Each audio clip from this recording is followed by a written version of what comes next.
All right. Dub Nation, I am back.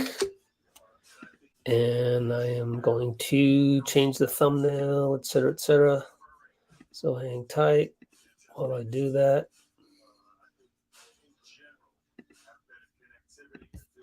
Okay. Okay. Who else is with me here? Anybody here? Okay.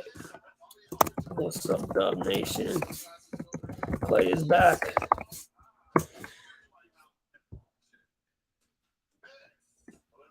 Okay, well, I'm going to update.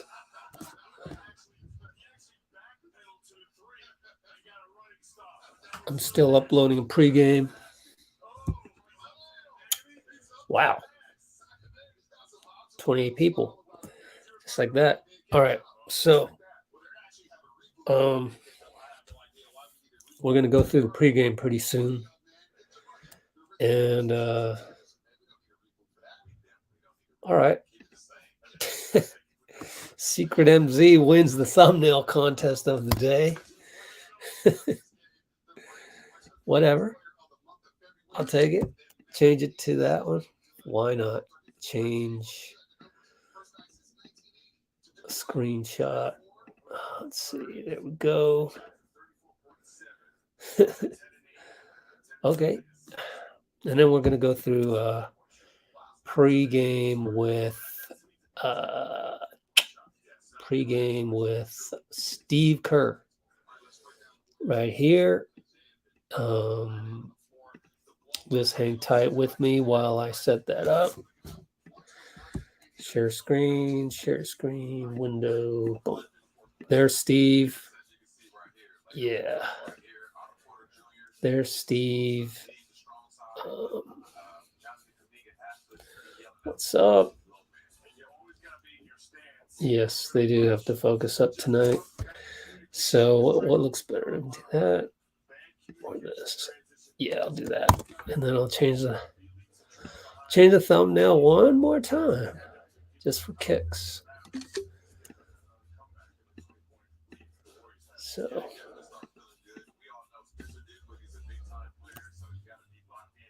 Okay. Save that and then go here. Going through Warriors-Mavs pregame right now on the live chat. Positivity. Oops.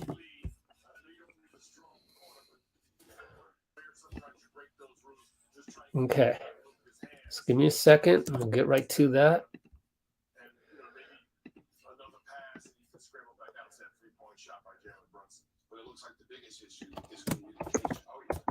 On Let's Go Warriors YouTube channel.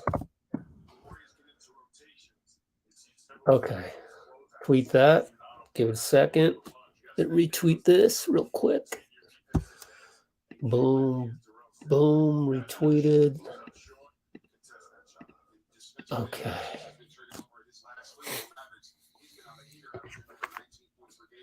There's also another thing that I need to tweet out, which is our website link. But anyway, what else can I do? We're going to get to Kerr real soon. Real soon. Hang tight.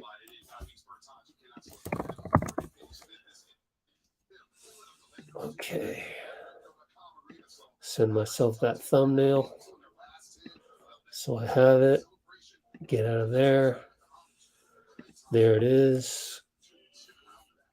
Actually, download that one.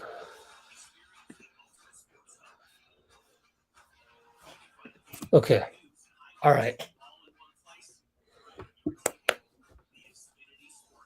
We're almost ready. Wait for some more people to join. Cool.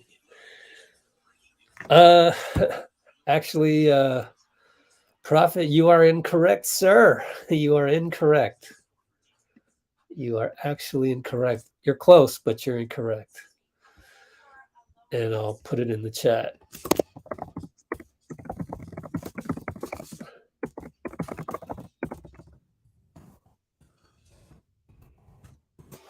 They need Draymond back.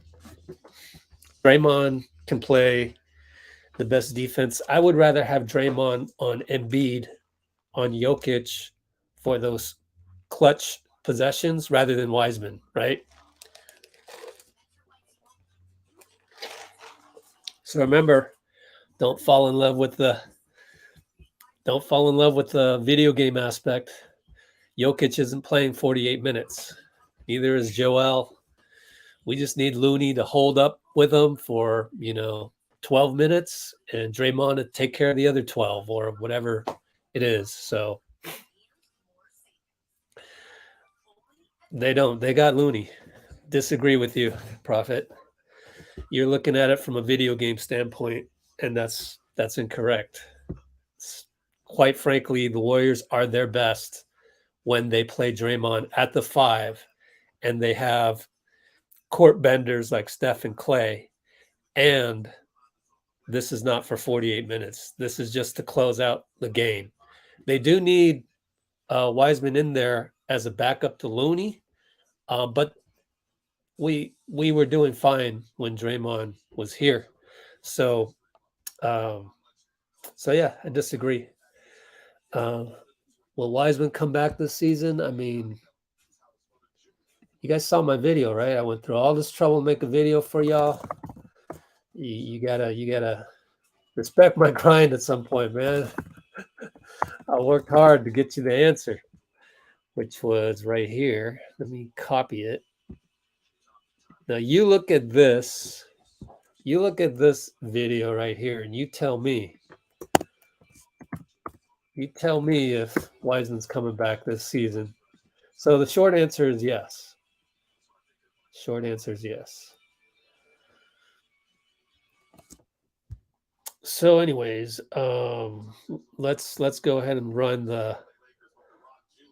the Steve Kerr tape. Small ball only works with Draymond. Prophet, it's not happening 48 minutes.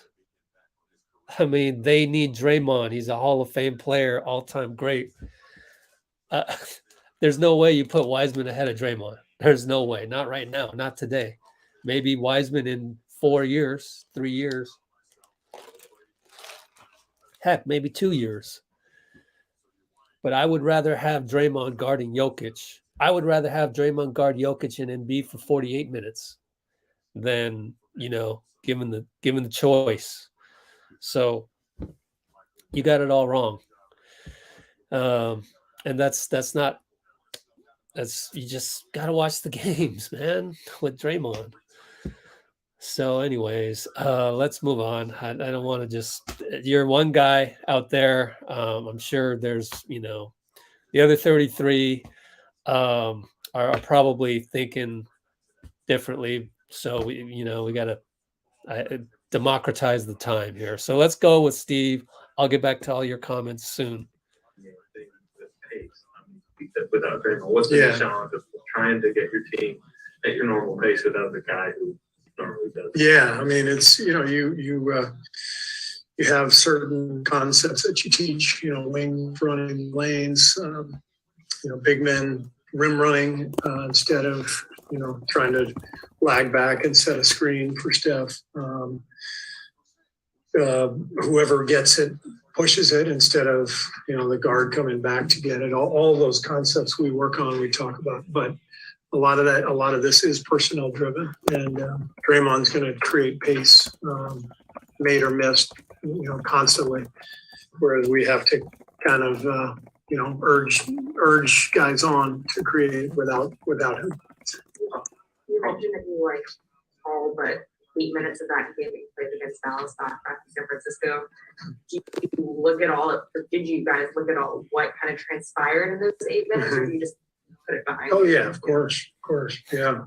We, I thought it wasn't just the 8 minutes. It was, I thought there were probably 3 different times in the game where we were up 18 or 20, well, we had a chance to push it to 24, 25, and the game would have been over. And we didn't step on their throats, you know. And the NBA, it's especially in the modern era with the 3-point shot pace, teams can come back easily. So we did not take advantage of our opportunities to seize control of the game.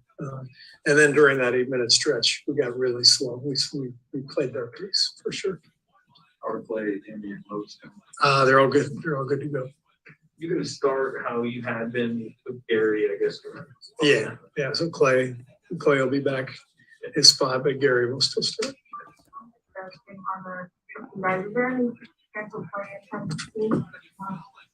Just kind of day-to-day type thing, but he just scrimmaged yesterday for the first time. So we're going to want him to get more work before he's ready to play in a game. So doubtful to play on this trip, but you know, he's feeling good. I talked to him today. He's feeling really good and making strides. Is there any plan? So that's Andre doubtful for the rest of the trip.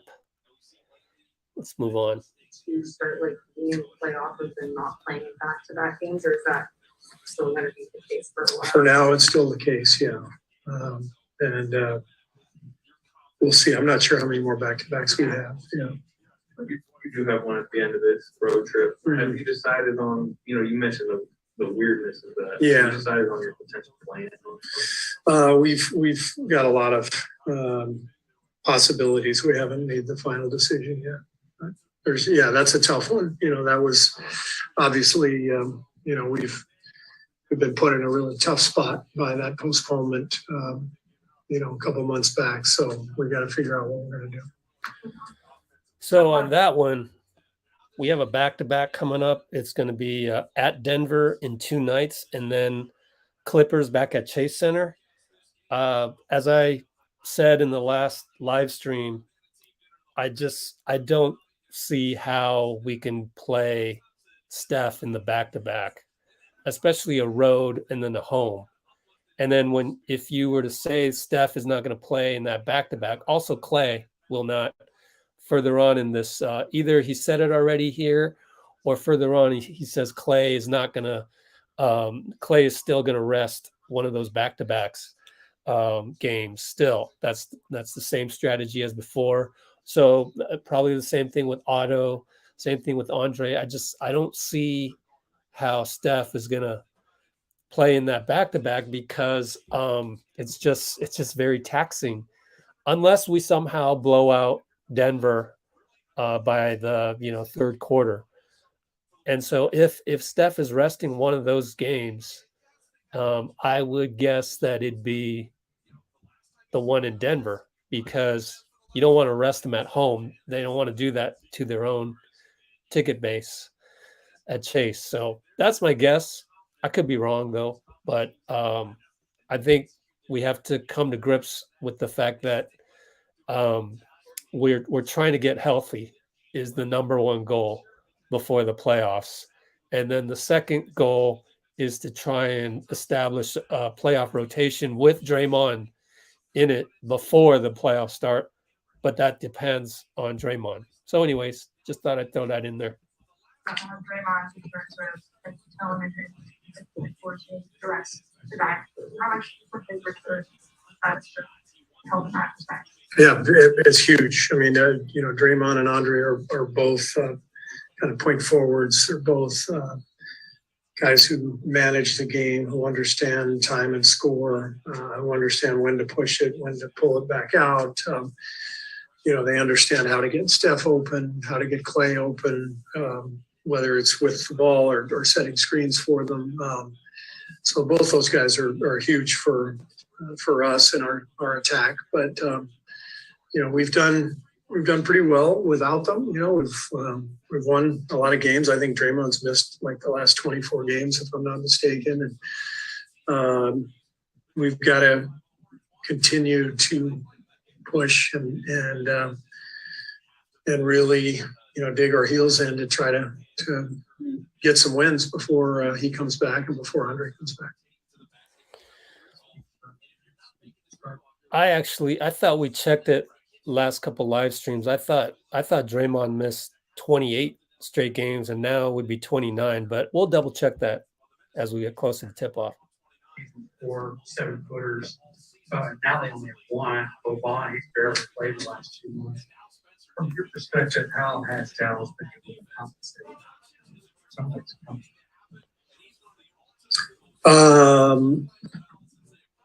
Well, I'm trying to remember which of their 7-footers. All right, I'm going to skip ahead a little bit. Here he just talks about how Dallas doesn't have any 7-footers. But Steve is saying, well, we only have one 7-footer, and we used to have 5 7-footers on the squad. And just the way the NBA is trending with the pace and 3-point shooting, we're getting to a point where there's not as many 7-footers.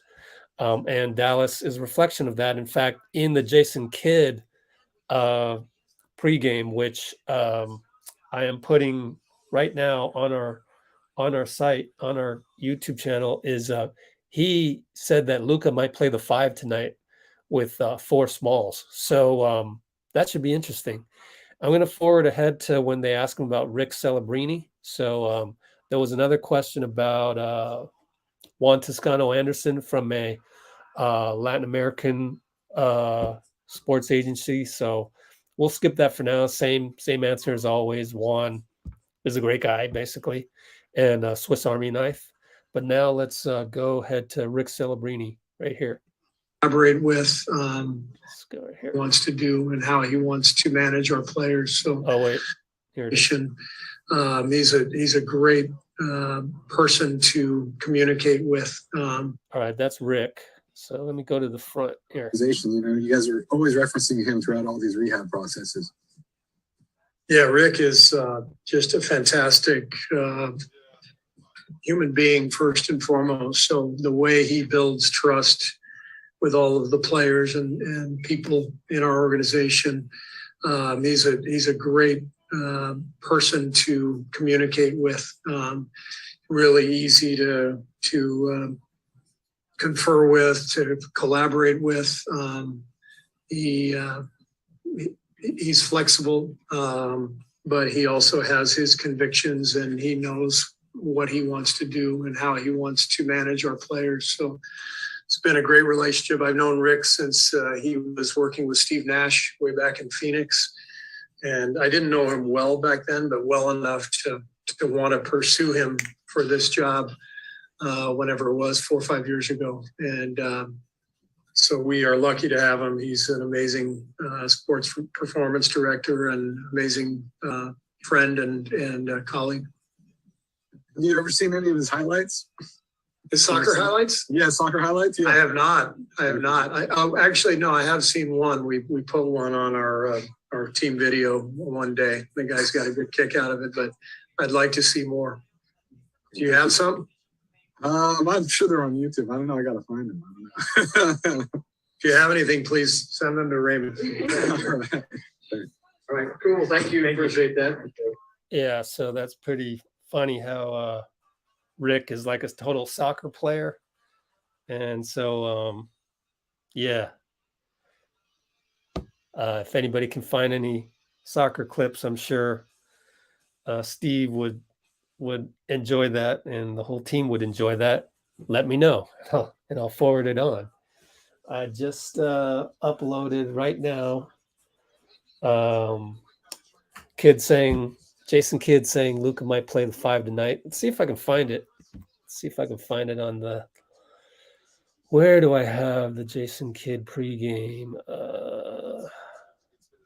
Did I delete it already? Oh, there it is. Let's see if I can find it. Let's see. Share screen. Let's find this. Jason Kidd pregame talking about Luka. Let's see if I can find it in my notes.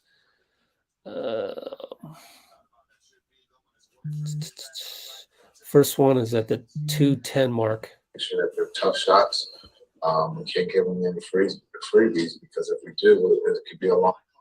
But, against the Warriors, against the Lakers, that third court against the Lakers, we can't do that against the Warriors, or we'll get blown out. So our antenna has to be high. We have to be connected. They're gonna make shots. We gotta make sure that they're tough shots.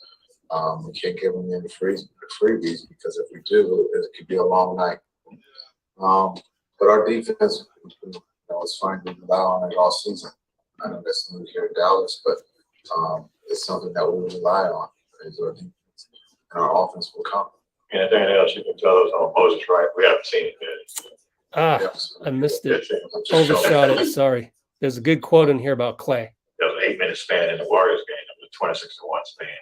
And then the last game against the Lakers finished the game on a 15-4 run. I'm always uncomfortable. I like Jason Kidd, man. Our defense has He's been funny. good. We're connected. We can put a string of stops. So we try to target 3 at a time. We can do that. But against the Warriors, against the Lakers, that third quarter against the Lakers, we can't do that against the Warriors, or we'll get blown out. So our antenna has to be high. We have to be connected. They're gonna make shots. We gotta make sure that they're tough shots. We can't give them any freebies, because if we do, it could be a long Man, night. I can't find it. Well, he said this Golden State team is different with Clay on the floor. That was pretty cool to hear that. Let's see. Warriors small ball against Dallas small ball. See if I can find it. Someone's gonna score 100 at some point. They're Kobe talking had about eight. Wilt Chamberlain right there. If we have time, we'll come back to it. But he thinks actually the Wilt Chamberlain 100 points in a game, he thinks it'll be broken someday because Kobe got 81, which he thinks was close. We'll see what 4 smalls out there. See how that looks at some point. You like Luka's a real protector. I do. Have you not seen him jump lately? He's touching the top of the square. So yeah, he's just talking about right there. He might play Luka at the 5 tonight with 4 small, so that should be fun. I wish we could do that. I wish we could. I wouldn't have one iota of fear of Luka at the 5 if it weren't for the fact that Draymond is unavailable tonight. That part sucks. Oh, they're showing the front of American Airlines Center. I was there last time they were in Dallas, and it's a fun environment. We're ready to tip off. So let me get rid of that. I saw Steph and Clay go to their respective stanchions to jump into the stanchion. We won the tip. So here we go. I'm going to share screen here. Do a little bit of this. Let's refresh. Klay Thompson, right baseline brick. Okay, so I got to find the NBA site. They get a dunk, so not a good start for us. But oh well. At least we scored coming back, looks like. So my scoreboard up here will be faster than what's actually I'm seeing.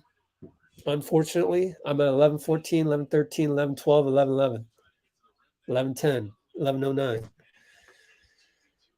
Wow, someone donated $10 already. Appreciate you. Let me find out who that was. I'm so sorry. Looks like Todd Jersey.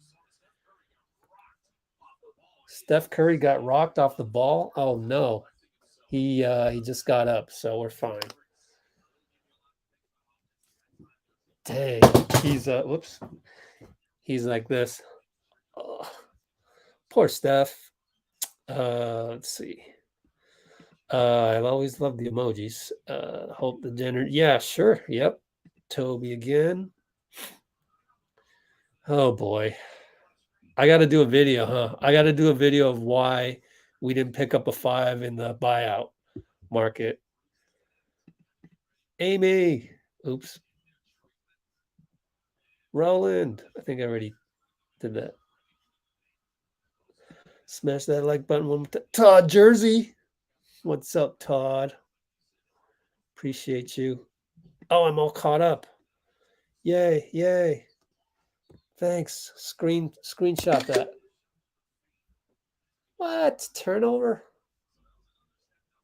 Oh my goodness. Okay. And I gotta change my thumbnail what you had again because I put pregame in there. In game. Back. Cool. I'm learning how to do all these things on the fly. Great. We're down 7-2 after a 3. Wiggs left 3, no good. Oh, Looney. Great tip against Jalen Brunson. Clay launches, no good. GP, what a tips at the Clay, but it was too forceful of an angle. Dallas ball down 7-2. We're down 7-2. Shoot.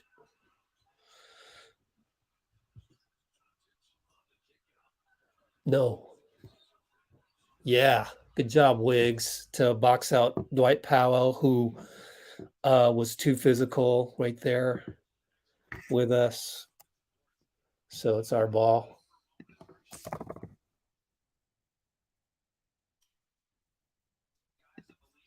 Ooh, Fitz is saying only 6 guys have played every game this season. Looney and Dwight Powell being 2 of those 6. Wiggins passes up a 3. Good job. But now he's dribbling the ball a lot, eating up a lot of clock, attacks. At least he's aggressive. Oh, got his put back, but couldn't put it back in, unfortunately. Here come the Mavs with Luka. Ooh, they got him for traveling for a jump stop. That was, he can't believe it. Obviously, he's going to protest, but I think they're right. But usually we don't get those calls in today's NBA, right? So kind of interesting. We got that call. Ooh, Steph pulls up. Oh, splash. Got Luka. I'm at 920, 919. We're only down 7-5 right now. Ooh, 50 people on the nice. Welcome, people. Yeah, Brunson misses. Let's go. Push the ball, GP. We got to hit this pace right here. Clay's off. Baseline left jumper, no good. Brunson up the court. Oh, they want to play fast, huh? Oh, man. What you call it? Hits a 3.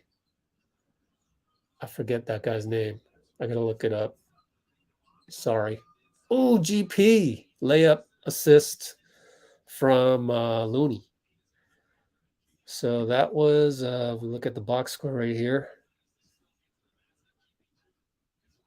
Bullock, Reggie Bullock, of course. How can I forget the hair? And it was only 2 games ago. Oh, Wiggins got Luka on the wrist, so he will shoot 2.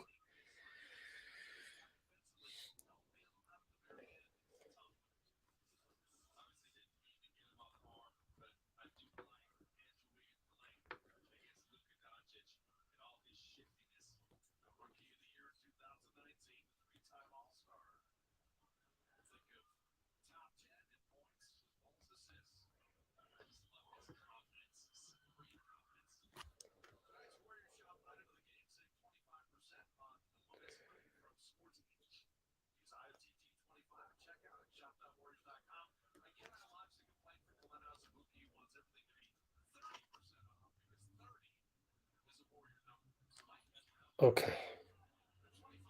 Trying to get set up here. Sorry.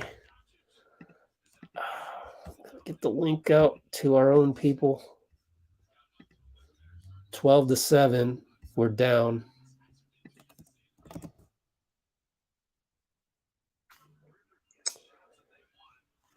No good.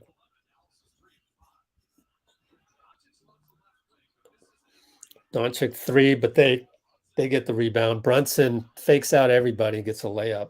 Oh, God. Welp. Timeout, Steve. Where we're not we're not exactly on the same page yet. Steve talked about having that connectivity, which I thought was cool because he talked about how he has no doubt that we will regain our connectivity. And I thought that was cool because having no doubt is very positive and shows support for your own team and gets you in that positive mindset that you can get through certain periods of adversity. And I thought that was actually a pretty cool life lesson type thing to learn from Steve, which is to just always be positive, and that'll get you through adversity and just really have that mentality of not having any doubt. So I really like that one and put it on the channel. So go check that out when you have a chance. Dean Chambers. Yeah, let's see. Uh-oh, Derek Carr. He wasn't very positive last time. Oh, but whatever. Why do people use avatars that are of other people? I don't get that. Do you is there a lack of something there? Are you afraid to show yourself? You don't have the confidence to be yourself? I don't mean to throw you under the bus, but fake Derek Carr, last time you came onto my channel, our channel, where we're preaching positivity, we're LGW pass, positively appreciating surrounding situations. And you just spit out negative comment after negative comment, and it was getting tired. It was getting tired. So I hope you can be on here tonight with a better attitude. We'll see. I have yet to scroll down. But anyways, I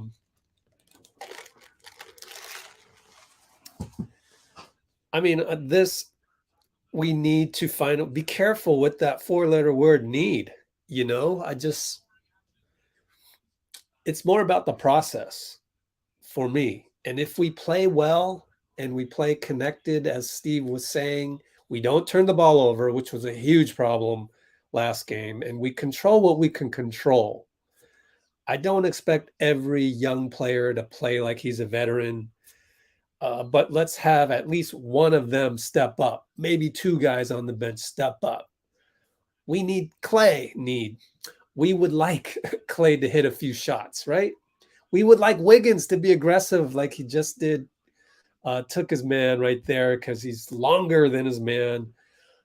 So if we keep doing that and they beat us on a buzzer beater, so be it, you know, knock on wood, but so be it. Like right now, the process is a lot more important than the result. And right there, Dwight Powell got a alley-oop foul on somebody. Luka got the lob. How's that a foul? Wow. Are we going to get ticky-tacks like that? Whatever. As long as we get ticky-tacks like that. When is Wiseman coming back? Here, I keep referring people to my website. And yeah, it only has what? Who is this? Pack 65. Wiseman info. Okay, Looney's fouled. When is Wiseman coming back? It's in the link. And I see, let's see, we need the Curry from the All-Star game.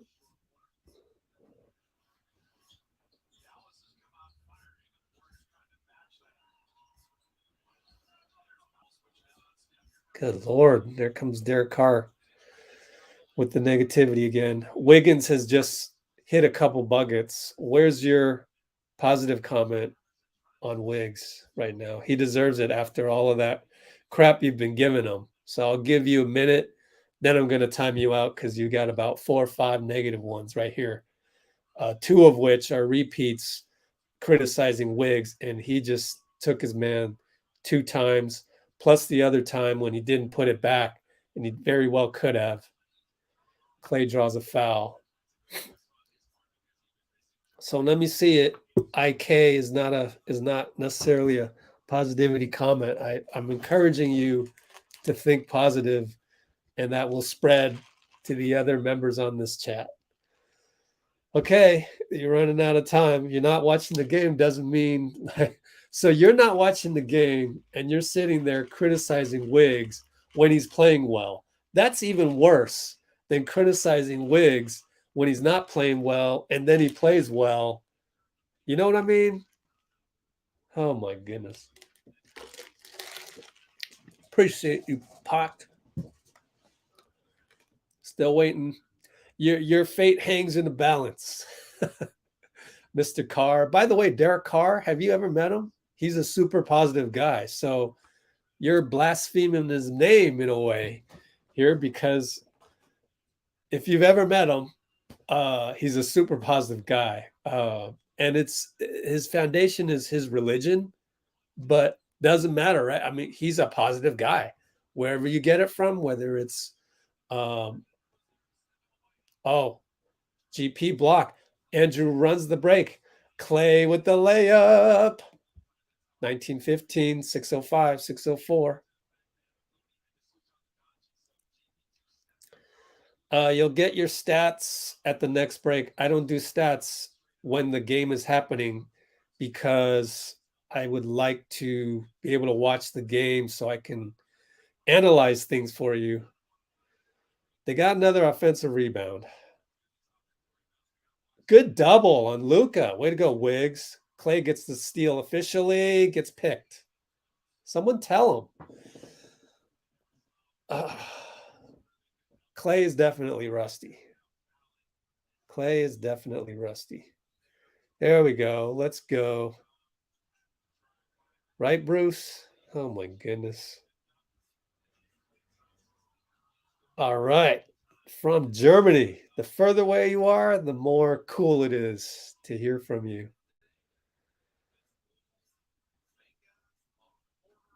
You know, it's funny.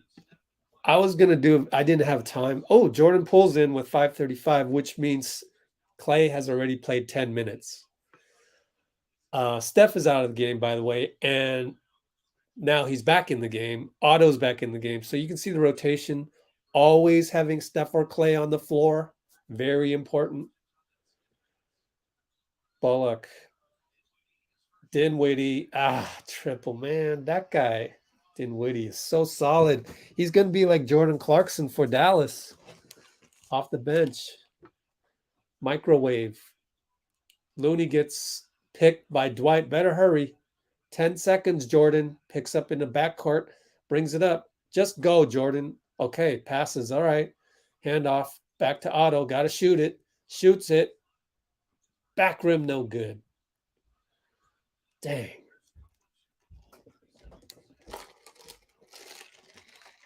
I think Looney's just going to match up with Powell the whole time. So if Powell comes out, Looney comes out, and that's it.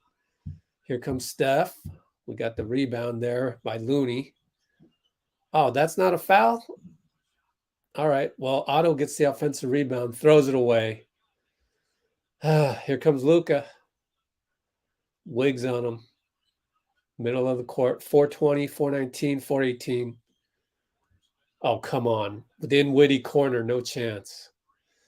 Powell got away with the grab, but Looney tipped it. Oh, great pass by JP. It went behind Wiggs. Our ball out of bounds. I think we got lucky on that call. Sometimes better to be lucky than good. 22-15, down 7. We're still discombobulated.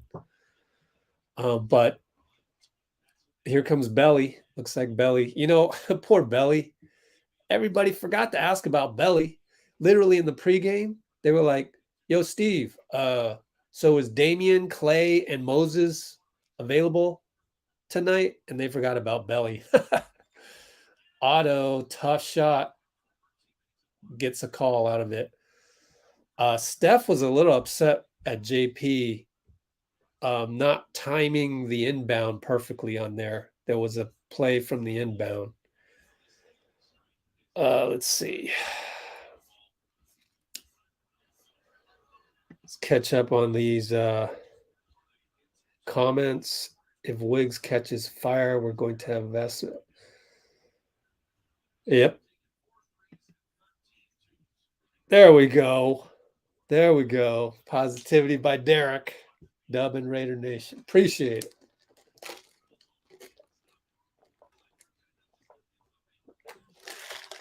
Oh no. Otto missed the free throw. Well, Clay's back in. Does that mean no? Steph should stay in because he just came out.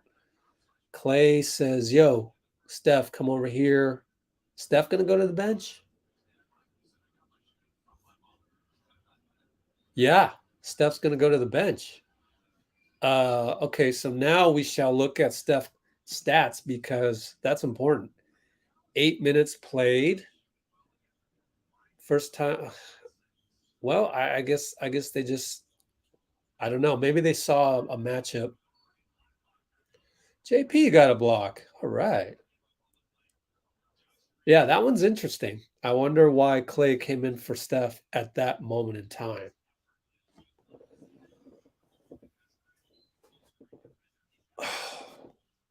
Who is that kid anyway? Is that Josh Green, I think?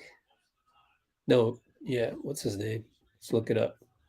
Now then JP does one of those youngster mistakes. Fouls with Dinwiddie at the 3. Says my fault or something like that, but it's like, just don't do that.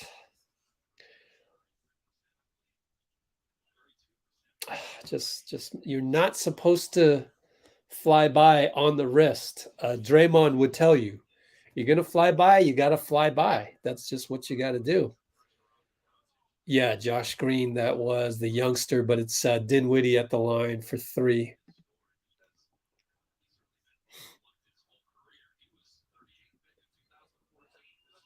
Definitely fake news, Mark. I think somebody on Twitter said that, oh, I know a person who works for the Warriors, and they told me that JP is crying about Clay starting. I mean, we can't know if that's true or not, but you know, an employee, like, I just like, who? An usher, a security guard? I mean, they don't have access to the team.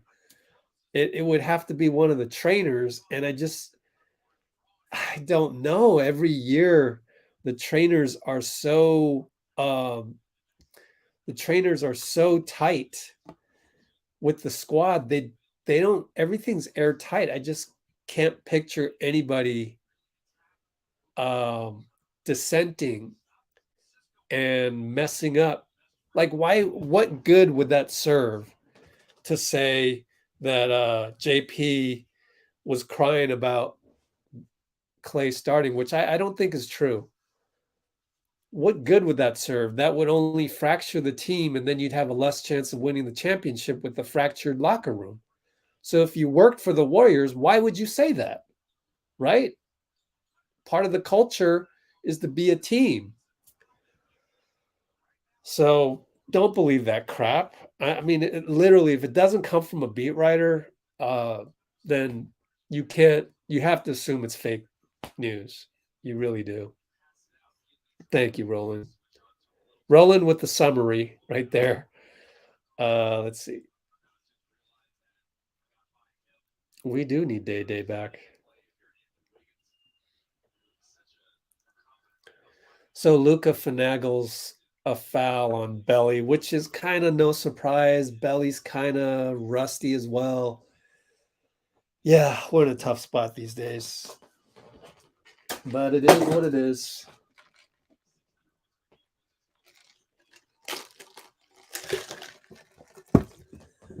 Wow. Davis Bertans supplying the full court pressure. Davis Bertans, full court pressure. JP cannot finish. He does too much at the rim. Just Make a regular layup. But he's a youngster. I accept all of his warts. I really do. I don't mind some of the mistakes. But we're down 10. And it's getting a little nail bitey. All right. Wiggins is playing well. He's got good aggression and doing what Sean requested just now, attack the basket. Timeout on the floor. We got a timeout on the floor, and the score is what you see there. Let's take a look at the minutes played. Steph at 8 minutes, I believe, right? Yeah. Let me see. They haven't played Kuminga yet. Kuminga last game made a few rookie mistakes, threw the ball away. Well, he was given the tough task of guarding Cat, so we can't fault him for that. But that's the thing with rookies is like you're always kind of rolling the dice, and maybe he'll have a good game, maybe he won't.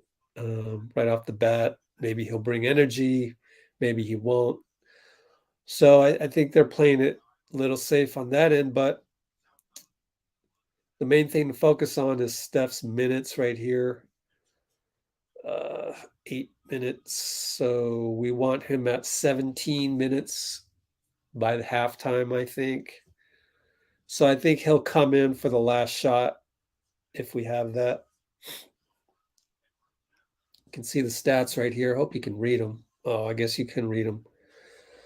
Yeah, so Steph has 3 points so far. Oh, Klay's minutes will stay at 30 tonight. That's what Steve said either at the pregame or yesterday. I can't remember. So yeah. So far, so good for Wiggs. We're attacking the paint. We're fouling. Yeah, let's check the fouls real quick. Scroll down with the fouls. 5 fouls. So we're in the penalty already. Moses Moody is available to play tonight. Had that black eye. Hope you saw it on our latest video on the channel. Yeah, Wiggs should make free throws, but I mean, he knows that. I mean, free throws are hard. I know what it feels like to be in that rut. I've played in rec leagues before where I've been in a free throw rut, and it plays with your mind, man. It really does. It's tough.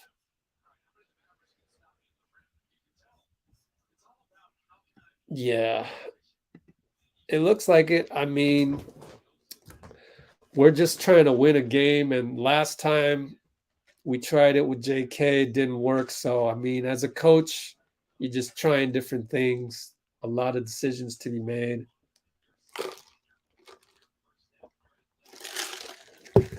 Let's just see what happens. Wiggs makes a free throw. Ba-dum-ba-bum.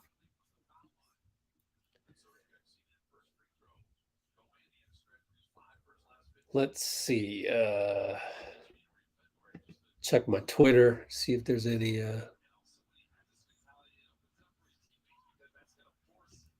say what? Oh.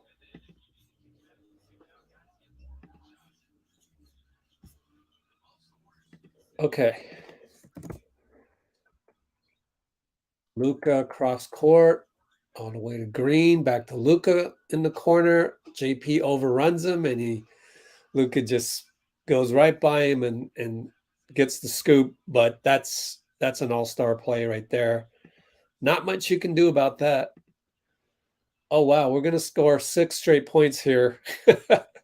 JP with 3 of them up top, catch and shoot from Klay. Good job, JP. Feel bad for Moses too, but he's good to go. He's good to go.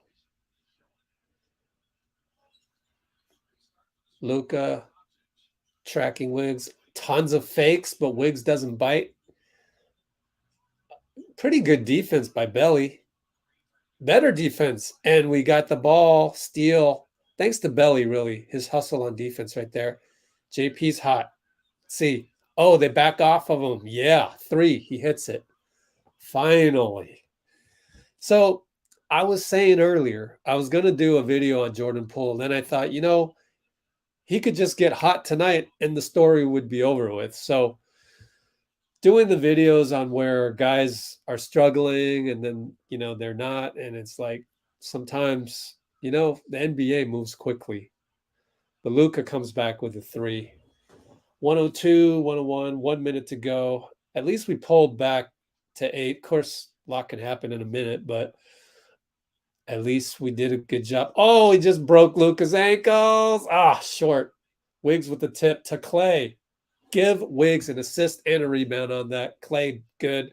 And that's the difference, right? We didn't have that last game, and we were struggling on offense, and everybody was complaining. And it's like, see, those things like that, Clay can just pick up a loose ball and hit a jumper.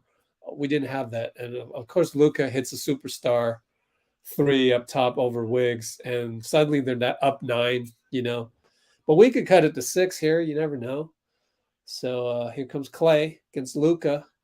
Wants to do something. Goes by Luka easily. Poole back to Clay in the corner. Fly by. Missed it. 11 seconds. Luka. Man, that's a 6-point play. I hope not. Luka. Now it is a 6-point play because he got an and 1 on a scoop going by everybody. So he's superstarring our butts. But what can we do?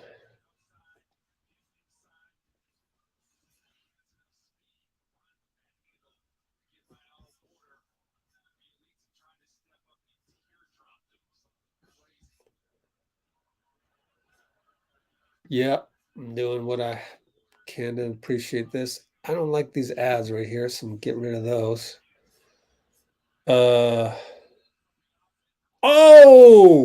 Mid-court. What? Jordan Poole, there's Draymond. It's good to see him bump with JP, right? Like, you have to have a good back if you're going to bump into a guy. Tony Brothers is waving it off. You're not even going to check the video? You have to. By rule, I believe you have to. We'll check it. But we're down 11. We're down 11.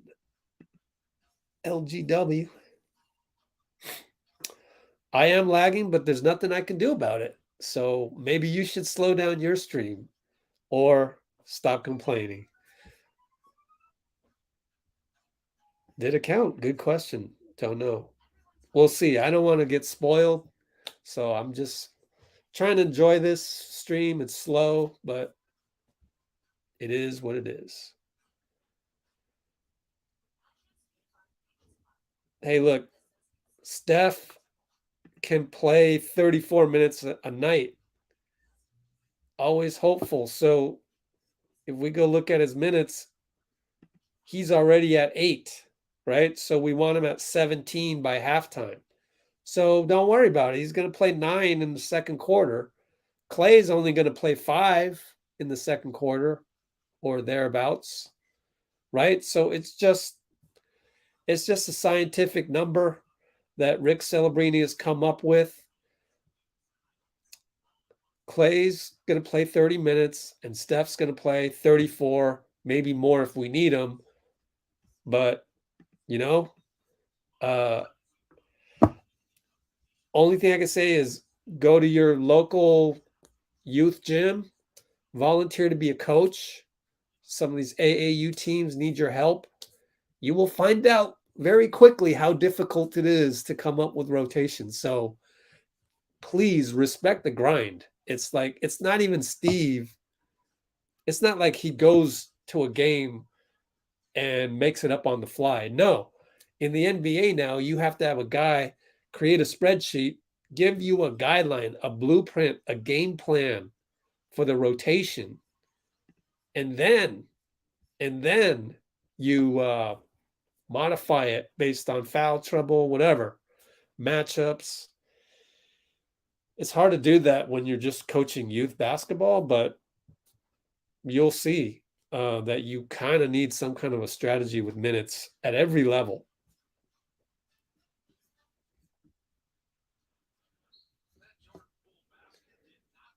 I mean, Luka is an elite player. So Jordan Poole's half-court bucket didn't count. We got JK and Steph back in here. JP's still in there. Man, they're just hitting shots. Let's take a look at their shooting percentage right now. 13 for 21, 6 for 10. And it's no wonder we're down this much. So anyways, Belly finds JP. Good thing JP. No, he missed it. Somebody made it because I already know the score is going to be 30-41. That's kind of my sacrifice here with the slow stream.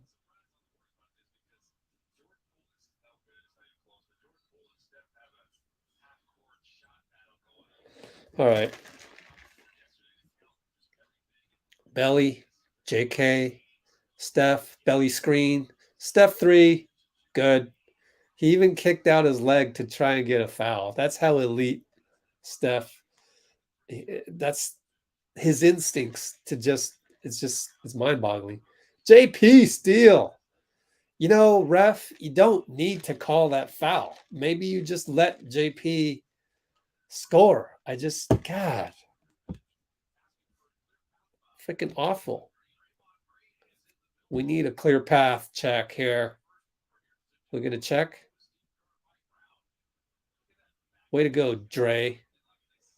Dre yelling. He said, hell no. They're not going to check it. That's some BS. Okay, good. They're replaying it. How can you not? I mean, you have to replay that every single time.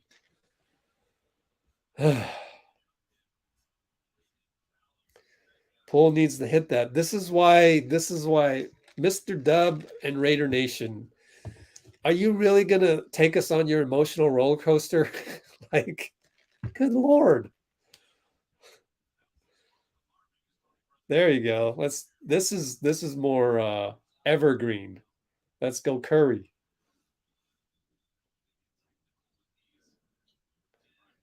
Yeah, that's not a clear path, but you should check it just out of respect.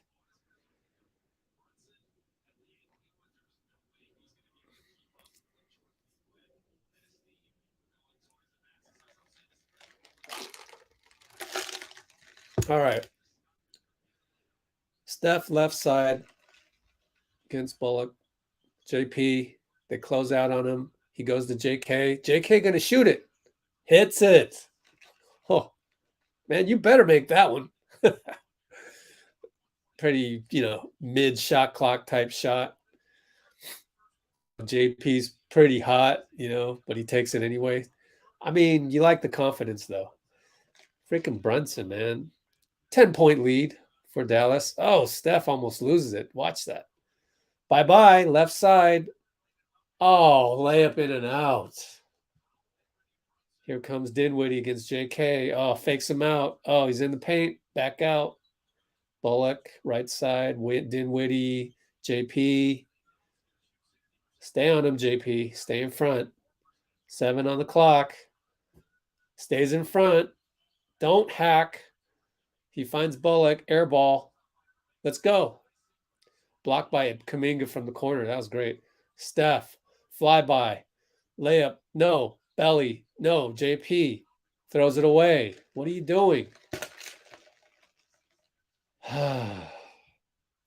That's a little too much passing right there. I think Kalena's correct. Steph should have just kept the ball and do what he does.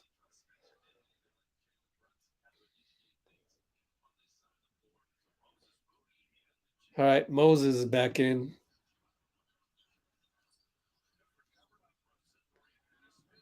DFS, man, they're hitting. They're hitting.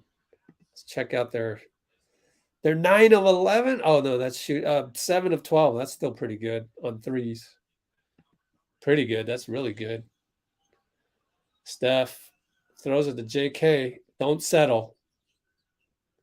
Baseline, post up on Powell. Up fake. Up, he's caught. JP loses the ball. Oh, gosh. 13-point deficit. Just got to play through it. Got to keep playing. Steph closes out in the corner. They go swing to the paint. Oh, they found Dwight Powell somehow got the ball. JK kind of gave up on the play, but was too far under the rim. Steve has to take a timeout. We're down 15. It's rough sailing right now.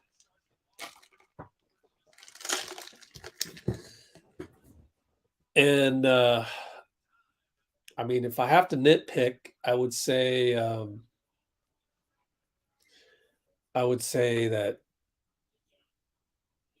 Steph should be a little bit more aggressive. I still feel like JP's trying to do a little too much.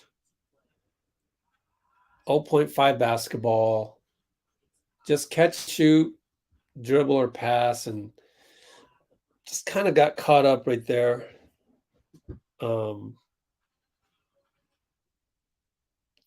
a little bit indecisive in the paint there.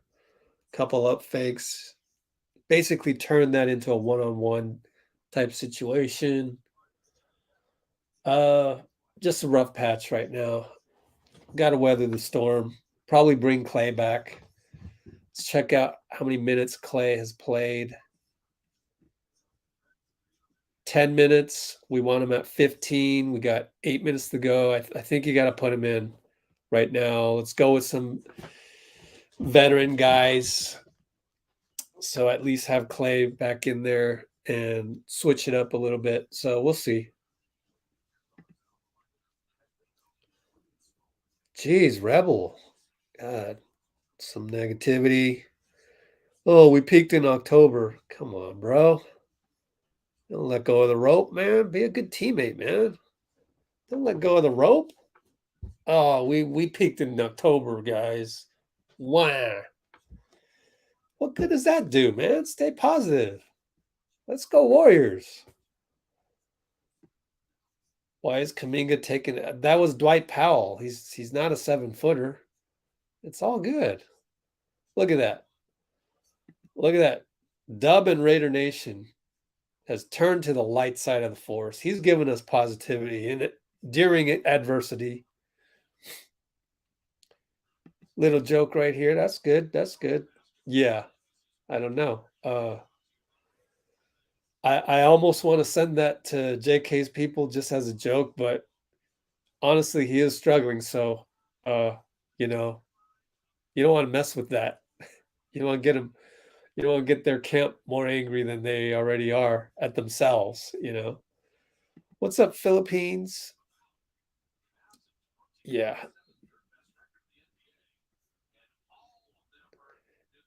If we lose the third seed, we lose the third seed. I don't care what's happening around us. Just focus on today's game, playing better, not turning the ball over. Just focus on that. Let's see who's in.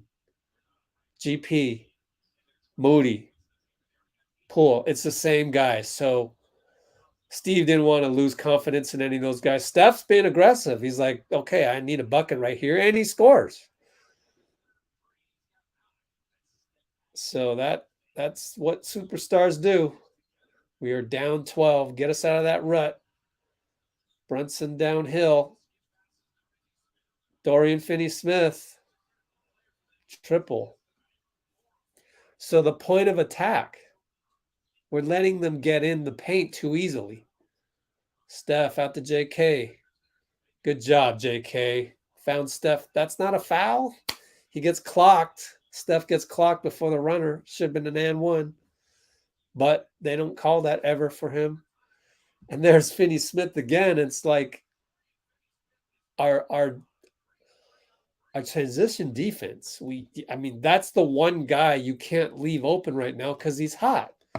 I mean, there's also Spencer, but Steph doesn't get a call again. Scoop shot. Stay in front of these guys. There's JP. Oh my goodness. Dwight gets a foul. Steph doing whatever he can. Oh, what do you do? What do you do? Do you bring back Looney? Super small right now. We'll see. They score here again with Powell. Look for Looney to come back. But anyways, we got to Jalen got past Steph. Get the ball. JP got the ball. Way to get that 50-50 ball. JP attacks. No foul call, but he made it. JP, what are you doing?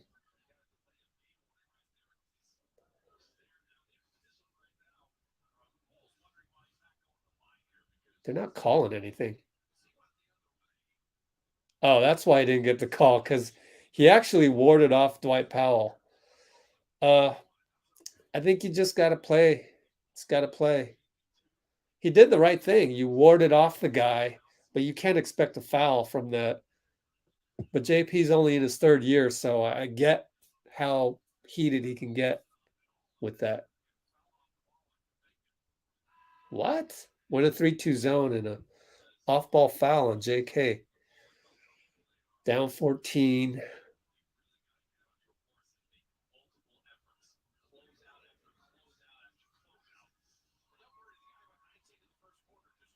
Oh man, John Raymond, can you not?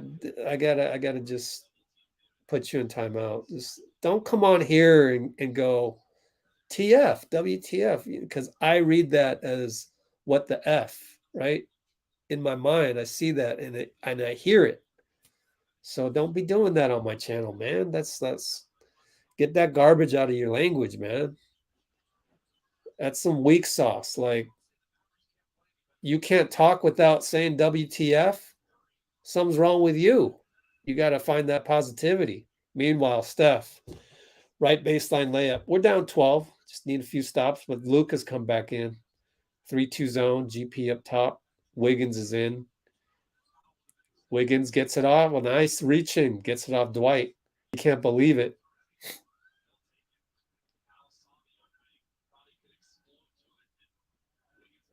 All right, down 12, 6-18. I don't think Powell's 7 feet. He's like 6'10", right? Steph way up top misses, but Wiggins gets it. GP says, cut, Steph, nothing doing. JK, strong move, throws it to Wiggins, almost a turnover. Wiggins got to go, shoot the ball, turn around 3, short. He just forgot. He forgot there was a shot clock. Come on, don't lose energy, Wiggs. And there's JK with the foul. You can't hang your head after that. And it looked like Wiggs hung his head a little bit.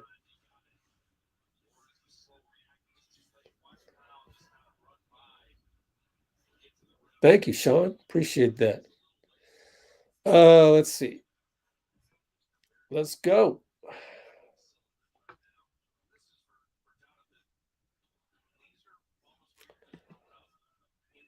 Just keeping it positive here.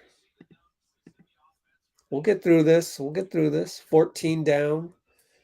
About to be probably 15 with Powell's free throw. So Steph hits the bench, and he's at 14 minutes played. I think he's going to come back in at about 2 minutes. I bet you Klay's back in. I can see JP, GP, Wiggins, and Looney. I can't see the fifth guy. I don't want to look at play-by-play. He misses, so we're still down 14. Let's see if it's Klay. No, it's Moody. Wow. No Steph and Klay right now. That's interesting. I hope nothing's wrong with Klay. Let me check TweetDeck. Make sure nothing's wrong with Klay. Let's see.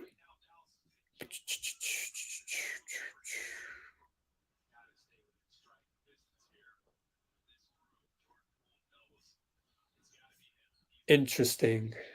You know what I think's happening right now? I think Steve may be saving them for the second half. Wiggins, beautiful spin. GP wants a foul. Should be an and one, maybe. I don't know. I need to see the replay. GP staring at the ref as he tries to guard Luka, way at the logo, way at half court. Great matchup. Move your feet. He moves his feet. Great matchup. Come on, JP. Keep him in front. GP. Oh, there's the slow. There's the slow reaction that we just we're just that little bit off right now. Ends up with Wiggs fouling at the rim. So what I think is happening is Steph will come back in, Clay will come back in, and we're budgeting second half minutes with these guys.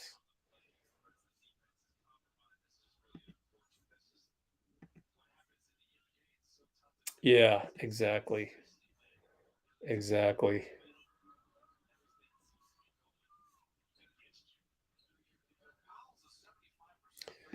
Good positivity, although right now we're a little disorganized, but what let's check. Okay, man, I gotta check these standings. Dallas is gonna do some damage, I think. They're fifth, and they're on the heels of the Jazz. Ooh la la. Yeah. Okay. Oops, I peeked. Wiggs. Downhill? No. He wants to take Powell. Spin, fade. Good. Oh, All-Star Wiggs is back, folks. Oh, look at the Mavs. Guy on the baseline is nodding his head. Like, okay, Wiggs. All right, GP against Luka. Okay, please pay attention, JP. I'm watching JP on defense right now. Luka lob to Dwight, gets the foul on GP. Just kind of lost track of him. That's what Luka does. He draws the attention. That's his gravity when you want to help, and then boom, got you with the lob. So a lot of things going wrong. We're down 13. Feels like 20. Let's see. Yeah, we're just one of the if we lose this game, I think I'll maybe rewatch it. But when would I rewatch it? Because I'm trying to see Batman tomorrow.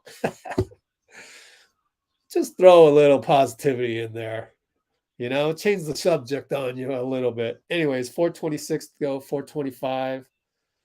JP up top, Wiggins again, Looney pick. Got the switch against Powell, attacks. Oh, GP, it's really crowded. JP, hit that. Short. Looney can't pick it up, but he draws a foul.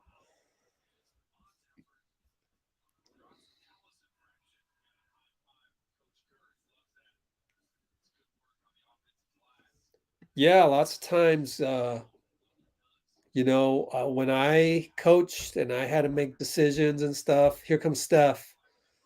It was like a lot of times it was like, yeah, I could have subbed you in, but dude, you're not playing well today. So for me, I'm totally on the same page as Mr. 21 right here. Is that for me, like number one, the players got to play better. No matter who the hell I put in, right? It shouldn't matter who I put in. But it's easy to just blame the coach. JP almost slips. Gets back. Way to go, JP. So he's playing pretty well. We're down 12, 4 minutes to go. Dean Chambers having 4 games. Yeah. Oh, that's a good way to think of it. Cool. We got 60 people up on Hinya. Appreciate you all. Great matchup here. Dinwiddie against Wiggs. Oh, boy. Don't let him get past you. Excuse me. Kept him in front. All right. GP. Oh, come on. Oh, well, that's a foul on Dinwiddie on the loose ball. We're not going to get those calls anyways. Keep playing through it.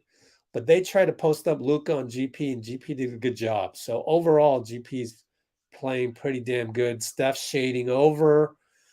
Weak side now. Dinwiddie takes Wiggs. Wiggs does a good job. Full disruption there. JP downhill. Nobody around. Oh, thank goodness GP finally came up court. Wiggs playing a lot of one-on-one. Steph gets the ball. No foul call. Oh my gosh, that's not a kick. Anyways, off Bullock's thigh, over to Josh Green. Steph, tip. Tony Brothers going to give the ball to the Mavs. Lucas says, everybody calm down. Oh, we're down 12. Yeah, you're right. Try and get this to single digits. That's GP and Wiggs doing a good job on Dinwiddie. Anyways, we're back to action. Gets the switch. Dinwiddie on JP. Luka right side against GP, one-on-one, very high post. Tries to body him. JP shading. What? Defensive 3 seconds. My mind right now is I'm very upset at whoever got the 3 seconds. You can't be doing that. That's who is it? Is it Looney or was it Steph? It doesn't say.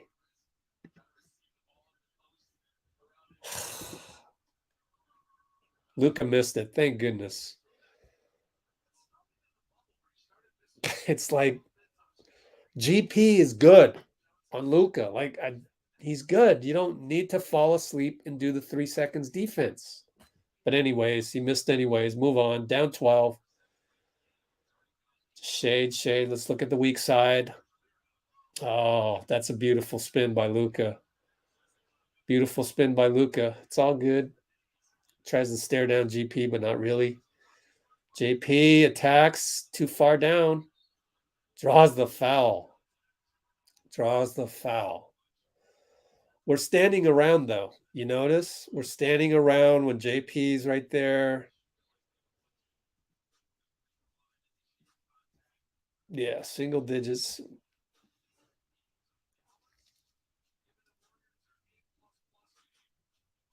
Jesus. Trucy 39 trying to come on with the negativity.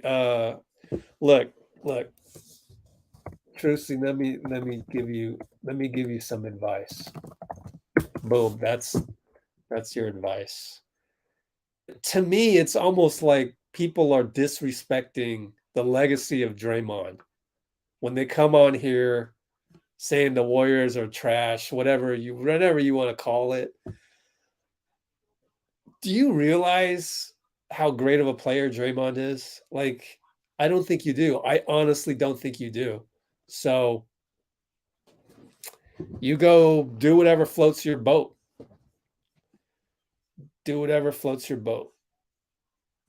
GP's hurt. Let's check TweetDeck real quick on that.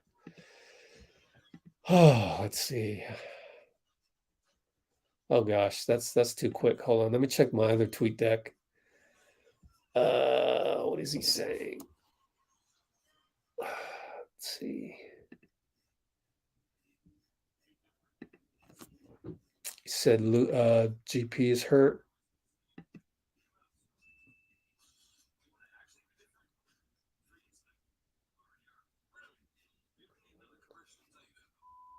I don't see anything. I don't see anything yet.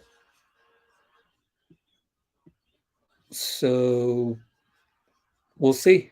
We'll see if that leads to anything. What else we got in the comments?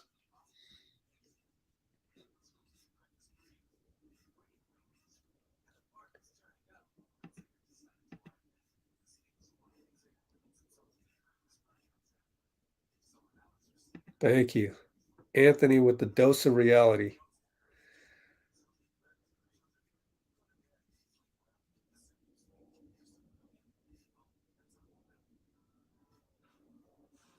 Draymond is our Dennis Rodman and Steph is our Jordan. Kinda, yeah. Kinda. It's different though. Draymond could be even compared to Pippen, actually.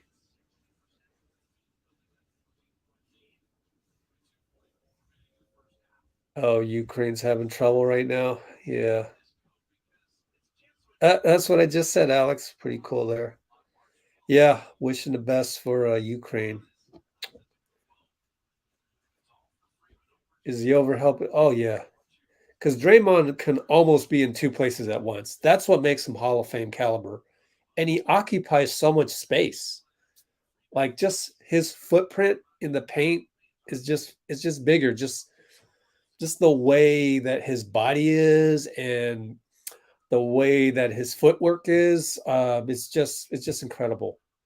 It's just incredible. Yeah, Wiseman, his presence alone, a mobile 7'1", 245. That's you don't see that every day. That's bigger than DeAndre Ayton. So just having a guy like that on the floor. All right, Klay's back for the last 3 minutes. Let's take a look at Klay's minutes. Oh, yes, they finally miss. Rebound Looney. Let's go, guys.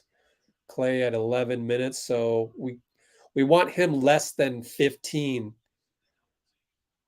Steph throws it away. Wiggins picks it up. Thank goodness. 9 seconds on the shot clock. Go, Wiggs. You got Bertans on you. He's going to just pull up. No good. Looney. Way to go, Loon. Wiggins with the cut. Somebody finally cut. And we needed it to be Wiggins because he's the most athletic guy out of Steph, Klay, and JP. Kerr going with more offense, keeping JP in the game for that. Don't reach in, JP. Davis Bertans, no good. Klay rebound, right side. Looney finds Steph on the cut, pull up. Banker, no good. Looney rebound to Klay. Up fake. Oh, they're going to call this on Looney? Kerr cannot believe it. You got to be kidding me. Replay.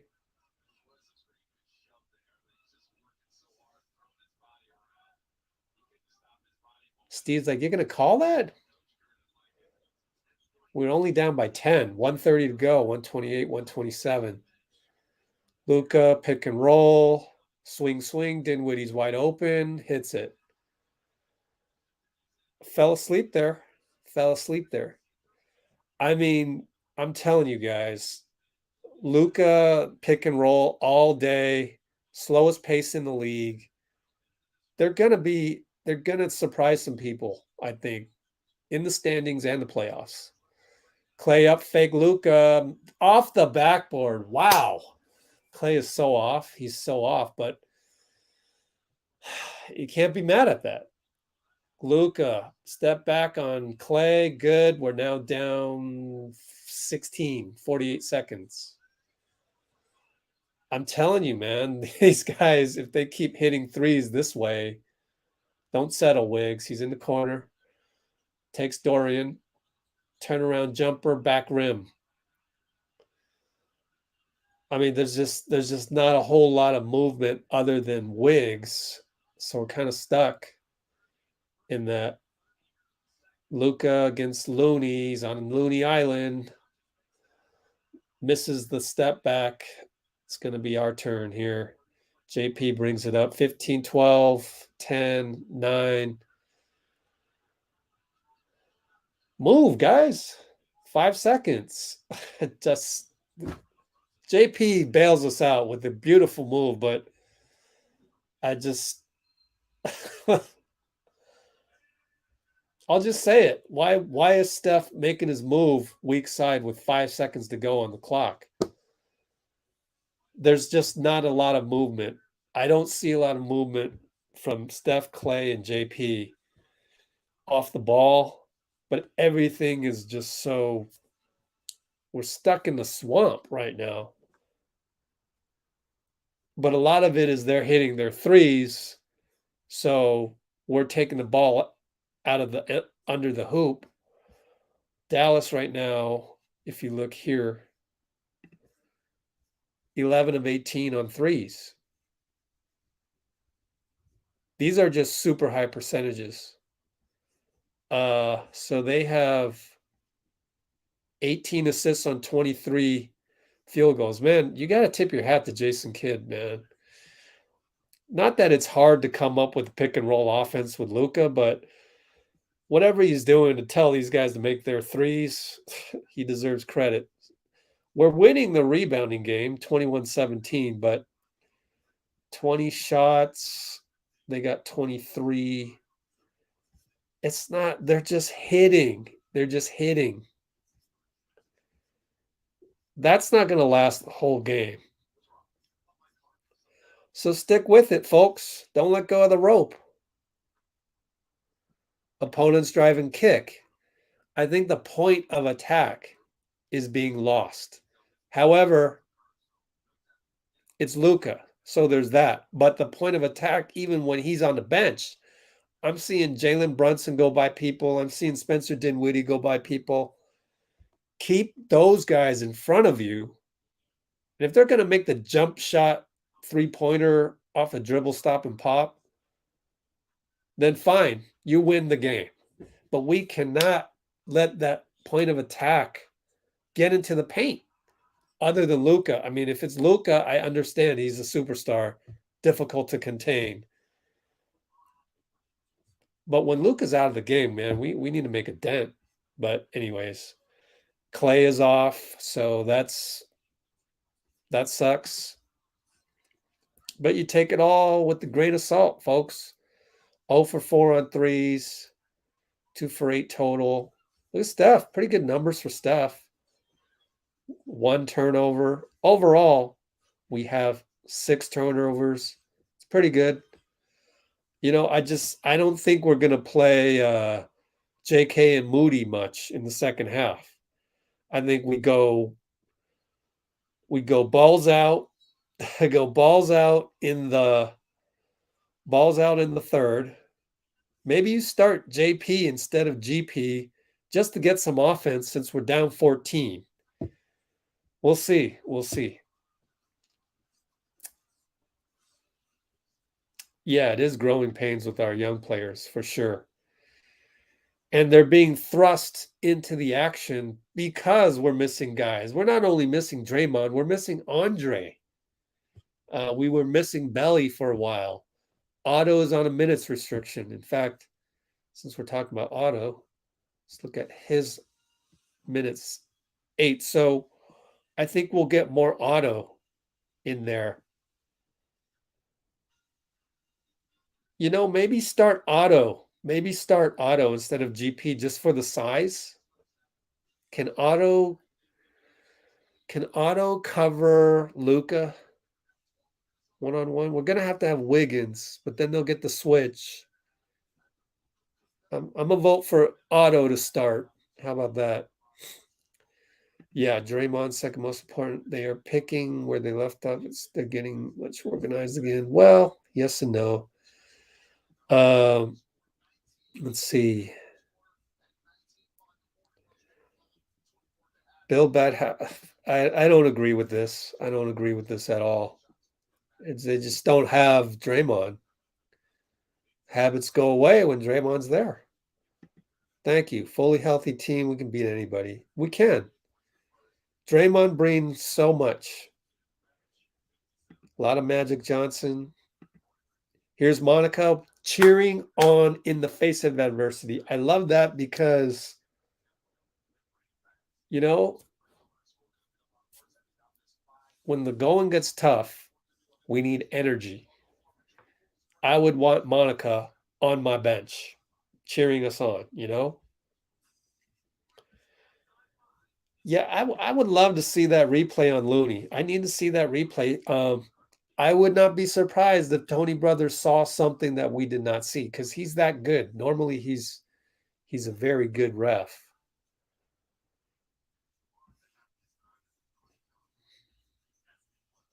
Yeah, a little discombobulation here. And that is what Dre does best.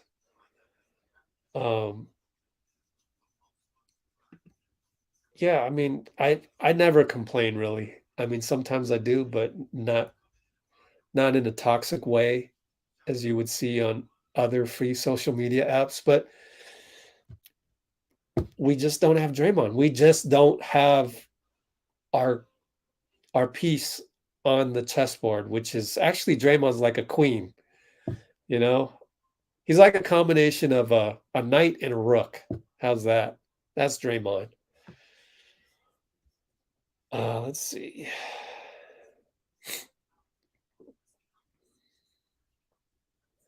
Yeah, and that's the problem, right? Anthony has uncovered one of the other stagnation problems, which is when Dre sets that pick and does the pick and roll with Steph, he's so mobile.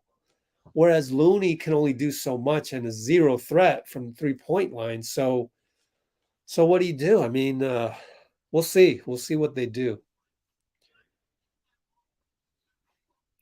Yeah, there's a little bit of energy.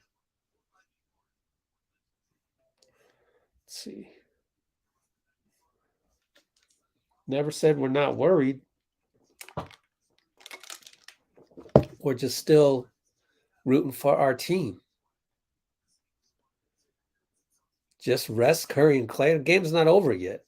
We're competitors. 14 in the NBA can turn really quickly. Like with Clay on the court, you never know. You go on a little spurt, 9.90 run in like 30 seconds, right? Don't worry about this. You can't give up when you're down 14 in the 2022 NBA. Now, maybe if you're playing, first grade AAU, 6-year-olds, you're down 14 in a 6-year-old AAU game. That's a lot of buckets for 6-year-olds to make. Then maybe you're like, okay, let's clear the bench, let everybody play, that kind of thing. But this is the NBA, 2022 NBA, 14 points can go by so quickly. We're not going to give up. It's 14 points. We got this. There you go. Wiggins is being assertive. Uh-oh. DeAndre's that guy. Easily blaming Steve for everything. That's not cool, DeAndre. I don't like that. I don't like that. Go coach. Tell you what, DeAndre, you go coach. Send me video of it. And if you send me video of you coaching, I will never question any comment you ever post on here. But you need to go coach first. And you need to send me video. And then send me video of your team happy with every decision that you made.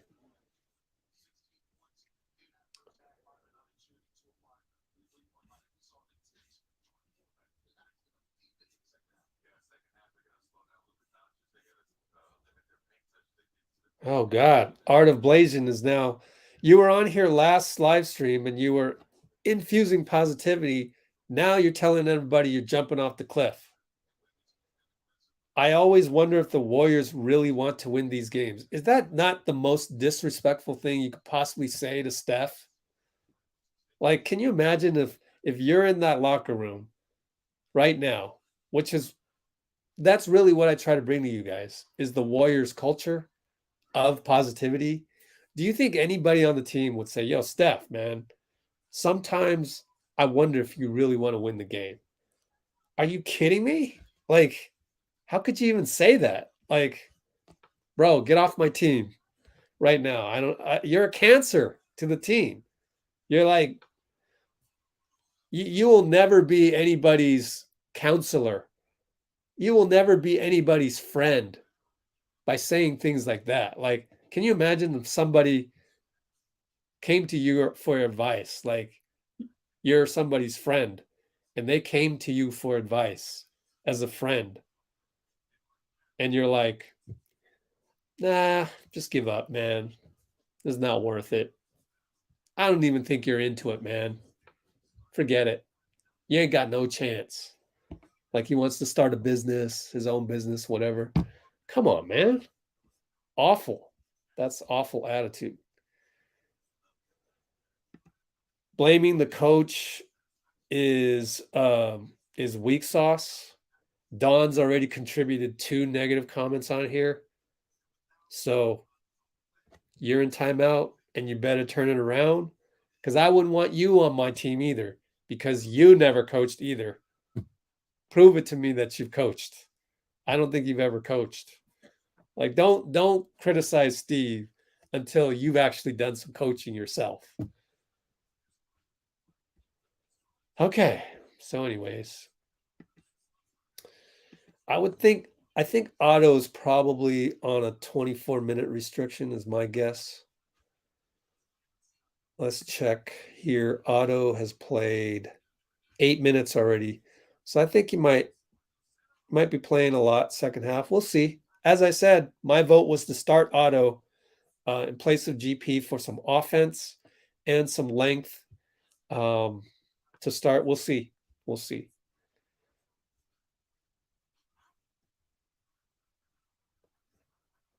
I mean, Sean, look, if we lose every game without Dre, then we lose every game without Dre. I still, this is not the squad we're taking to the playoffs, right? So why are you guys all worried about a regular season game?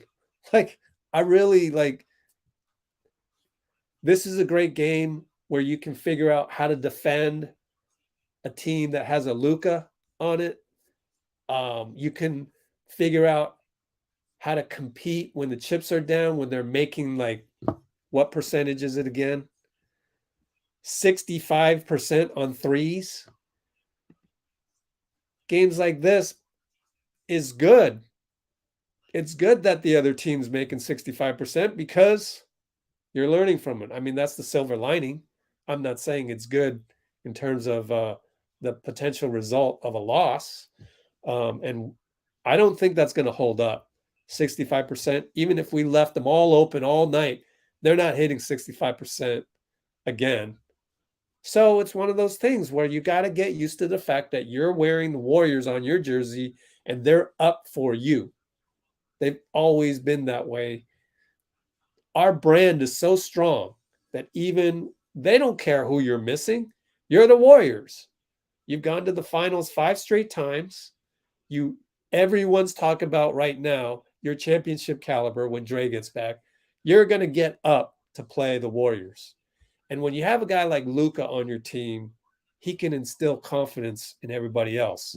So I just I'm literally not as worried about this game as you are. But we can play better. We can defend the three better. We can learn how to defend Luka better. Box out weak side, not do the stupid defensive 3 seconds like I complained about when it happened. And there's a lot of mistakes we can clean up. But at the end of the day, this is not the team that we're sending to the playoffs. And if it is, with Draymond out and Andre out and Wiseman out, then yeah, we're probably losing in the first round because these teams are too good. But you wouldn't have even picked us to make the playoffs if you were told in the beginning of the season that you weren't allowed to have Draymond. So golly, man. I think I've said enough. I mean, what more is there to say other than that? Art of Blazing is like thinking that Kerr is God. So Steve Kerr is not God, therefore he sucks. You try to win a game without Drake and Wiseman and Iguodala, man. Where's your respect for the grind, man? My God. I'm tired of that. You're too much negativity. You're putting time out. Exactly, Bruce. Jesus. I mean, and Clay is not even 100%. So we're 500 with Clay not 100%. Same starting lineup, GP out there. And it's Wiggins on Luka. Now he's got the switch with Looney Island. He knows this, so he'll burn the clock. Right side, finds corner guy, swing. Same old formula, 3 good. Bullock. I don't know. Do you go zone right away? Clay catch and shoot. He says, screw it. Bad shot. Bullock in transition, no good. Steph with a good box out. I hope they give Steph the rebound for that. He deserves it. Steph gets doubled by Dwight. No, now he's alone right side. Finds Looney. Strong reverse. That's how you do reverse layups. Jordan Poole takes some notes. Nice and simple reverse layup. Anyways, got the Looney Island again. Oh, Luka decides to shoot. Okay. Bad shot. You know, Looney's pretty good at closing out. Anyways, Clay right side gets the pick. He decides to fire. Banks it in. We'll take it. Sometimes better to be lucky than good. That one banked in. I mean, you got to have some skill to bank that in.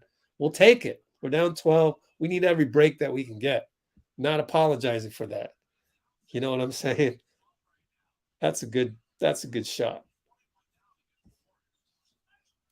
Luka gets in the paint. Dishes out. Back to Luka. He dishes.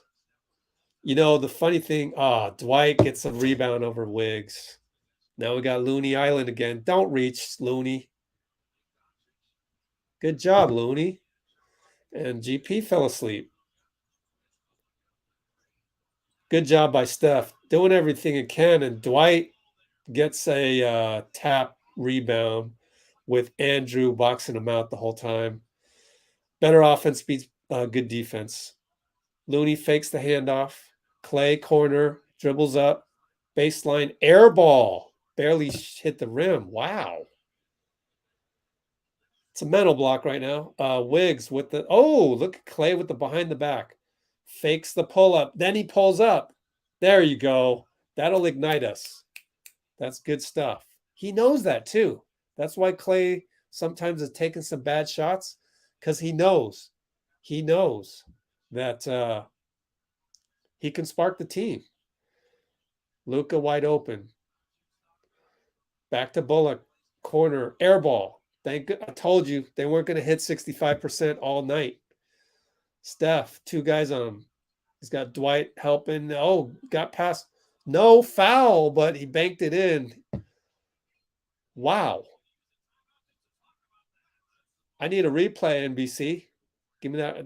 That should have been and one, right? I mean, Steph doesn't just fall down just on his own.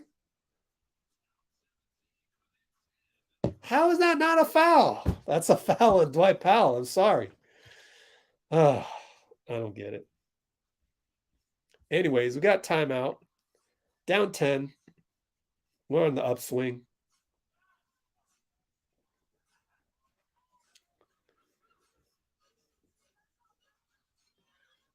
Well, is Steve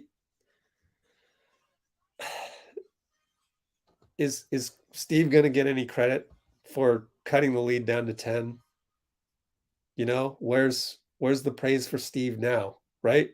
So he deserves it.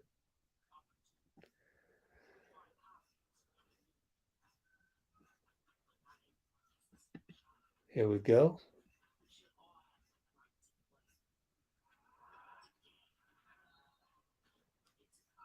Yeah, there we go. Look, if you can know nothing about basketball and still root for your team and bring positivity, and believe it or not, you're actually contributing to the team. Whereas people who think they know everything and are just complaining left and right and criticizing left and right, how is that constructive? That's not constructive at all. So again, positivity always wins out. I'm convinced of that. So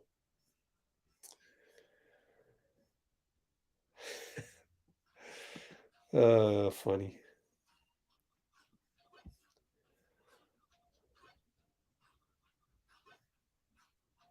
I mean, for morale, yeah, it'd be good to chalk up a win. I'm just not worried. Like, we're not going to go 0-20. We're just not. Like, we're a good enough team. We'll figure it out. I think again, it's not the result so much as it is the process. If the process is that you have confidence in your own abilities and you're trying your best and you're doing everything in practice. You're practicing the free throws. You're practicing not doing stupid fouls. You're drilling on those things. I mean, what more can you ask for? So it just you'll eventually get a win just after all that. You should come and see my basketball league, although we're stopped due to COVID. I actually had a dream that I was running the league last night. Some of the worst teams in my league, they keep playing.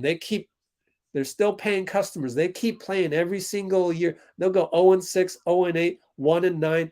Eventually they get better. They really do. They get better. And suddenly they're a 500 team. And suddenly they're going deep in the playoffs. And suddenly they win a championship in my league. It happens. It may take them a year, 2 years, but it happens. Luka stepped back. Clay did everything he could.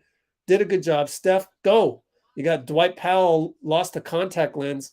Clay reloads. Yes, three-pointer. We're down 7. We're down 7. Where are the people that fell off the cliff earlier? Don't let go of the rope, people. See? This is a reward for those of you that still said, let's go Warriors when we were down 16. Luka got past Clay. That's point of attack I'm talking about. However, you can't be mad at Clay. He said he's 80%. That's got to be a block. Yeah. So Wiggins, good job. Wiggins is doing well. He's aggressive. He's spotting the mismatch. Luka's complaining. That's what he does. He's got a lot of LeBron in him in terms of that complaining to the ref thing. But Clay, I can't be mad at that defense. I can be nitpicky and say he's got to keep Luke in front of him. But he's only 80%. Even he said, he admitted that. I forgot which interview it was. That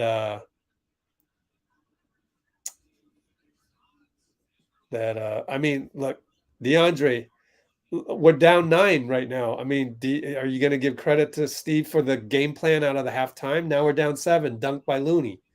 Are you going to show me, give Steve credit for this sticking with GP, right? It's down to 7. When is he going to get your credit? Show it to me. Or are you just negative all the time? Prove to me that you're not, because I'm thinking you are. I don't mean to pick on you. I don't mean to throw you under the bus. This is for the greater good. Just like right there, turnover, Clay, run out layup. Clay's made some mistakes tonight, but you can't be mad at that. He's only playing in his first game in 2 weeks. Steph, aggressive drive, air ball. He's not complaining, so I guess he didn't get fouled.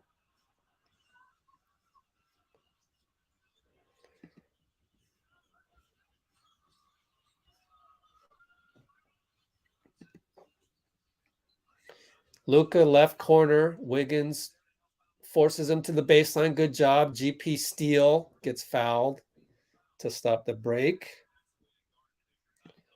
Thank you, Monica. Wow, I'm late to all your comments, and it's like, yeah.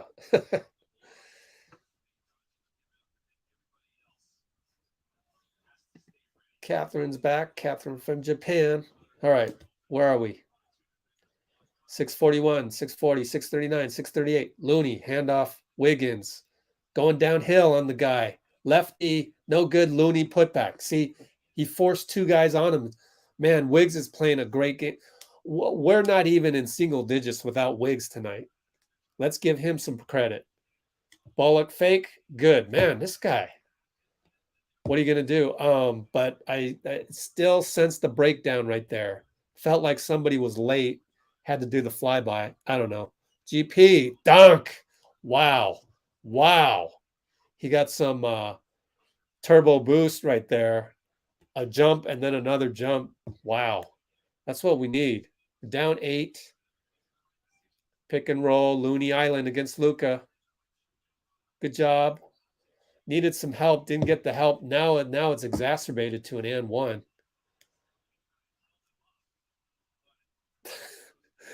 This is the time when Luka's like that and guys are like that just pisses you off, like it makes you hate Luka. when he's on you, when he's against you.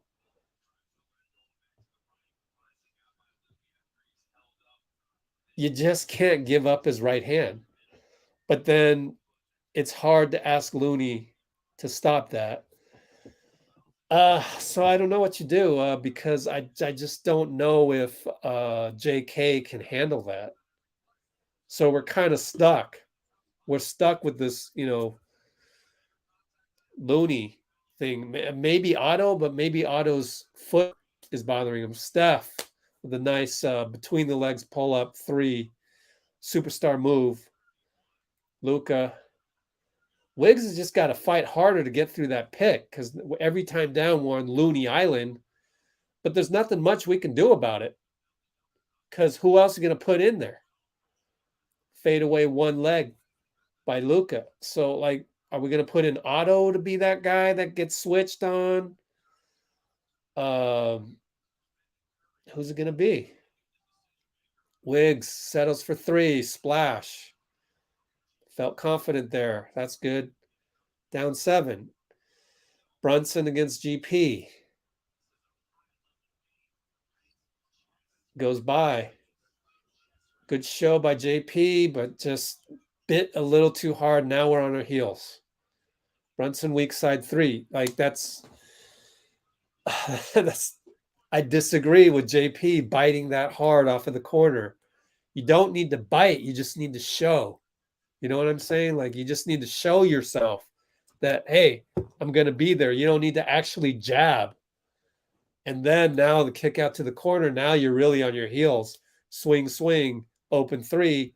That's what the Mavs do so well. And you can do that when you have a Luka, even though Luka wasn't even in the play right there.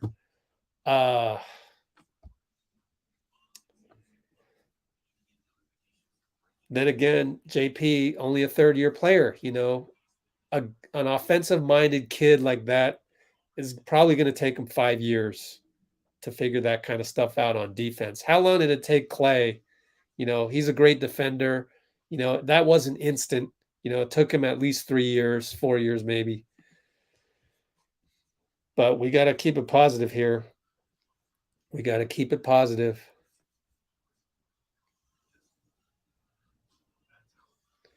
I sent video to see me with Steph and your voice. Ooh, okay. I don't really know what that means, so elaborate a little, but cool. Klay is not in the zone. Oh, cool. Blazing's back. See, we can infuse positivity and spread positivity this way, can't we? It's doable. This is living proof, man. Living proof. We can do it. We can do it. Monica Johnson bringing all the energy, and Catherine bringing energy. It's the lowest form of analysis. I mean, DeAndre, I know you're upset about the and ones, but it's Luka, man. It's Luka. Give him some credit. Give him some credit. It's hard. It's hard. I'm telling you, with Draymond on the floor, that doesn't happen. Probably even with Wiseman on the floor, rim protector. When you're at the free throw line and you're Luka and you see a 7-1 guy, you think twice. So don't worry about that, man. Don't worry about that. Like, yeah, they're gonna have our number tonight. They're gonna have our number. Luka can do a lot of what he wants tonight because when Dwight Powell's on the floor, we have to have Looney out there, and then it becomes pick and roll game, Looney Island every single time, unless Wiggs can get through the screen. But this is the NBA. They set good screens. So you need your 4th, 5th help to do their job perfectly. So like I had described on the last play, JP jabbing on that defensive help was critical. He just needed to show himself. Anyways, here we go. Steph, bye-bye. Finds GP, shoots it. No, that's way off. That wasn't even close. Anyways, Luka against GP, got 5 inches on him. See, he got by the screen. JP out there. Don't leave Luka, JP. Gonna have him on the island. Leaves the Jalen pick. Steph doing a good job. Steph has pretty fundamental good defense. Oh, right there. And Kuminga fell asleep. That's why you didn't see JK till now. Tip in by Dwight Powell. JK gets the opportunity, and Dwight tip in over JK. Like, you got to know, Dwight Powell beat you on the timing of that ball. He should not beat you on that, you know? Anyways, here comes Otto. So we got Steph, JP, Wiggs, Otto, JK. This could be the game right here. This could be the game. JK, spin, gotcha. Good job. Good job. This is critical right now. Critical.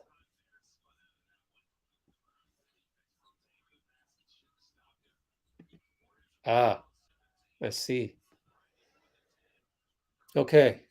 Luka on Steph. Look at Steph is playing awesome defense. For his size, Bullock finally misses. There's no way they're shooting 65%.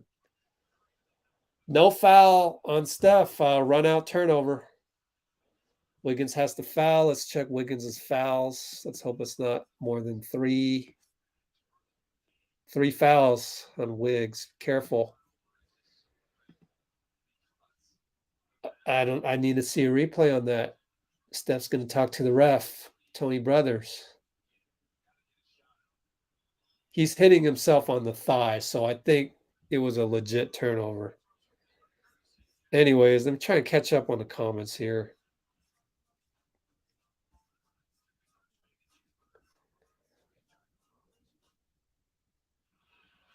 Oh boy, Dean with the Bob Ross reference. I actually don't know what that means.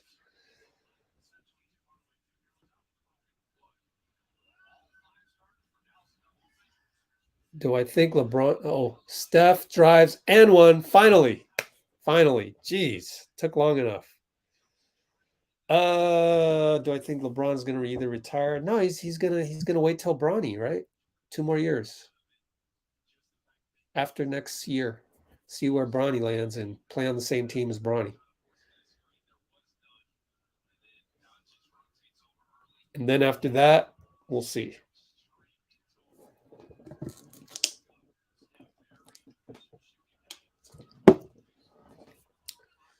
There we go. All right, we're down 9. Wiggins at the table. Clay's in the game. So Wiggins will probably come in for JP. 1, 2, 3, 4, 5. Yeah. Luka spins around Steph. Josh Green throws a layup, air ball. JP, nice crossover. There you go with your one move per Iguodala. Just do the one move. Got the one move. Got the step. Layup. Simple layup. JK against Luka. Up top. 1-on-1. Gets back to his right hand. Make that guy spin left, please. It's the same defense that you play on JK, ironically. Steph crossing over. Josh, he says, I got Josh on me. I got to take him. No foul. He looks at the ref. Nothing. Luka, Bullock. We're back. 5-on-5. Dorian Finney-Smith is still hot. Just weather that storm, man. I don't think he'll keep making it. There's just no way. Not Dorian Finney-Smith. Come on. Clay against Dorian. Timeout. Clay's pissed. I kind of know how Clay feels. You know, you don't play basketball for a couple weeks, whatever the reason. That first came back is so tough, and it's like your body doesn't respond to the brain. Like, go there. It's just your timing's off. So normally he would have already blown by Bullock on that one. But the problem is he hasn't played basketball, an NBA game in 2 weeks. He's been sick. Surely his conditioning isn't 100%. So I feel for Clay. I feel for him. And, you know, kind of struggling tonight. 5 for 13. So I feel for him. I feel for him. Bob Ross. I'm gonna have to look him up. Bob Ross. American painter. All right. I need to use a restroom break, so we'll be right back. Thank you. Oh, you know what?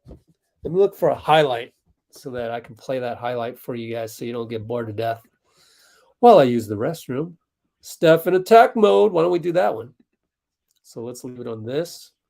Boom. Here you go. And boom. Show that for you. Be right back.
All right, we're back, but that restroom break was a little longer than I expected. So we're back already. We're down 9, 50 seconds to go. JP stuck. Finds Wiggins. I guess we got the same. Oh, Steph came out. Wiggins threw it away. Otto, nice.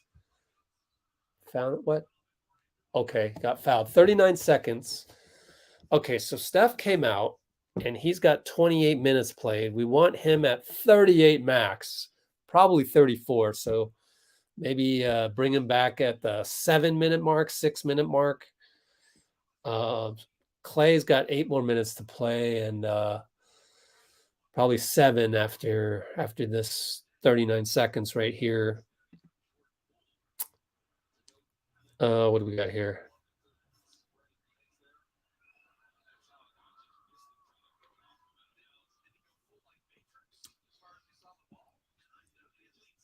Let's see. It's great that we got over 50 people now. That's awesome. Let's see.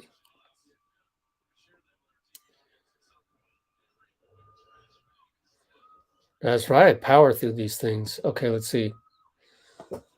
Yeah, they're trying. They're trying their best right here. Wiggins missed a free throw. Oh, boy. Luka threw it away. Actually catchable. Brunson didn't catch it. All right, let's go, guys. We're down 8, 31 seconds, and we're down 8 with the ball. We're not going to do 2 for 1 because Steph isn't out there, and we're trying to do the right thing now. JK pick. So we got Bertan's Island. Take him, JP. Lost it. Oh, get out of there, JP. Oh, man, they post up JK against the smaller Brunson. He goes up, gets fouled. No, traveling. Oh, God. That's unfortunate. That's unfortunate. I don't know. Was that traveling? I'd love to see a replay, but we're never going to get it because we don't have basketball people doing basketball. I said it. Juan Toscano-Anderson, cameo for defense. Let's see. Who's he in? GP in there. So came in for JP. GP tells what? Otto to get off the court. Yeah. 10.4. Otto's probably like, man, I need some more minutes. Clay foul to give. 7.3 left. Don't spoil it for me. Oh, let's see. Where's D. Lee? I mean, he's just out of rotation. Clay back. He's a 2 guard, so everyone on the 2 guard depth chart going to take a step down, and that's Damian. JK against Luka. Don't foul. Step back. Short, no good. Good job, JK. Clay takes a practice shot inside the paint. We're down 8. 8 points in the NBA is nothing. And I really can't complain. It could be a lot worse than this. It could be a lot worse than this. So let's take a look at some of these minutes. Klay Thompson, 22.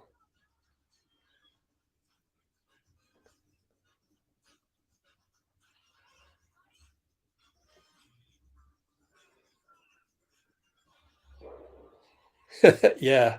CPGE. I already timed that guy out. The Mavs fan got timed out. We'll see what happens. Yay, we won a quarter. Woo. I know it's been a long time since we won a quarter, hasn't it? The momentum and confidence is back, and the connectedness that Steve talked about, right? Oh, Fitz, I mean, I'm the guy trying to take Fitz's job right here, so but we have a different type of broadcast that can't be duplicated. We don't have any commercials. You guys get to chime in with your instant reactions and takes, and we can talk about things right on the fly. We've got multiple windows here that we can play with. So it's different. It's different. So I'm not really a replacement for Fitz in terms of like, don't put me on NBC Sports Bay Area because I would ruin the whole play-by-play. I wouldn't be able to, and then I would never take a break. It's just totally different. But like Dean said, when I met up with Dean in Long Beach, he was like, I'd never seen anything like this, second screen. And I'm glad. Just try something new and connect with you guys. And best of all, spread the culture of positivity of the Warriors locker room so that other people can learn from it, apply it to their own lives. I mean, we all got to wake up tomorrow and go to work. I have to stay up late tonight and do a few videos, something to put on YouTube. And then 11 a.m., 10 a.m., I'm going to Sony Metreon. I'm going to watch me the Batman movie, man. Been waiting. And that's my break. Oh, JP gets the step, keeps the ball. He wanted a foul. He says every time. Is that Tony Brothers? Yeah. Oh, gosh. Anyways, ball inbound, baseline, Clay bricked it, and he shakes his head. Wow. I could even make that one in my younger days, but that's how much Clay is struggling right now. First game back in 2 weeks. I don't blame him. Actually, if it was my younger days coming back from 2 weeks, I probably would have airballed that. Truth be told, Davis Bertans miss. Clay, another brick. Kuminga. Offensive rebound, can't make it. Oh, man. Okay, let's watch JK's body language. That's the thing he needs to work on right here. That's the thing you'll see Steve on the bench doing his best to keep Kuminga's energy up because he's a rookie. Every little thing up and down, up and down, up and down. Now, when it goes up, it has a chance to go super up because he's an elite athlete. Great defense, Otto. Great I mean, how many minutes does Otto have? We got to look that up real quick. Uh-oh, Steph going to be called for a charge. Oh, we got to just move on from those. Move on from those. Oh, gosh. Unfortunate. What was I talking about? Otto minutes, 12 minutes. He should be able to go the whole way if need be. He just got outsmarted by Jalen Brunson right there.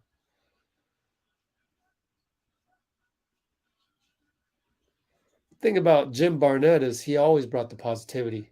Oh, jump ball. Way to go, Clay. There's your all NBA defense right there. Man. Oh, what a compliment by Anthony. Let's see.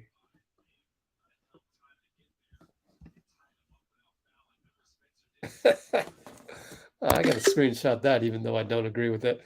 But I respect Fitz's grind. Like when he's on the broadcast, like the guy comes up with some witty stuff. So he's made for TV. But I'm more made for YouTube TV, right? YouTube, not YouTube TV. That's a brand.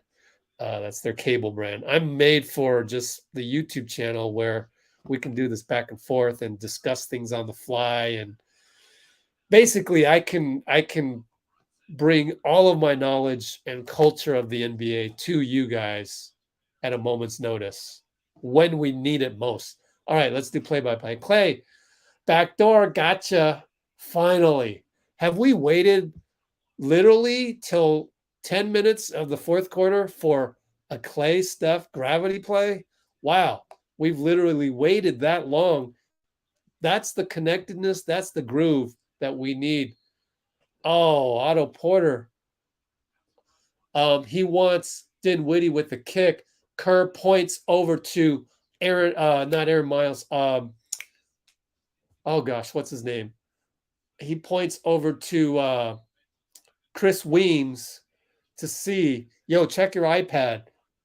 Oh, we're going to challenge that. Okay. Oh, man. I love seeing that in action.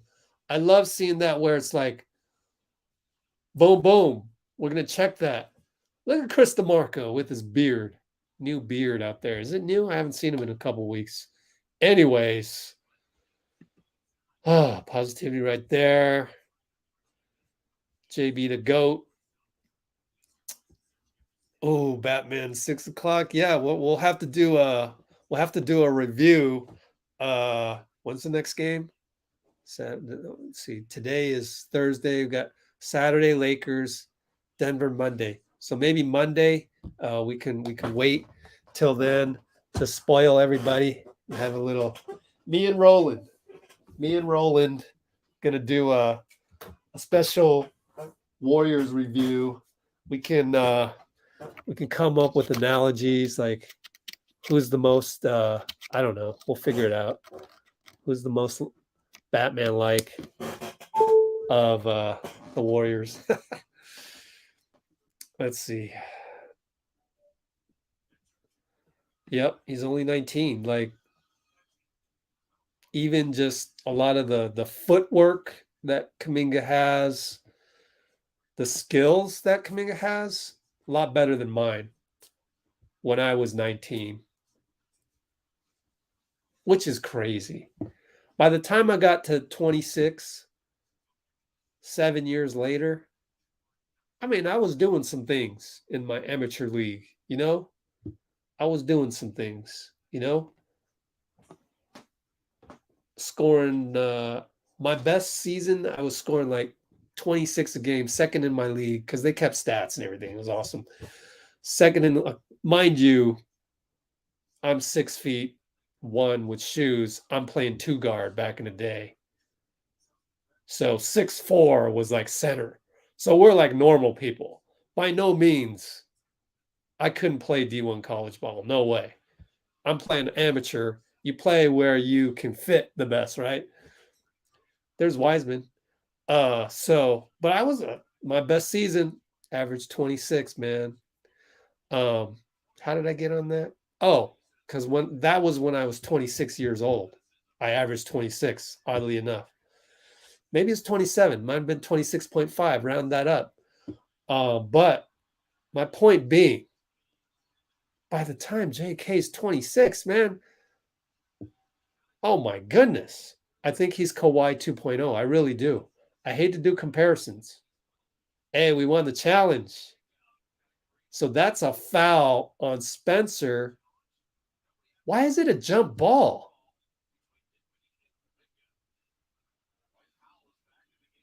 Shouldn't it be a foul on Dinwiddie?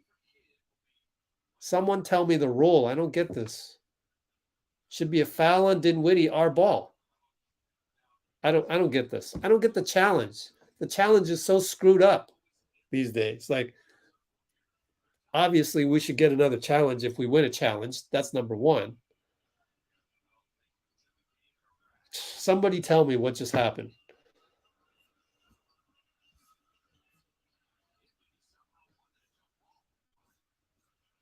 They were a Dinwiddie beat Kuminga on the jump ball. We can't be losing that one. Now we're back to where we were. We're down 6. Only down 6. We just need to stop. Dinwiddie, no good. Pretty good closeout by JK. Oh, man. JK in just so many years. Oh, he's going to be so good. I like how Steve didn't give up on him. I mean, Moody travel. This is some confidence. This is some confidence of Steve going with Moody, who just made a rookie mistake. And JK, who has been playing better than a rookie. He's guarding Luka right here. I want to address the comments soon, but I'll have to wait till a timeout. Comes Brunson against Otto. Steph left Josh, and Josh hits it. That was the gamble you had to make. Oh, man, that's too bad. Down 9. That could be a critical gamble that we just lost. I would have took the same gamble, and I would have lost that one. Moody over to JK. They leave him. Reload 3. Wow. JK hits it. Way to go, JK. All right. We found our defender for the rest of the night on Luka, right? I don't think we can bring Looney back at this moment in time. Bullock finally misses. Told you. That's not sustainable, man. Not sustainable, not for Reggie Bullock. You know what I'm saying? Like, these guys can't win a 3-point shootout at the All-Star weekend. I don't believe in them staying on that the whole time, right? Anyways, JK misses. Here comes Luka. Gets the screen. Otto on him. Let's see how Otto does. Oh, gosh, he's got bad feet. Does a good job. Kept him in front. Luka fade away. What you going to do? All good. All good. Down 8. If he makes that all night, then we're in trouble. But did what he could. Wiggins on the table. I would think to take Moody out. Give and go. JP, because they're giving minutes for Clay. Runner good. Way to go, JP. Down 6. We're only down 6. This is great. This is great. You can feel the effort. You can feel the focus, the lock in. You can feel it. Steph on Brunson. He's going to do a good job right here. Steph, one of the smartest defenders in the league. Brunson, brick. Shot clock down. Oh, Luka. No, too late. Shot clock violation, baby. Yeah. Okay. This one, the service to Wise. Yeah, and that's why the Warriors didn't tell anybody when Wiseman got the cleanup surgery, because of this right here. So all you social media freaks that were spitting out negativity about Wiseman, I tell you what, that's what you get. The Warriors didn't want to throw Wiseman under the bus again, under the social media bus, by saying, yeah, we had to get it cleaned up. So they decided to wait it out and tell you later so that he wouldn't get all this hate for a month. Anyways, that's my 2 cents on that. Okay, here we go. 7 minutes. Ooh, Moody, confident 3 goes in. Our rookies. Where is the credit to Steve? How many coaches out there would have the balls to play 2 rookies right now? We were down 10, I think. No, we were down 6, maybe 9. Maybe 9. We were down 8, 9, maybe. Now we get a steal.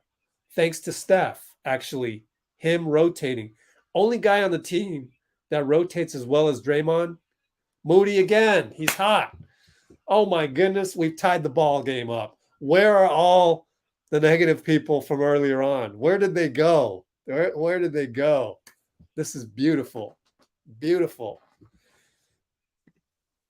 All of you guys deserve this. You deserve this. Oh my goodness. I'm gonna screenshot this. Positivity people. Oh gosh, where are we?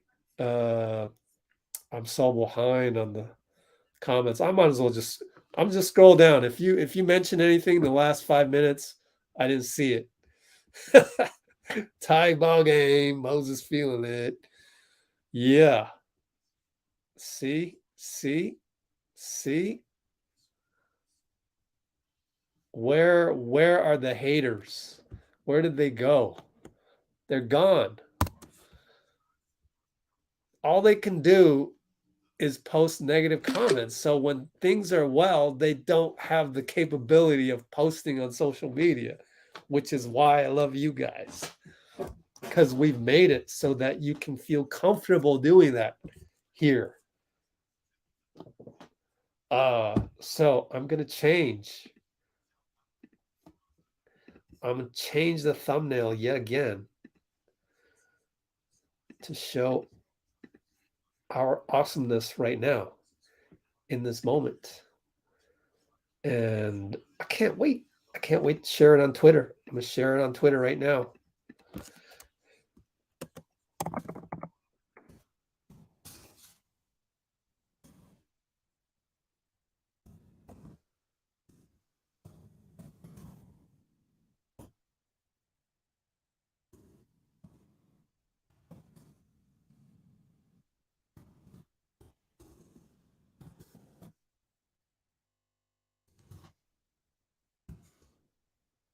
Oh yeah.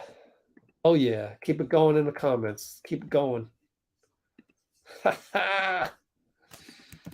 Oh yeah.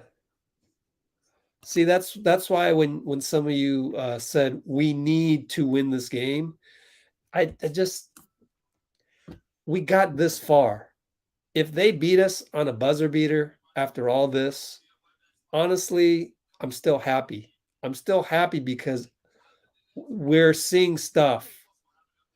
We're seeing stuff that can be replicated, that can be drawn upon next time. And Moody, and I forgot to finish my thought. My thought was, where is Steve Kerr's credit? How many of you would have had the balls to put Moody in there with JK? I wouldn't have. Honestly, I wouldn't have. I admit it. I'll be the first one to admit that. That takes some balls. And Steve deserves credit for that. Luca on Otto. I like to see Otto on there. Remember, I voted, Dinwiddie, tough shot against Wiggs. But I voted for Otto to start the second half. Remember, I'm all on the Otto train, but I guess they were saving up his minutes. All right, Steph Moody, pick and roll. Steph's got Luca. Now he's doubled, finds Wiggs, swing. JK, reload, no good. Ay. Well, JK did make the last couple, so I'm not mad.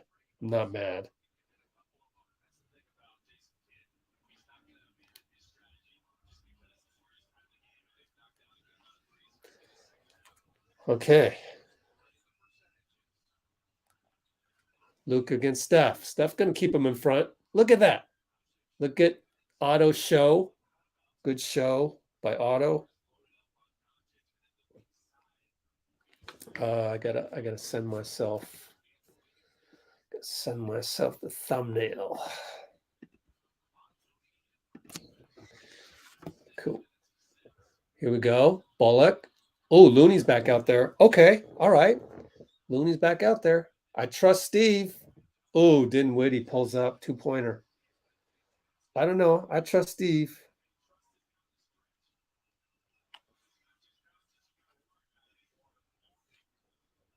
Okay. Put this on my stories. Go. Moody pulls up. Good. Moody. Moody. I'm telling you, none of us would have the balls to put Moody in there. I mean, wow. Moody. Moses Moody. Up, Luca got by Steph. And you see, he put his hand up. Why? Because that's the defensive assignment is you got to keep Luke in front of you. And he didn't. Anyways, we move on. Moses.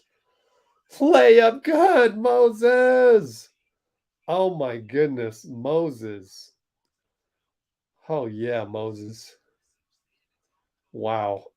I can't even believe what I'm seeing.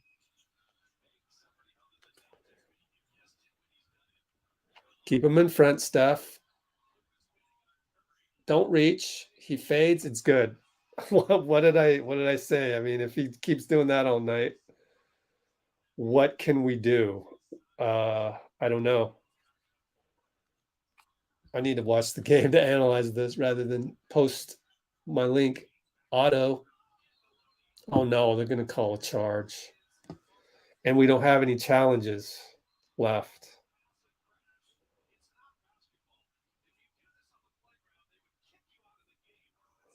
Fitz is having a cow about that call.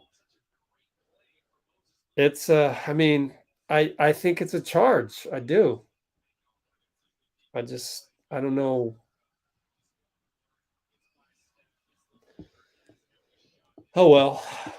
I only got one replay to look at, so I could have been wrong. I don't know. Now Dinwiddie going to try to oh, and it's an and one on Steph. Like that's how come they don't give us that call? Now we're down by 6, possibly 7. Oh no.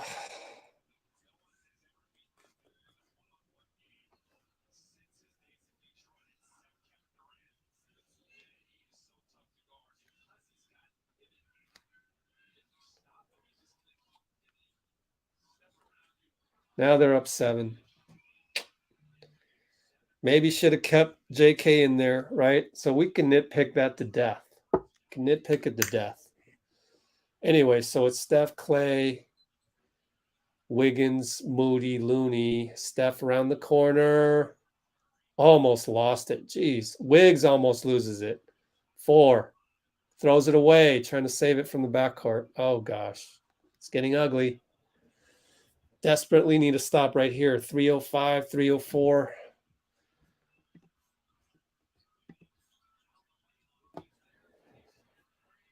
DFS, no good. Powell, offensive rebound. That's not good. 253, 252. Luka against Clay. Fade away, off the board. No good. Steph rebound. Let's go, Steph. Find Clay. Doubled. He's doubled. Steph finds Clay. He's doubled. Moody. They leave Moody. Moody hits it. Wow. Oh, my goodness. Moody. Wow. With the black eye and everything. Good to see the swelling is down. Anyways, Luka, Clay. Doubled by Steph. Bullock wide open. Good. I just... Why did Steph do that? That's 2 defensive breakdowns by Steph in the last 2 minutes. Moody goes to Looney. Looney good. Way to go, Moody. We're down 5, 1:59 to go. Need to stop. Clay's like, don't double. Here he goes. Looney. Now they double again. Get back. Okay, Looney's back. We're straight. Clay's on him. Fade away Looney. I mean Luka, sorry. No good, Luka, thank goodness. Steph another rebound. Down 5, 1:35 to go. Here he comes. Roger Bullock dribbled it off his foot. He called deflection. We got away with it. That was off Steph's foot. We'll take it.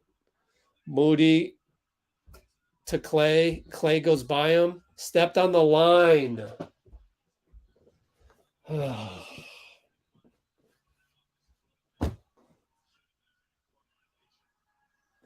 Well, we got the favorable non-call and then we stepped on the line, so it all evens out. It all evens out. Too bad. Oh, man, too bad. Oh, my goodness. Oh, man. I have no words for that one. Just got to move on. Got to move on. Got to play good defense right here. We don't need to double Luka at the logo. In fact, we don't need to double him at all. You just need to stay in front of him. I think Klay can do a good job even if he steps back.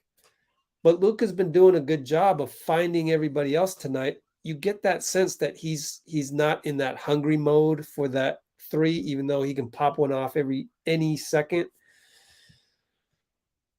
So it's that point of attack, and I just leave Klay with Luka. Don't complicate it with an extra body up there. That's the only thing I want to look for this time around.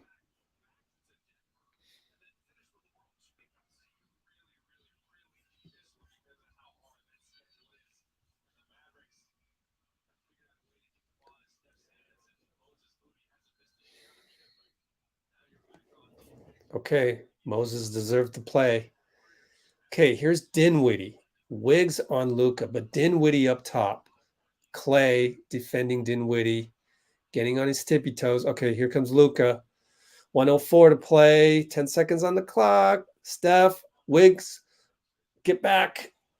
Oh, good rotation, Steph. It's 1-on-1, and he goes by Otto. DFS went by Otto. Oh, got to play on. Down 7, 56 seconds. Steph needs some heroics against Bullock 1-on-1. Wiggins, PNR. Finds Wiggins open for 3. Nope. You can see that was off the whole time. Everyone's gonna be all over Wiggins for that because there was time to get it back to Steph. Anyways, Luka Wiggins over by the logo. Klay decides to get the ball moving. Doubles Dinwiddie over to Powell. He got free. Down 9. 24 seconds left. That's it. That's gonna be it. But we made a good, comeback. We made a good comeback. Man, these Mavericks are scary. They're scary. There's so many good teams in the West because Utah's at 4, Memphis obviously at 3. Dallas is looking good, man. They're looking good. Luka's so tough being that 6-7 point of attack. It's tough. It's tough.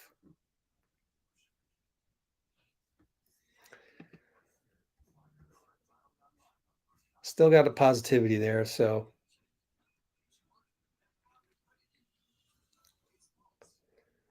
You don't think Dallas is scary?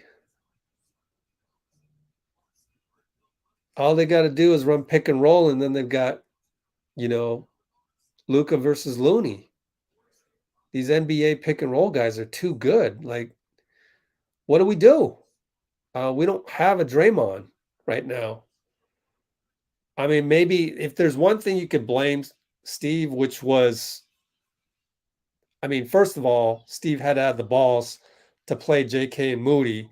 But secondly, to keep both JK and Moody in the game like that,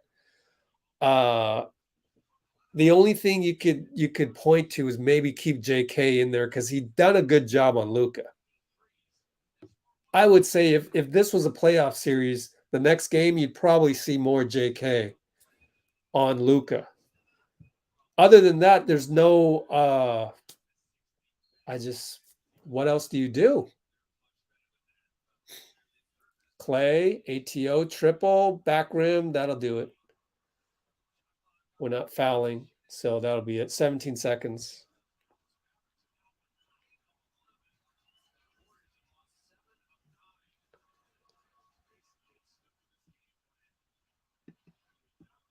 Dinwiddie is the key. Having a Dinwiddie in the second unit is pretty darn good.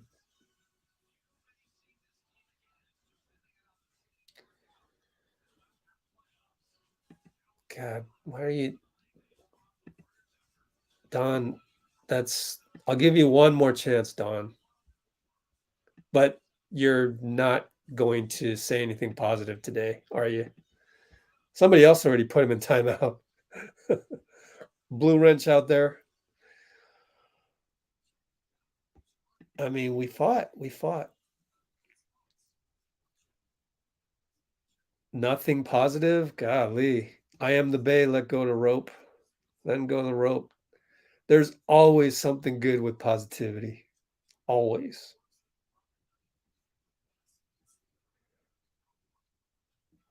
Yep, they're double teaming Steph. Clay's having a bad night, so I mean, Moses took advantage, so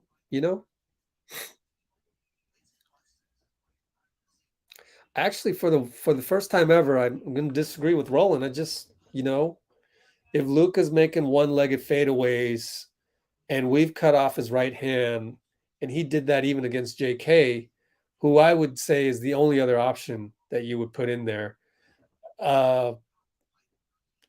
you're going to lose. With this squad, we're going to lose. If Luka's that good. And we don't have Draymond, and we don't have Andre. So again, we're missing a couple important chess pieces. So that's why I disagree with everyone saying 3 losses in a row is the worst thing ever. I mean, it is what it is.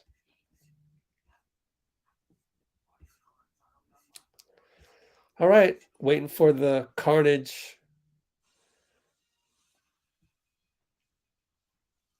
I mean, how would you figure it out, Francisco, who has a history of not really posting a ton of positive stuff when you come on here?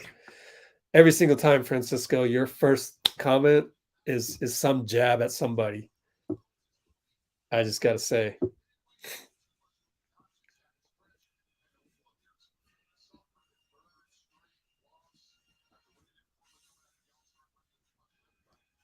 LeBron can't even go look. I mean, oh boy.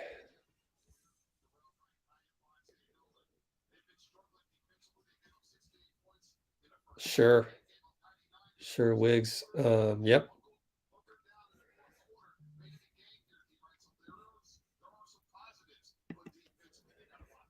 see. It's hard. I mean, it takes balls to have 2 rookies in there. I mean, yeah.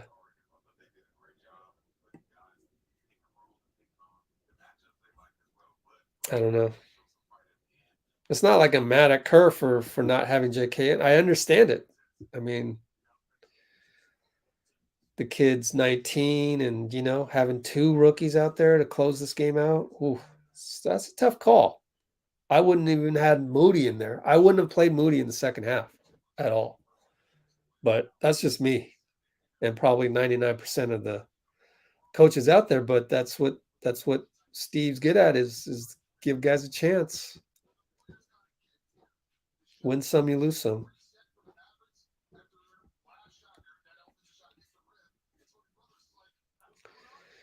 Klay was off, man. Klay was off.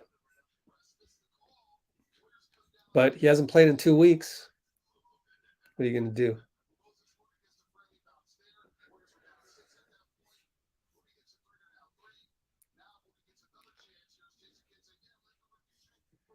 Yeah, big picture here.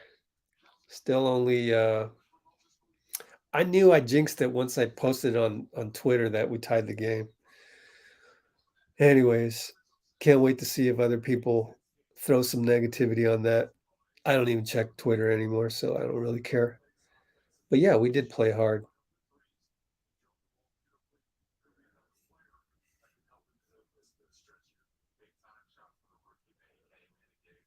Yep.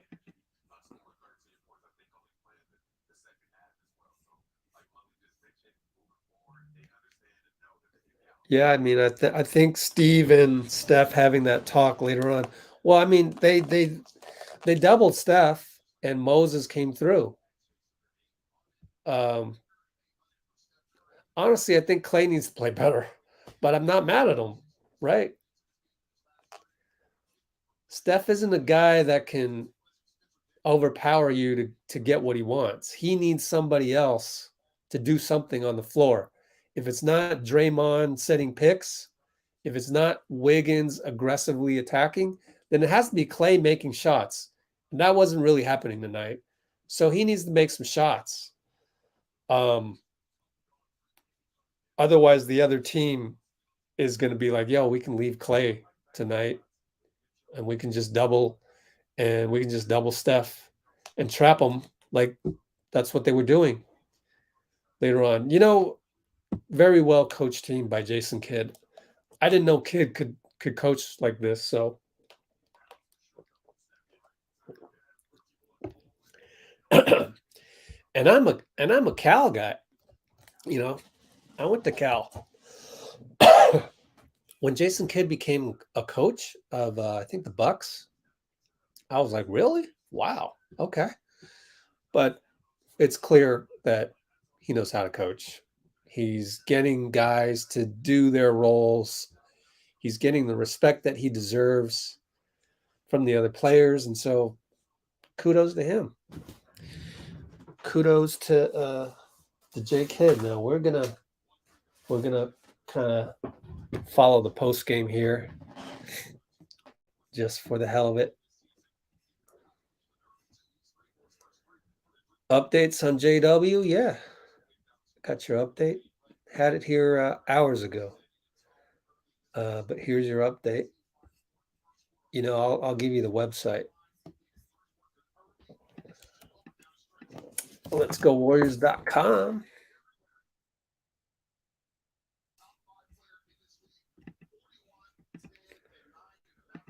Copy link address to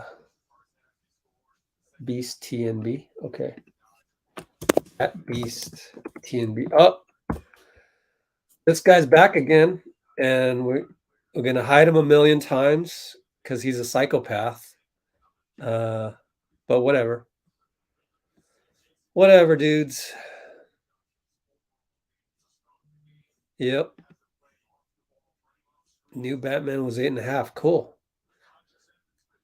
Brandon, what was Dark Knights? I have some comparison. Dubs are actually in a comfortable spot despite 3 losses. Like we still got playoff contention. I mean, yeah, all of this is being done with no Draymond. So I'm not worried. I really am not worried.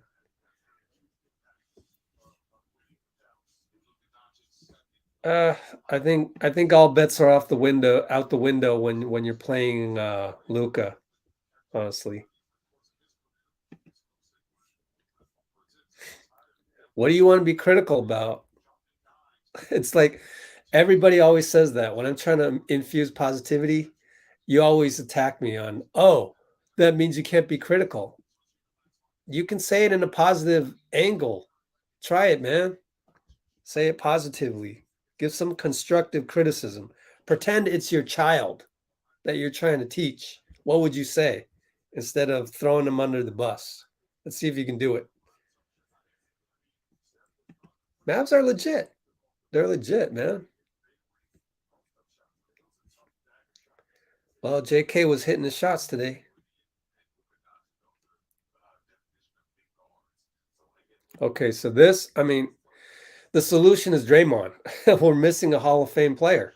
We're missing a DPOY. If you took Gobert off the Jazz, they would struggle. They just would. So you're talking about we got to play better defense. I don't know. Tonight, I pointed it out a million times. The point of attack, again, we didn't keep guys in front of us. Like Luka would get to his right hand. But then when we finally woke up and cut him off, then he did that fadeaway one-legged shot, and he made like 2 of them, 2 or 3 of them, 2 of them, 3 the whole game, maybe 2 of them in crunch time. So what are you going to do with that? That's what Luka does. Those are the unguardable ones. And that's why, JK, If this was a 7-game series, JK's minutes would go up because he switches off of Dwight onto Luka just fine. But it's hard to just go with the rookie because Steve was already going with the other rookie.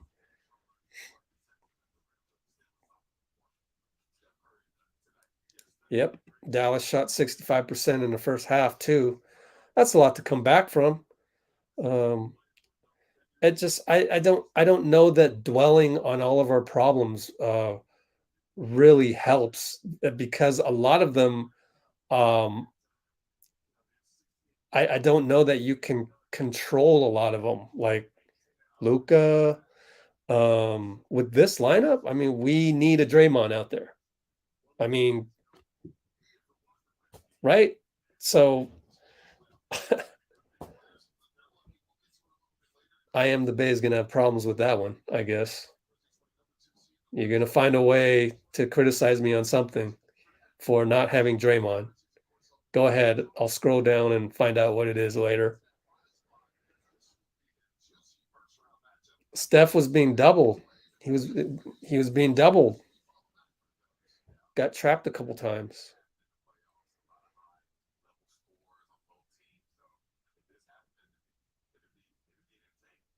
He's just protecting James because of, I don't know, guys like you that go out and just criticize James all over the place. Maybe not you, but it's like he's protecting James. Is that not obvious? Anyway.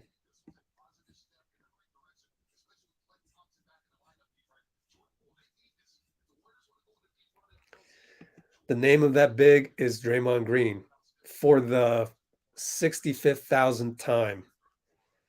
But I realize, Mr. Mason, you haven't been on here all that often. It's again, do we need to just dismiss Draymond that easily? This is a Hall of Fame player. Perhaps he's arguably the best defender of all time. All time. Every on the planet. Like him, Bill Russell, Dennis Rodman, like Mount Rushmore of defenders. And you guys just every single game, you all pissy as if Draymond wasn't on the Mount Rushmore of defenders. We're missing that right now. And it's hard to make up for that. I'm just tired of all the whininess. Oh, good Lord. Why can't the excuse, the answer, the criticism, whatever label you want to put on it, because you guys love the label. The negative people love to put labels. Why can't we just say that we don't have Draymond? It's hard to replace Draymond. You don't do that in 3 games. You don't do that. I know we won games earlier without Draymond, but that was a different time. A lot of other teams were figuring it out. They weren't sure what their rotations were. They had COVID issues. Now everyone's buckling down. Everyone's like, we got to focus. We got to find our own rotations. We're probably not experimenting that much. So we're dwindling our roster down to our 8 best guys, 8, 9 best guys. And so the teams that we're facing now are much more difficult than when we won 7 in a row.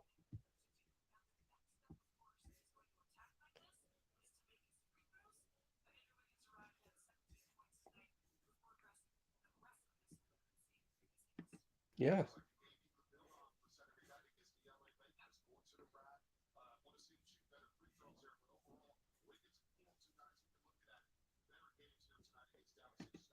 Exactly. And we're not better than 500 with this lineup without Draymond. Hello. I mean, really, like we're a 500-ish team. I mean, it just like how do people not get that when we don't have Draymond? You can see we actually were making good rotations. Like Steph, he doesn't get enough credit. I was saying it as I was seeing it. Steph is rotating. He is the best rotational defender we have, not named Draymond and not Klay at 100%. Klay's at 80% on defense right now. So we're not that good without Draymond. We just aren't.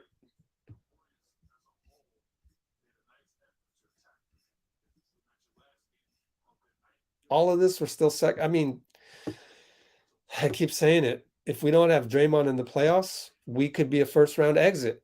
We really could be. So, hello, that's all you really need to know. You don't need to be going off on tangents in the comments about this or that. You know, it really does come down to we don't have a guy like now. JK tonight a few times looked like he could cover a guy like Luka. I mean, he could be, you know, somehow magically become a veteran if we didn't have Draymond the rest of the way. He could magically play better than a 19-year-old, but you can't really hang your hat on that, right? He's still 19 at the end of the day. Now, he'll have flashes here and there where he's playing better than a teenager would, and he's just playing superb one-on-one defense, as he showed flashes of tonight against Luka. You know, we got a chance. We still got a chance. It's not completely over with. But if we don't have Draymond, we're not that good of a team. Just understand that. It's just not a difficult equation. So I'm about to scroll down now. I'm 13 minutes behind in the comments. So I hope that takes care of a lot of it.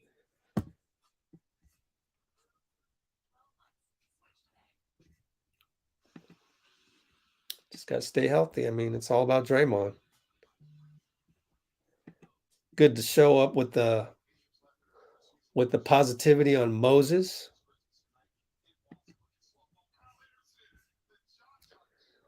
Moody was huge.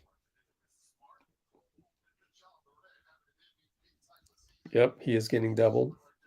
Oh, there's Shaq again. Oops, I forgot for a moment that dude was still here. Oh, did he? I guess he went away.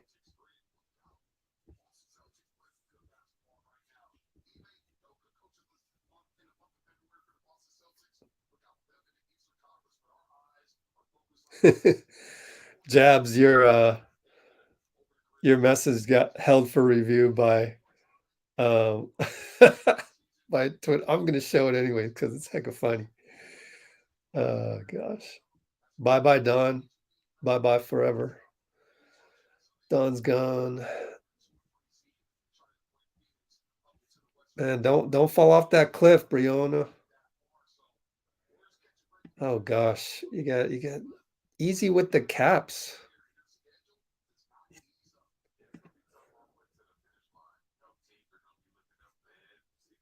Okay, let's see. JP had a good game, yeah. It was a good experience for everyone, yeah. Yeah, Wiseman can. Wiseman can. Like I said earlier in the stream during the game, like Luka get the ball, so he broke our point of he broke the first point of attack, right? Somehow he got his left leg and shoulder ahead of, say, Gary Payton. Well, now he's going to think twice because he sees a 7'1", 245-pound dude in the paint. That's not a piece of meat out there, right? That actually has some skill and talent and mobility. So Wiseman makes you think twice about going to the rim, and that will make a difference. I think that will make a difference later. So yeah, if Draymond doesn't come back and only Wiseman comes back, I give us a chance. We could still win in the first round. You never know. I guess Shaq 34 is gone, right? Yeah, look at Blasian. He's bringing on the positivity. we just got to keep fighting. We'll break through. We'll break through eventually. All right, Steve Kerr's coming on board. So I'm gonna get some of this. So let's get some of this. Here we go. Here we go. State Warriors Steve Kerr, presented by BMW. Offensively, seemed to get a little frantic. What did you see down the stretch off? Yeah, I thought we got a little frantic for sure, and we came back and tied the game, and we're in a pretty good spot, and then just couldn't quite finish the game, and we didn't score enough down the stretch to win the game. What did you see from Dallas in defense? They went after Steph. They trapped him quite a bit. So Steph did a great job of just getting the ball out of his hands, and guys made shots. Jordan made shots. Moses came in, made shots. So offensively, we did a pretty good job. Shot 54% and scored enough points to win. But you're not gonna win if you give up 122 and give up 53% shooting. So the defense was the main issue. That was mostly the first half. What do you think? Just against Dallas, I think they had 68 in the first half. 30. Yeah, I know Lucy got all. yeah. I been plan is don't reach. He's just the James Harden stuff. He's Whoa.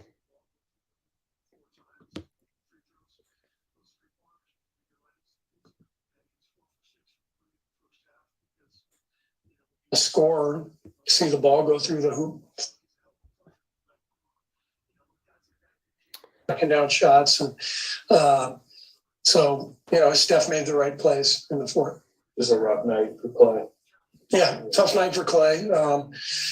He's coming back from the illness, and he needs all these reps. He needs the minutes to get ready for what's ahead. And we got 19 games left, so he's gonna have some bumps in the road. But we're gonna keep going to him and putting him out there and letting him feel the minutes down the stretch, and he's going to get better. I think when he's gotten into trouble, it's because he's forcing the issue, and he just needs to let the game come to him and move the ball and trust that the ball will come back to him. I think he's just been, trying too hard, and you can't blame him. He's been out for 2.5 years, and he just wants to come back and make an impact.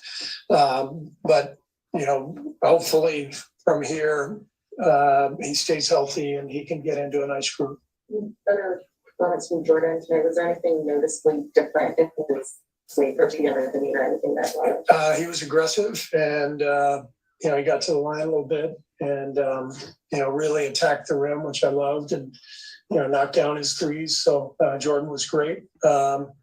Moses played so well down the stretch that he kept Jordan on the bench. But I thought Jordan's effort and production was fantastic. with Moses?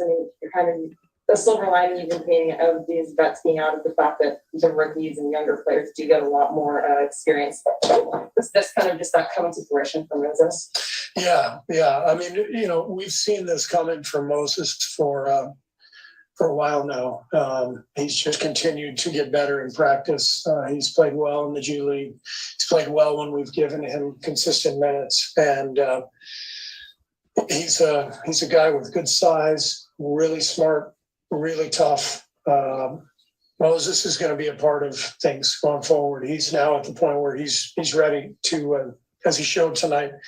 And you have to have guys like that because he's got a big body, and he's got a long wingspan. He can guard multiple positions. He can switch, and those are kind of players you have to have in the playoffs. So I'm really excited about Moses. When you say that, do you mean he's going to be in the section now, or are you ready to commit to him that way?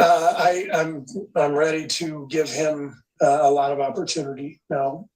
Could be different from one night to the next, but he's definitely moved himself up in the in the rotation. Jonathan was also going for a lot during that fourth quarter push. What was my decision to have both those rookies out there? Because Dallas picked us apart in the first half defensively, we wanted our most versatile, most athletic defenders on the floor in the second half. So JK and Moses came in, did a great job. And it's a great sign, because as we go forward, when you get to playoff basketball, it's really all about two-way players. And those guys are two-way players. JK can make a play offensively. He can finish in transition, knock down three, and Moses is showing what he can do. And obviously, we're going to have to get healthy. Draymond, we desperately need Draymond. You guys know that. But if we can get Draymond healthy, in rhythm, hopefully, with some good amount of action going into the playoffs, you're starting to see, some of the lineups that we're going to be able to throw out there that are more versatile and should be able to wall off penetration better. How was it having Draymond on the bench there? It's great. It's great. He's inspiring. The locker room feels lighter, looser, more fun. And then he's constantly giving guys suggestions and thoughts during the game. He's like another coach. As far as Andrew goes, this is first quarter. All right, that was Steve Kerr. Oh.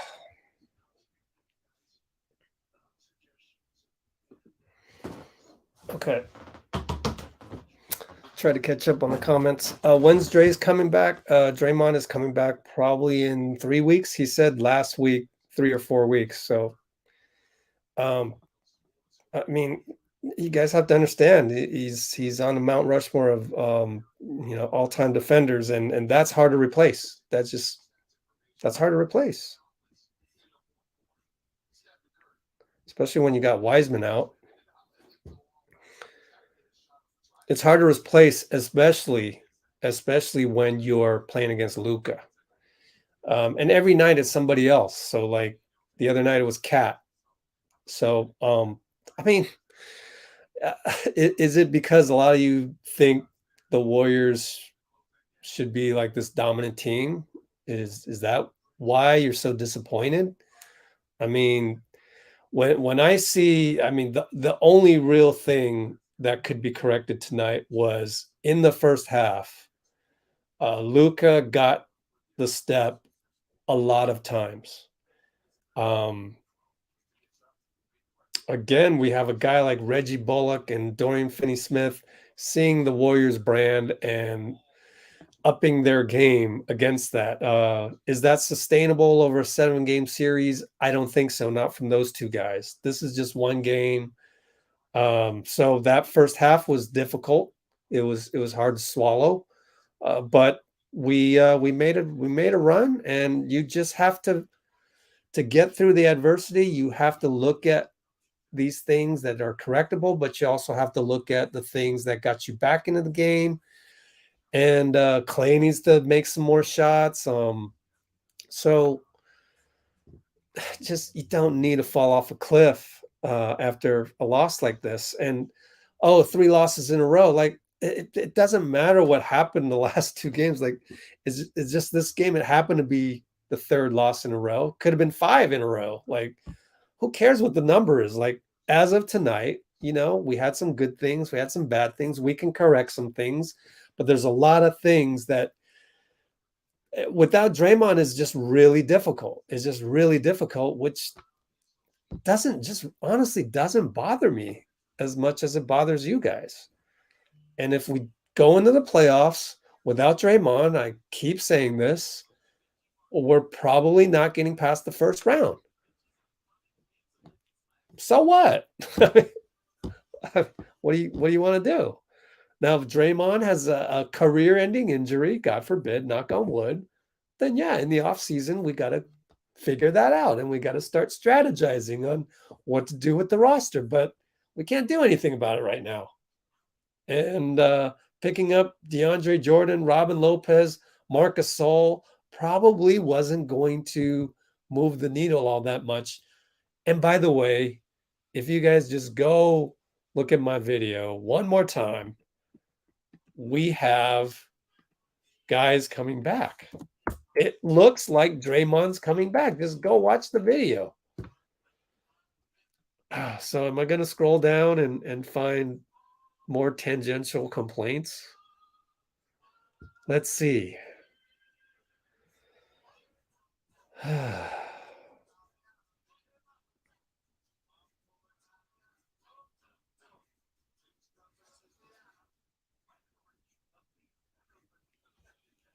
I mean that's in a nutshell.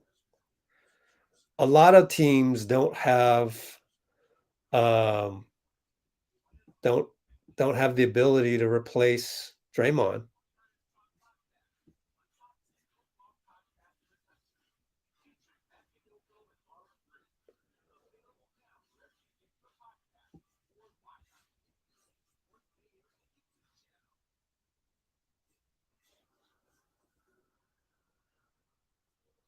Something like that. Yeah. Didn't I just tell you, like, we're barely a 500 team without Draymond? And it turns out 15 to 13. I completely forgot about that, what our record was without Draymond. So stay positive, people.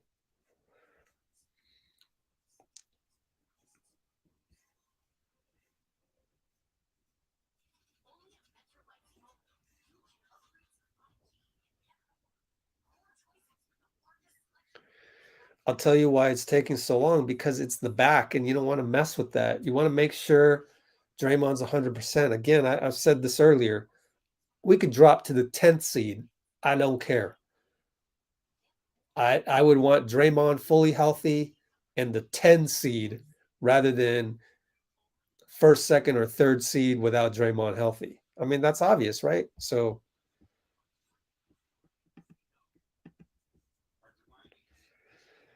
we usually get some dumb comments on here after the game, and just time those people out. Glad to have guys like Jabs and Roland, and you know who you are out there, to catch some of these comments before they become cancerous in our chat.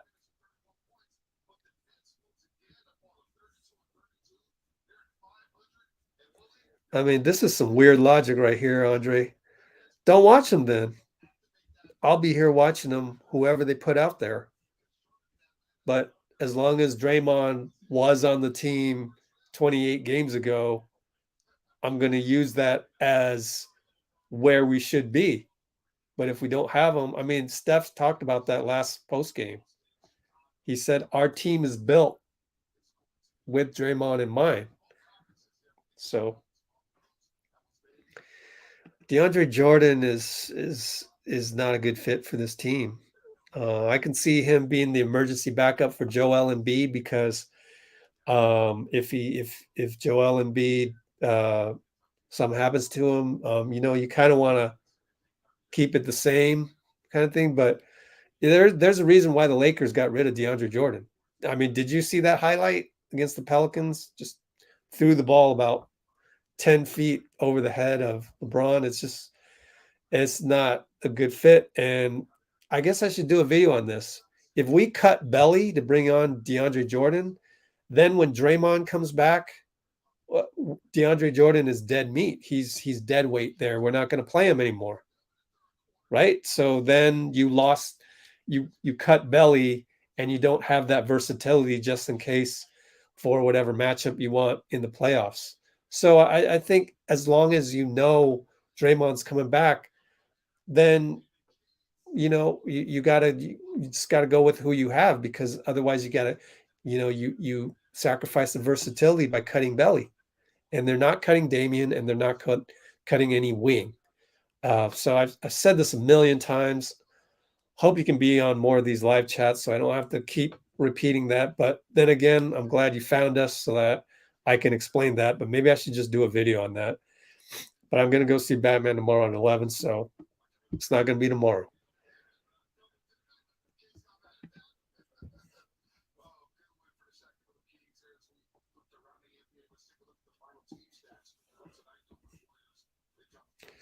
They're going to figure that out because Draymond and Wiseman will come back before the playoffs. Duh.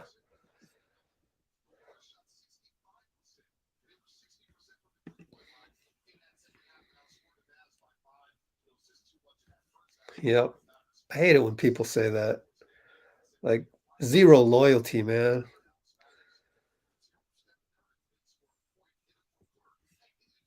Yep, I got rid of Agnes. Okay, we got Steph coming on board. So let me get ready for that. We got Steph coming on board.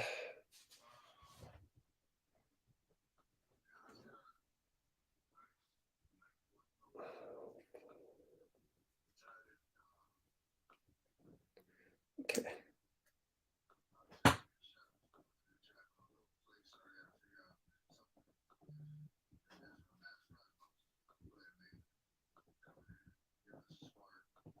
Here we go. 68 points, and they led by 17. A wire-to-wire victory for the Dallas Mavericks. Let's hear from Stephen Curry, who didn't score a point in the fourth quarter. Heck, he didn't even take a shot in that fourth quarter. Let's hear from the chef.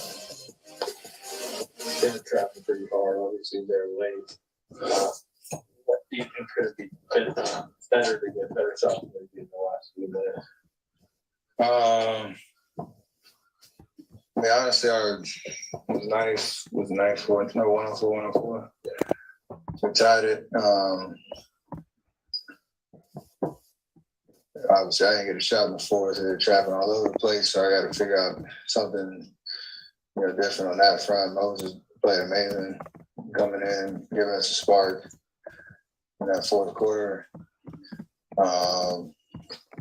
Moving the ball a little bit, maybe get me off a bit. Just they are just going to kind of resort to double and a half court, but offensively, it's not really the issue. We got to get more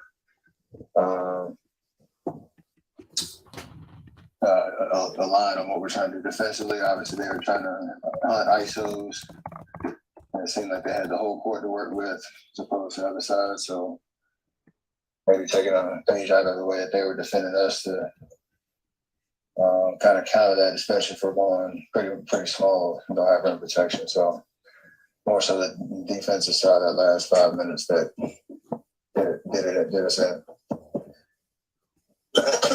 You mentioned Moses there. Steve's talking about giving him more opportunities moving forward. What have you seen behind the scenes, practice and some of the other stuff that seemed to be having your coaching staff believing in him more than earlier in the season? He's just gritty, plays hard every possession. Comes with a level of competitiveness and energy that we need.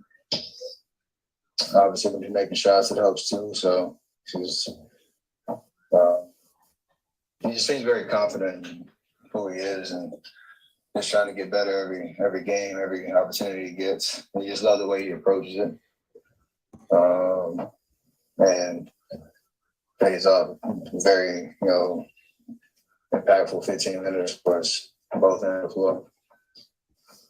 Kind of like defensive left, but I don't believe you can make on the floor late. Being good. If we're all together on our rotations and coverages and all that, they're obviously very athletic and bring a lot of energy for us. So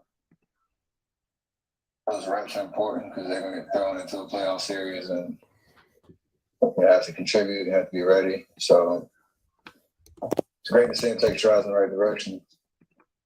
And I notice we get better at what they're trying to do. So it goes back to the first part of just everybody has to be on the same page, because if you're not, especially without rim protection, like some teams have, our Draymond wise, like our perimeter defense has to be solid.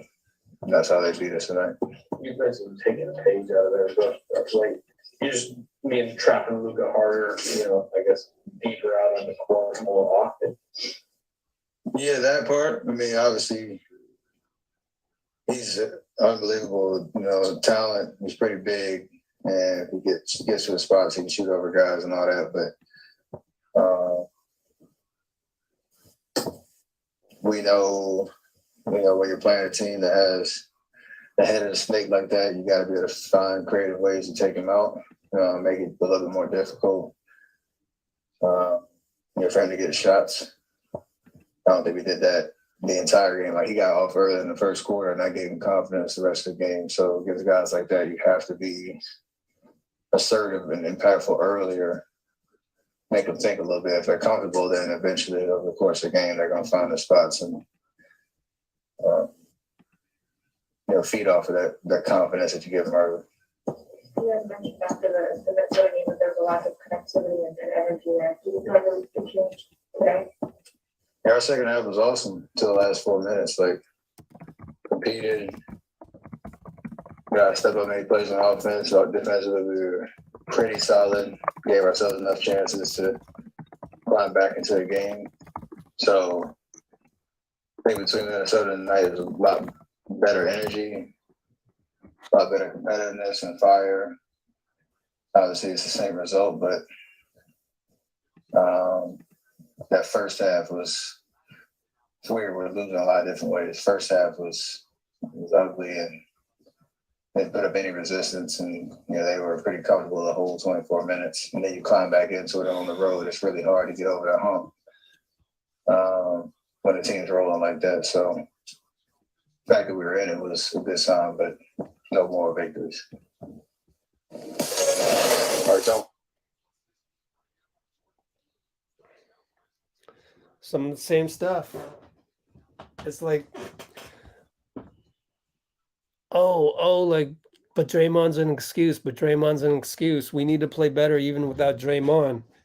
Okay, so Juan Toscano-Anderson is suddenly going to do drills from, 2 a.m. to 2 p.m. tomorrow, and he'll be as good as Draymond. What do you want them to do to improve beyond that? Now, I already talked about that for like the 5th time tonight. I'm telling you, tonight, they could have stopped the point of attack a little bit better. The scouting report on Luka is not difficult. Do not get him right-handed dominant downhill. You need to make him spin. But there's only so much you can do with that. Beyond that, you have Steph playing great rotation. He's just 6'3". You have Klay only being at 80%. Klay is not himself just quite yet. So who do you want that guy to be that has the size, the width of Draymond, the feet of Draymond that gets him to that spot where he can basically cover 2 guys at once and be able to close out with the 7'1", 7'2" wingspan? I mean, all of this stuff, and yet you want us to play to that level? Like, golly, I don't know what else to say. Like, I'm talking to a brick wall at that moment in time. And I keep saying this, and you guys keep commenting the same thing. Like, it's just like, I'm tired. I'm tired of saying the same thing over and over again.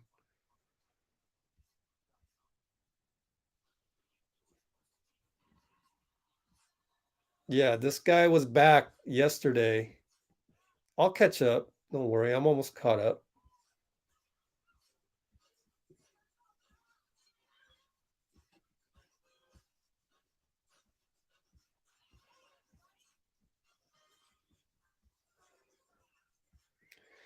Andre Johnson's going to say, can we get KD back? What?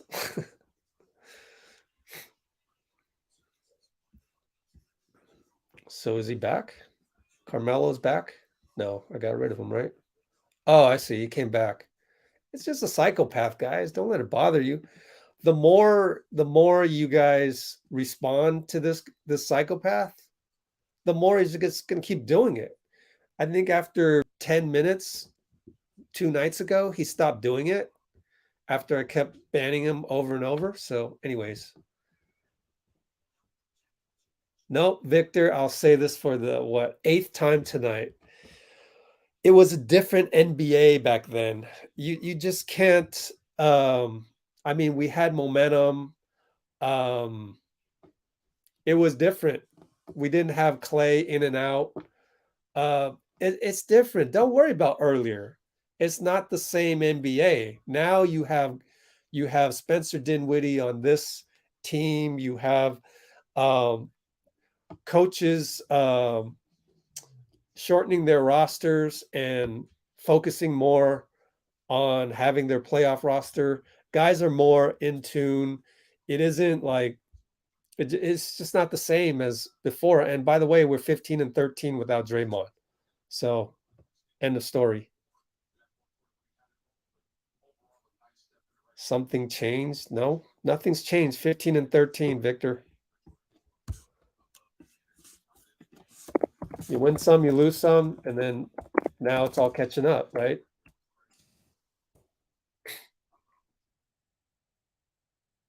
It shocks me. It literally, this is why I am so obviously appalled right now that people don't realize, even with today's game, you could see when Luka got past the first guy, you could see how the rotation was just not, it just wasn't there because there's no Draymond. You have like the end of the half. As I pointed out, this is just one example. I'm sure if I went through the tape, I could find it all. I should go through the tape to just educate everybody, but I don't have time for that tomorrow. But the plays that I remember, JP coming to help, but jabbing too hard on the help. And then that created the imbalance. And there we go again. And it's like 5-on-4 every single time. It is Draymond. Simple. There's nothing to discuss. We're not going to get a guy that can rotate like him all of a sudden. The Mavericks game under now 24-9 in Dallas's last 33 home games versus Western Conference Exposed, and the Warriors now 45-36-4 against the spread in its last 85 games. A lot of gamblers been losing a lot of money on the Warriors recently. For more intel like this, go to NBCSportsEdge.com. Let's hear from JP, Jordan Poole, who's standing by in Dallas. Football's different, so you have to kind of go back into a little bit of a rhythm. I felt the same. Last couple of games, able to get some shot support tonight. Yeah. How important was Moses in that fourth quarter? Huge. Being able to come in and step up and make the shots that he did and the plays that he did in such a crucial time was really, really good. It was really good. So, credit to him. Hopefully he continues to keep working because that was definitely a big move. When teams go to like the really hard trap on stuff where it's every time it touches it, it's out the half court. What needs to be done on the back end of that? Just got to give him outlet, and it'll probably be 4-on-3. We got to make the right plays and try to get us a simple or an easy shot. Yeah, I mean, that's really what it is. Man of many words, Jordan Poole tonight. I'm kind of glad he went short on that. Yeah, you guys actually, I'm glad Vitor brought it up. Let's see. Draymond is not only the defensive general, but he's the offensive general as well. So it gets difficult when we have to take the ball out of the hoop because of our defensive breakdown, and now we're not able to run the floor again. So it's compounded. It's compounded. So everyone needs to. I'm gonna go tell Coach Nick to go do a video on that. I definitely don't have time to do this. Let's see.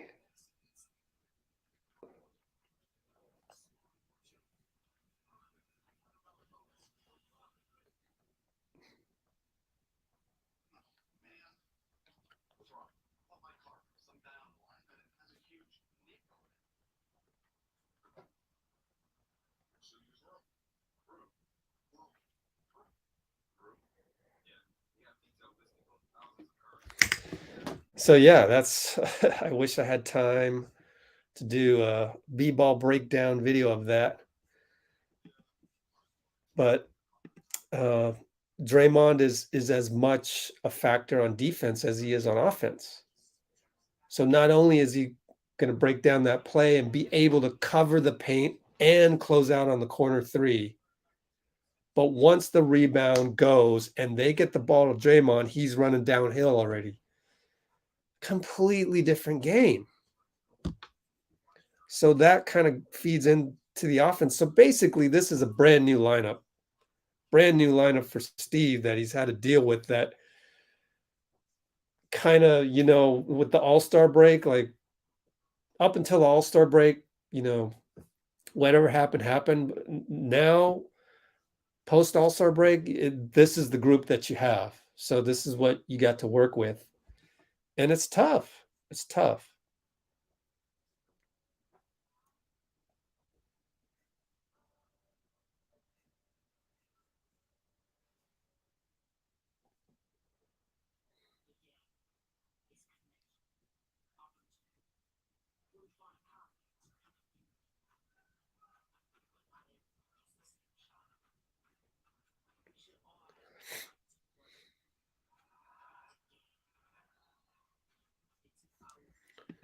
Yep.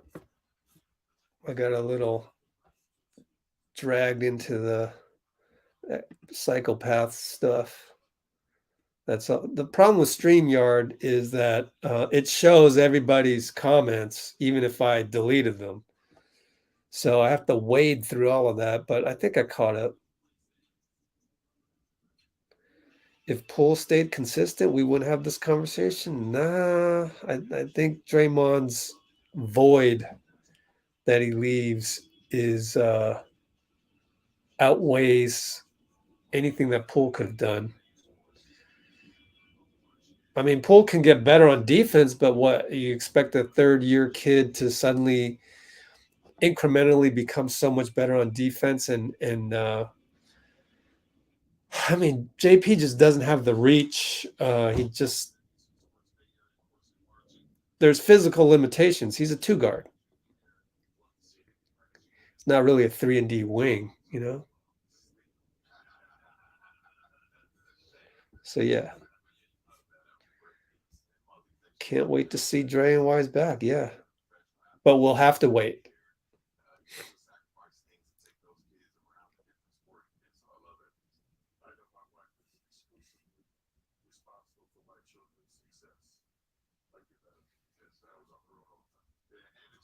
Yeah, that's a good one.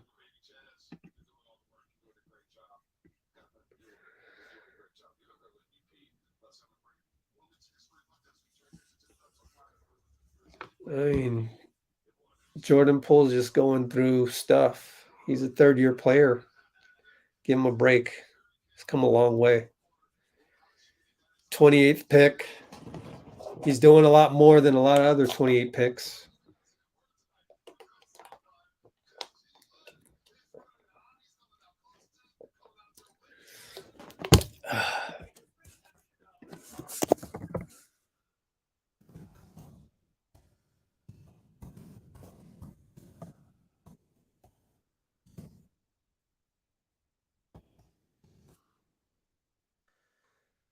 I thought Clay was immune to some of this doubt.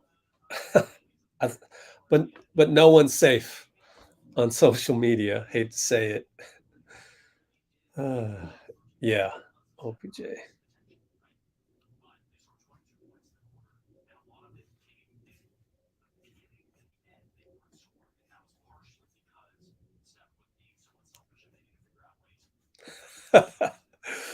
I'm glad you're there to observe the nuclear waste and then kind of report back. I appreciate it. It's good to know. It's good to know that I made a conscious decision never again to contribute anything extra to Twitter other than links to YouTube and to my website. Other than that, I don't think Twitter deserves my takes, and they probably wouldn't appreciate them anyway. So, you know,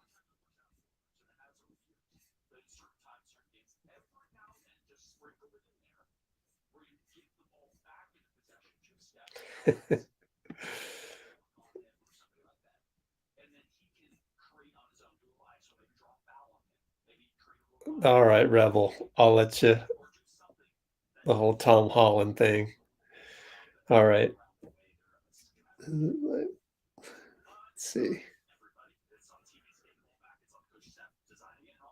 What? Oh no. Victor Gomez, you just made a comment that fell off the cliff. You fell off the cliff, you let go of the rope. What do we Oh, golly. How should I say this? Victor Gomez, you are just transferring your frustration without any solution. You're just mad. We lost and you're just being emo and you're just throwing a tantrum and saying we need to get rid of X, Y, and Z without any real solution. Like I would actually listen to you if you had a solution to cut X, Y, and Z, but bring in, D, E, and F. But you skip that part, so it only sounds like you're complaining. Quite frankly, none of us should give you the time of day when you do that.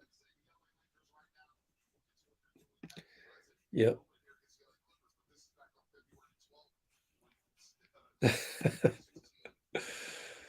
Oh gosh, Lakers are in trouble. Is everybody healthy or they're missing AD, right?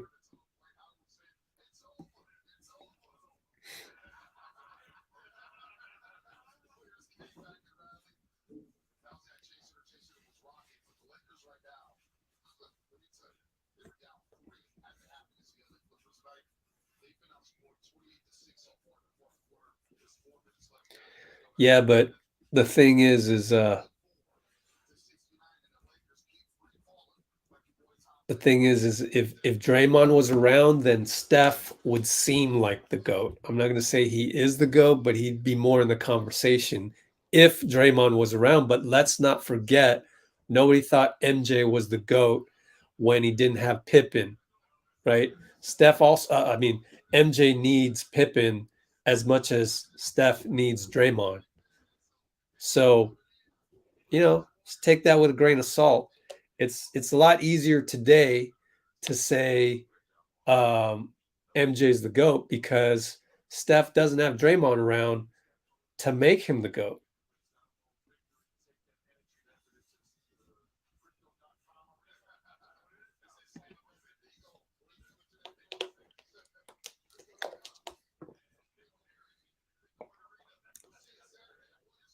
Man, just be careful of the whole recency bias by one game. Now you're saying Moody has a better chance to play in playoffs more than JK. We don't know that. We don't know what the matchups are. I would think it's more JK just because he's more athletic. Yeah, they can say whatever with no consequence. That's why Steve Kerr he's not even on Twitter anymore, which is too bad. And he probably came to the same conclusion as I did, which is I'm not contributing any of my knowledge to Twitter because they're zombies. They're zombies and they just want to eat your brain.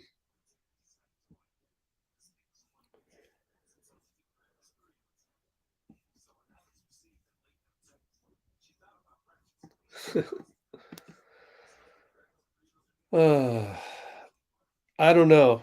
You never know. I mean, it ain't over until the Lakers are actually eliminated. So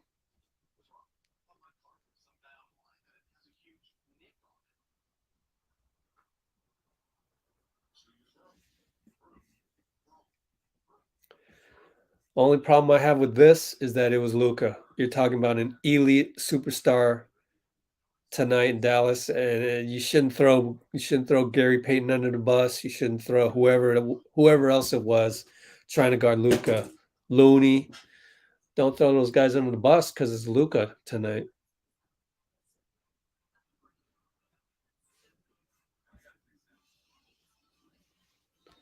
Only thing I would edit this with is that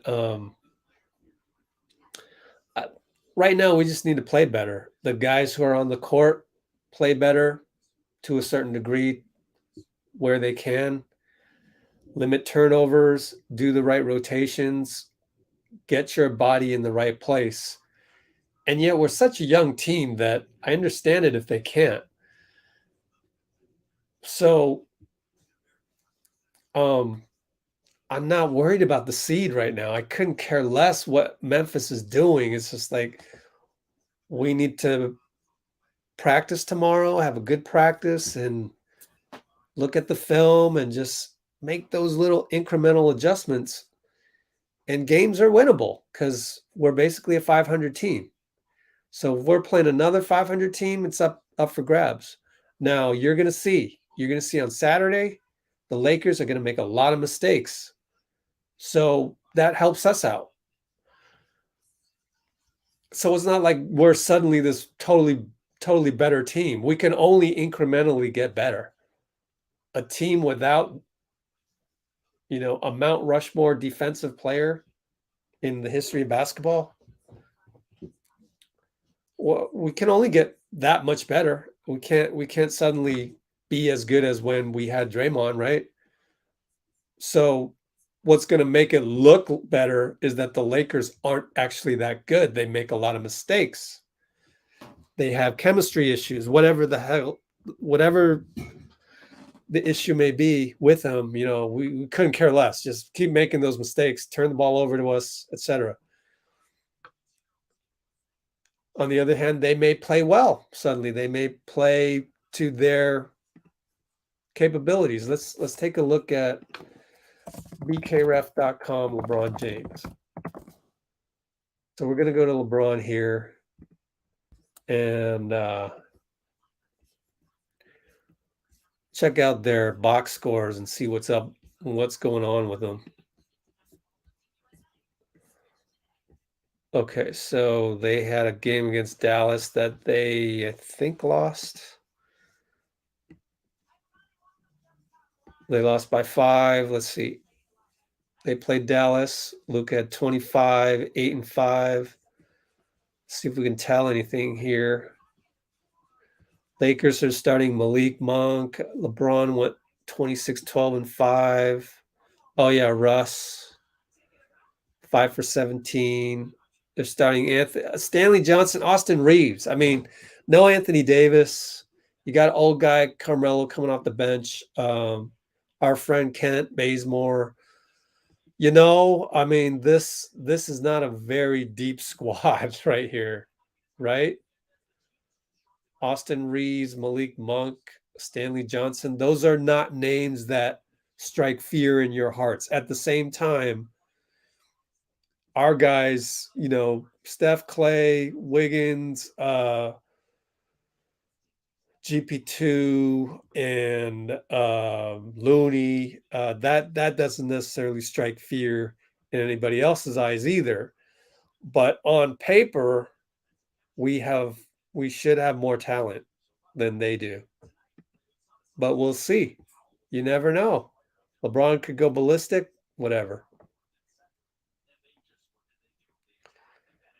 Jeez, Victor. I mean, we got back in the game tonight because of Moody and JK. So I'm seeing everything in the comments right now.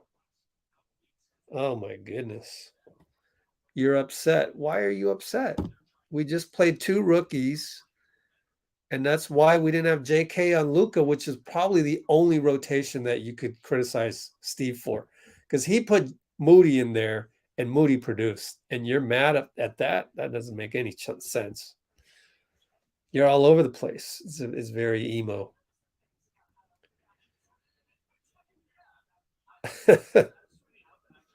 Yep, but let's have some confidence. I don't know that we'll lose to them. I mean, I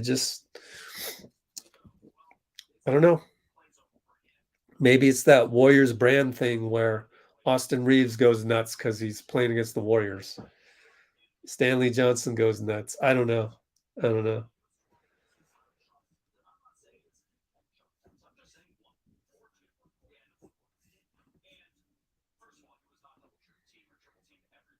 Oh God, Victor, you're just everything's bad for Victor. Got to time you out. Just good Lord. Is it really that bad? Is it really that bad? Like, let me take a look. Is it really that bad? We don't have Draymond. We built up pretty good record. We're still second in the league, 23 games over 500. And you're acting like the sky has fallen. I mean, could be worse. We could be at 500 right now without Draymond, like we're, like we should be, fighting for that 10th seed, but those are 10 games under 500. So we would have made the playoffs. We just would have had to, play the Timberwolves and flip a coin at that point.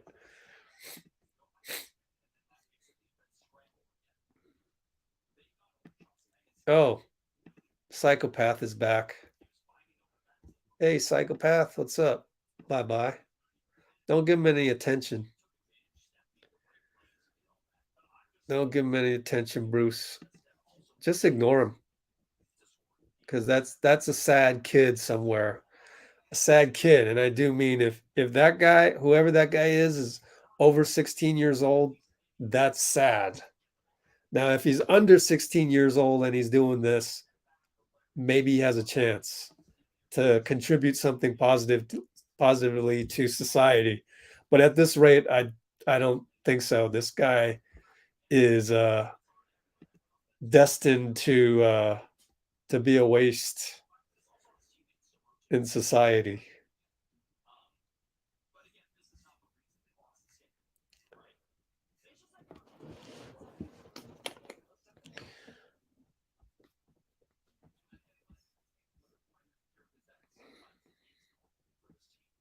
Well, I mean, that's optimistic right there. Yeah, we're taking every team to 7 games, I think. If we don't have, I mean, if unless Phoenix, Phoenix is looking strong, and Memphis, taking a team to 6 games is almost as good as 7 games. So 6 games, 7 games, whatever.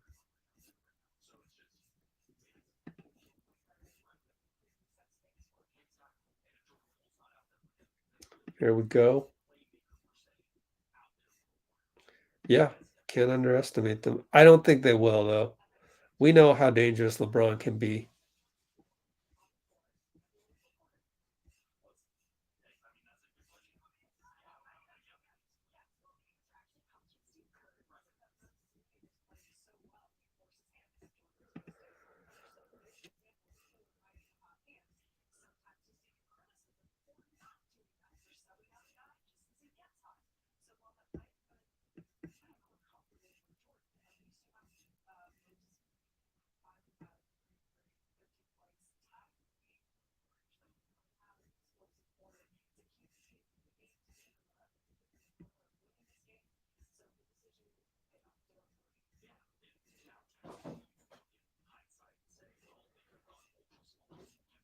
Yeah, sure.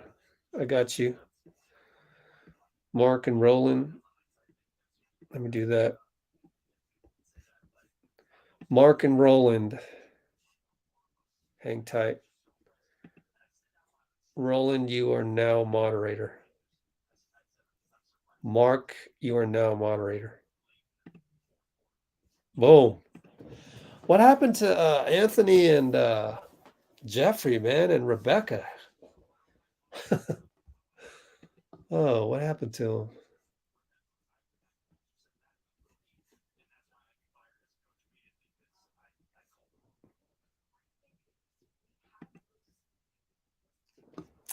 Yeah.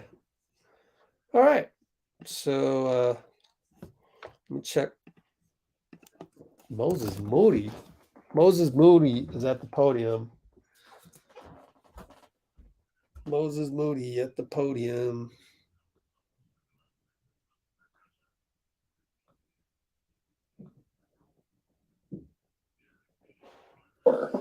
seconds later, he hits his first three, and then another three, and then he just goes off for 13 points. And I'm like, oh yeah, that's the reason. So while I'm talking right now about how I think I know all this strategy about Steph Curry and stuff, remember, I'm the guy who also said that about Moody, and that's why I'd be fired as a coach immediately because I called the wrong thing. Well, the great thing is we have Moses Moody, and we can listen to his own post-game comments. So, player of the game, Moses Moody, 13 points. Let's see what he had to say. Something feels different for you in the fourth quarter, just taking what the defense gave with them trapping stuff so hard. Yeah, I mean, just putting Luke in that ball screen, slipping out. I was open a lot of positions, so knocked down a shot. What did it mean to you to be in the game at Global? Yeah, it's big for my development. Being in those in-game situations, being in those late-game situations around Steph, around Clay, around those guys, and figuring out, playing off of those guys, and just another level, another something to study moving forward. You thought just kind of give you an ACL on the bench once who knows? It ain't getting better right now. It ain't getting. It's looking better. I mean, I can see better, but it's not looking better. So, Steve said that you've done enough at this point. He's committed to giving you more minutes, more opportunity. And as Cedar's saying, at this really critical stretch of the season, what does that mean to you that the coach is proclaiming that he's going to find time for you out there? Yeah, I mean, that's good to hear. But I mean, I'm gonna go with the flow. You never know how it goes. Never know what the rest of what the future holds or how that will go. So play it by ear. When I get the opportunity, I'll step up and do what I can do. Otherwise, I'm gonna, keep figuring out other ways to help the team win and to learn and be the best team that I can be. What are things you thought you could have did better than that? I mean, we lost. So obviously there's a lot of room to grow within making the team win, helping the team win. That's the object, that's the goal at the end of the day, and we didn't accomplish that. As far as your development goes. What a gorgeous perspective from Moses Moody, just being. Okay. He's so mature, huh? He's so mature. Let's see. Way to go, Mark.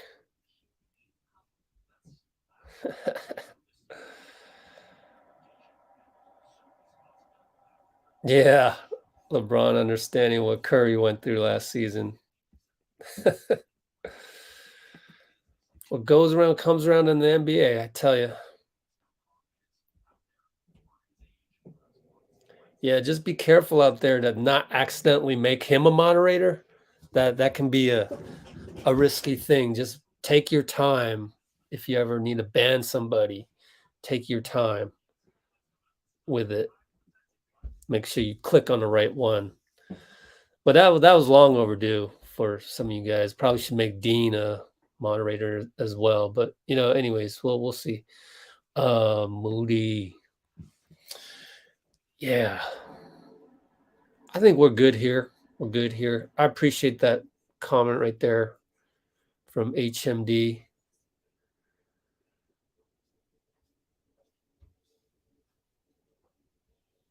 Yeah.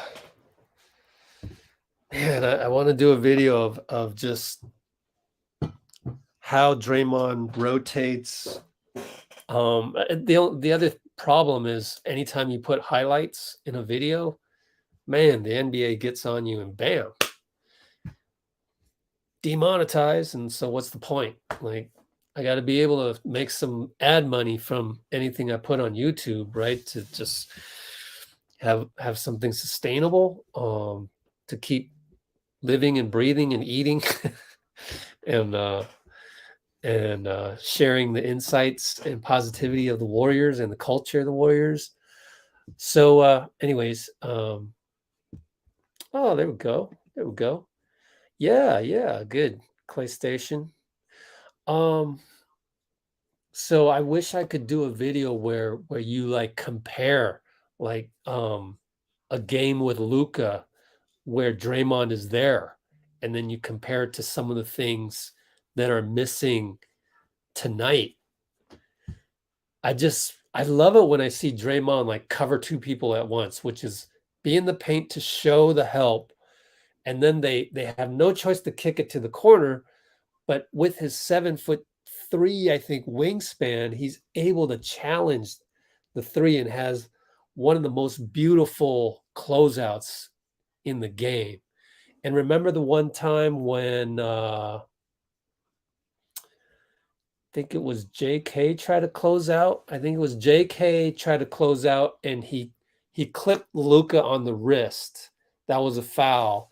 And that's like Draymond never hardly ever he does not hit the wrist. Like, he's able to close out and is so technically proficient with that closeout. I mean, you could have a Draymond school of closing out right now. You could just, he could teach you all the finer details of that. So he's able to close out. Of course, to take that course, you have to have a 7-foot wingspan. You know what I mean? So he gets out and he closes out on the corner three. They brick it. We get the rebound, outlet to Draymond, and we're downhill. Clay's up. Wow. Now this should be fun. I love Clay. I love it when Clay goes on the podium. Should be good no matter what, even though he's going to be pissed.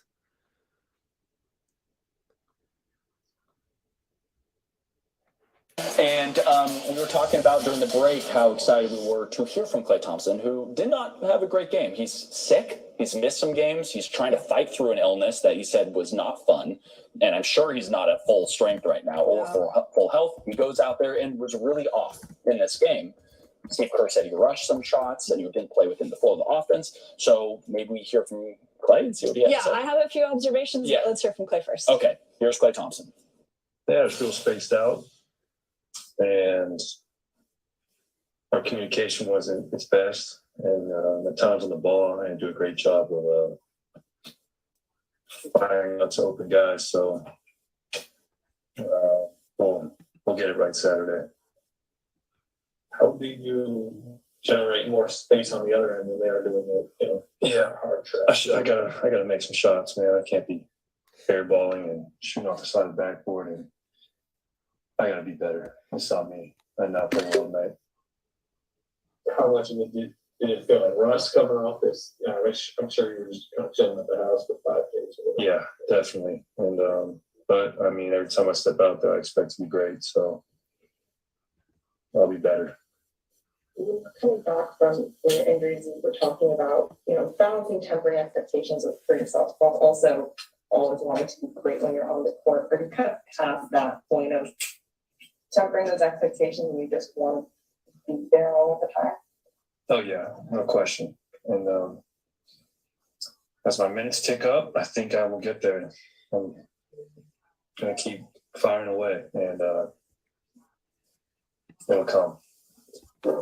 Steve said they've seen this coming from Warriors-Mavs, in the last few months. What have you seen behind the scenes? Moses is such a hard worker and an incredibly bright, humble person. And I'm very proud of the way he played tonight. He did not play the whole first half, and to come in there and play the way he did is a testament to his professionalism for such a young player to be ready like that. It's a testament to what the future holds, and obviously he's going to be a great player in this league for a long time. All right. Let me answer some questions in the comments. I can see.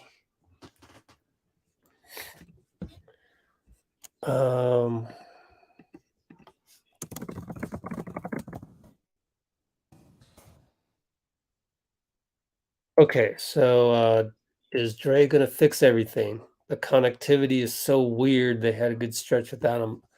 I mean, January was January. You got teams don't know what the hell they're doing. You throw in read and react curse system against those guys. It's the first time they're seeing it. They don't know what they're doing. So we eke out a few more wins than usual. Now we're talking March, late February.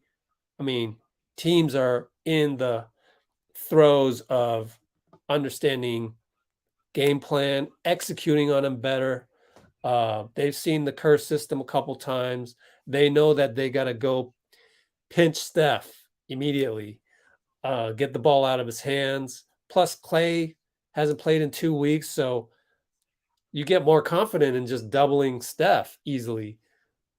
It's totally different than January, and so that's why. But overall, again, I see. I don't recognize your handle yet, but we're only 15 and 13 without Dre, so that's the main thing. So we're just barely over 500, and it catches up. It catches up. So we won a few, and now we're losing a whole bunch. What does that give you? So we give them the first punch because they don't know how to defend what we're throwing out there, and then they come back, and now it's up to us to readjust because we're quote unquote the better team. Against some of these guys. I don't know that we're the better team against Dallas without Draymond. I mean, you look at their roster, you look at our roster. Luka's 6'7". I would put a big check mark advantage towards us if Steph was 6'7". You know what I'm saying? So it's tough. It's tough. I still think we'll win in a 7-game series because we have more versatility than Dallas, and maybe JK can really be a factor against directly a guy like Luka over 7 games. But it's pretty close. It's pretty close, and that's the thing. Whereas if we have Draymond, I'm thinking, we beat him in 6 games or less.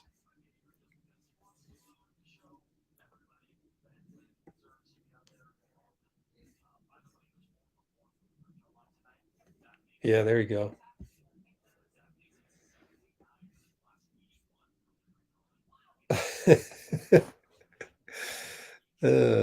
A concerned troll, man. Yeah.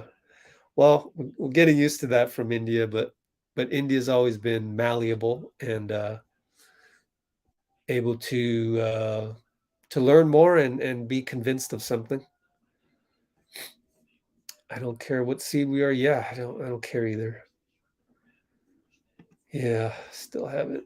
All right, I caught up on the comments, and we're at 30 people.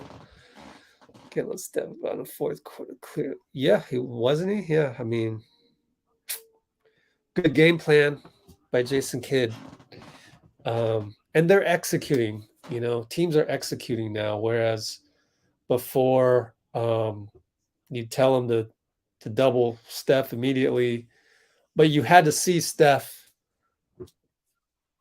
Steph would hit those logo shots in your face and be on ESPN, have the highlights so that he got you that first time. So now we're in March and it's like, oh, I remember Steph was on ESPN. We can't let that happen. So you're executing the defensive game plan better just because it's later in the season. So I know it sounds like a cop-out, the whole Draymond thing, but I think we'll improve. Let's see. We got Lakers. So, hey, I think it's kind of the same offense, right? Like LeBron, Luka, kind of the same. Maybe we'll play better because we just played Luka, and now we're going to play LeBron. Kind of the same offense. Of course, when they have Russ out there, it's all discombobulated. They just made Pelinka should get the Raspberry Award for GM this year by going after Russ. That clearly did not work.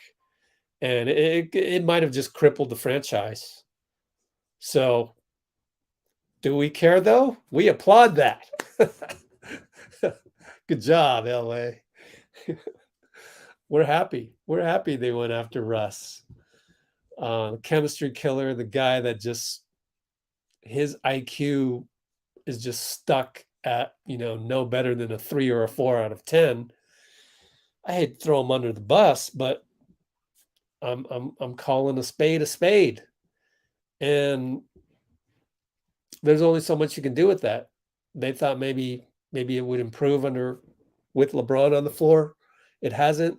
You throw in a huge curveball by not having AD around for a good portion of the year. You get into a spot where they're in, and that's what happens. Oh well. So we should be able to play better defense. Take what we did in the second half. Keep LeBron in front of you as much as you can. I know that's hard, but if you can stop that point of attack, not let them get into the paint and dish out and get all of our guys on their heels and scrambling, if we can just not get on our heels and scramble, then that's improvement on the defense. And I think we have a good chance. And again, no stupid turnovers and make some shots. Andrew, keep attacking your guy, because who's it going to be? Like Stanley Johnson going to cover Wiggins? Klay's got to play better, and he promised that he would. So, there is improvement that we can make without Draymond, and I'm looking forward to seeing it on Saturday. I think we will, just like I did in the video, the second video I did today, where Steve was like, I have no doubt that we will find that connectivity. That's some confidence in your guys. That's showing loyalty, and that's showing confidence and zero doubt. Because if you have an inch of doubt, as a famous NBA agent once told me, that doubt becomes a foot and then a yard, and then the doubt just overcomes. It becomes like fear. You don't want to let fear grow on you, because then the act of the fear itself is what's scaring you and what's paralyzing you. So this goes back to just having confidence and positivity with your own team, with your culture, with your guys. So you go over the practice, you go over the game tape, and you're positively reinforcing these guys that you need to be in this position. JP, your weak side, all you need to do is show yourself as a potential help. You don't need to commit. And then you can get back onto the three-point shooter in the corner, which again, I keep using this as the example of Draymond. Draymond can do that all by himself in his sleep, but we don't have Draymond. So we need guys like JP to start acting like they're Draymond, emulate Draymond, being in two places at once, being ready to cover, showing yourself, but not committing. Those kinds of really detailed, disciplined things we can improve on. And I'm so optimistic that we're going to see that Saturday, right out the gate. I think so. So what do we got? What do we got in the comments here? Oh, Kwoo took the day off. Kwoo over in Hong Kong. Let's see. Yeah. No, fine. No, please. Much better. Okay, fine. Let's see. Yeah, we wake up in the morning and boom, we're still number 2 seed right here. There it is. I think I think we're gonna have a pretty good showing, just thinking about it more, because the makeup of the Lakers is very similar to the makeup of Dallas. We're gonna have problems when Dwight subs in and he's this humongous guy. Looney will still start, and he will start against, let's go back to this lineup here. Oh, this is interesting. Malik Monk. Who is Looney going to guard? Stanley Johnson? We're going to start Looney on LeBron? I mean, interesting. You got to start Wiggins on LeBron, right? Malik Monk. He's a guard, 6'3". It's got to be Stanley Johnson. Man, I'm going to hit up Austin Reeves? Wow. 6'5", 6'5", 6'6". Russ is what? 6'3", lanky, 7-foot wingspan. Malik Monk, 6'3". Who does Looney guard? Looney has got to guard, or do we say, Looney, you're coming off the bench tonight? But he has this thing about starting 82 games, right? Is it starting 82 or playing in 82 games? I might have to have a talk with Looney to say, yo, man, we need you to guard Dwight coming off the bench. Man, this is going to be interesting. This is fun, right? This is some fun positivity right here. Who do we start against the Lakers? I mean, Wiggs is too small. Start JK? LeBron is the 5. Interesting. This is super interesting. Let's do our due diligence. This is what we do. Got to do our due diligence. ESPN.com NBA, because NBA.com box scores suck. Looks like the Lakers are getting blown. Oh, they started Dwight. They started Dwight because they needed to start him against Zubats. But they started small against Luka. Wow, this is interesting. So let me know what you guys think.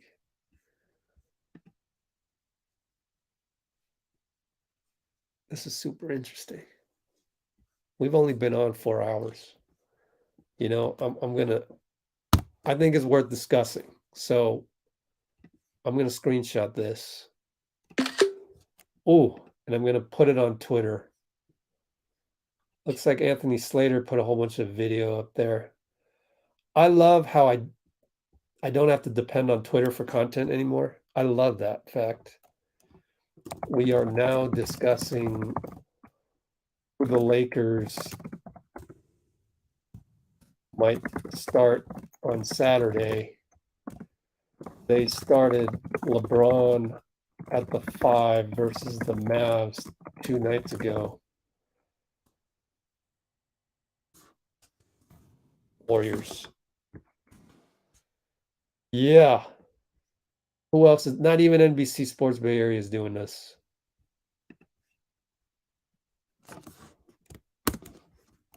This is super interesting. Go ahead and I'll catch up on the comments. Go ahead and let me know what you think.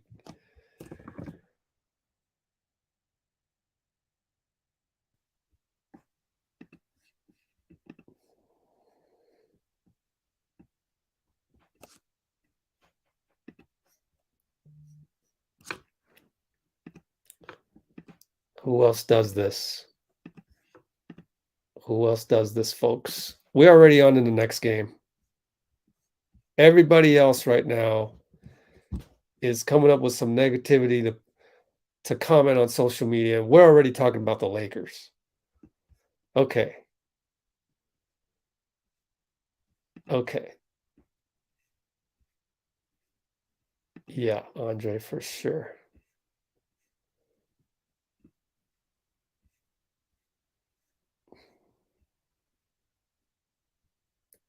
Yeah, and Dre's impact on offense too. Let's see. Keep I know.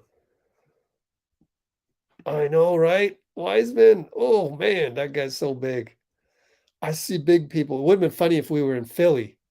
That would have been the perfect, instead of I see dead people. Remember? Sixth Sense. I see big people. Yeah, right. JK against LeBron. Does Kerr sit down with Looney and say, oh man, it just depends. It depends what the Lakers want to do. I don't think they want to roll out Dwight Howard, right?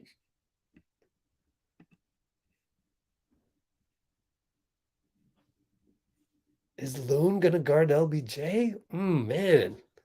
Huh.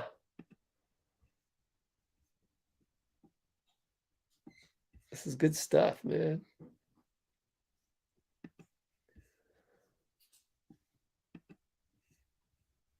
I think if you don't start Looney, you have to start JK, because then we're super small, right? I mean, then Wiggins has to guard LeBron, and Wiggins is our biggest guy now. So, anyways, yeah, you might be right. You might be right.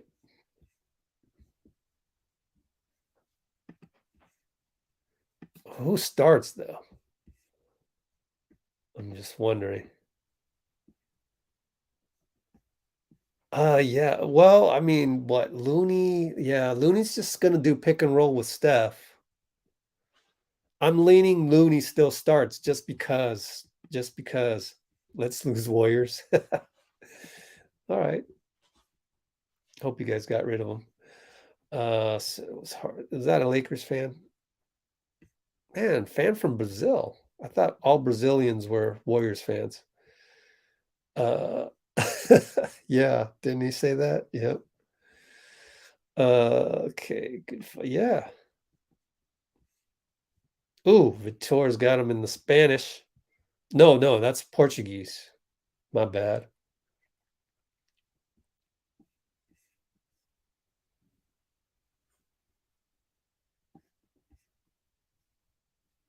Start JTA. Interesting. Yeah.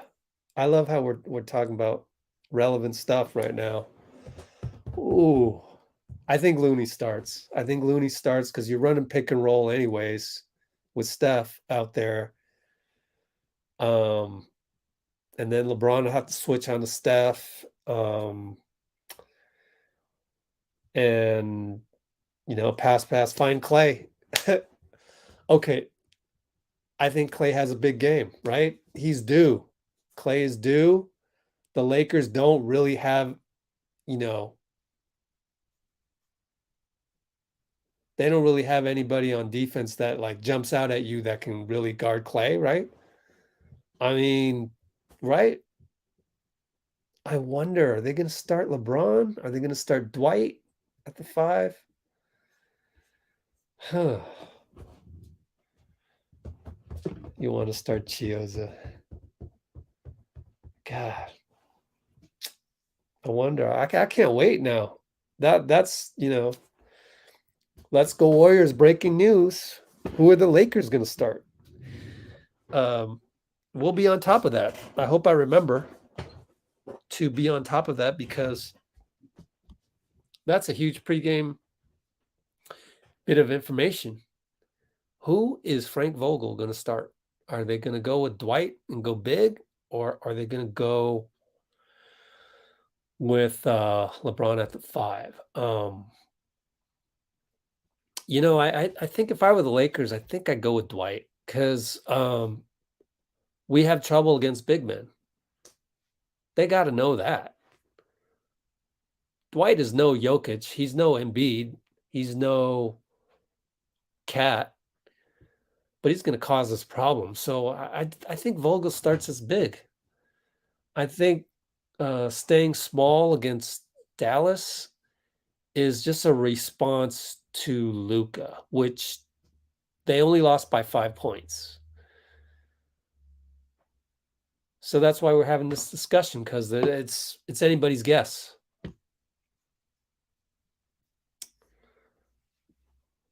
Wait, you don't want to start Clay? Really? That's disrespectful to Clay, man. I mean, that's not fair to Clay.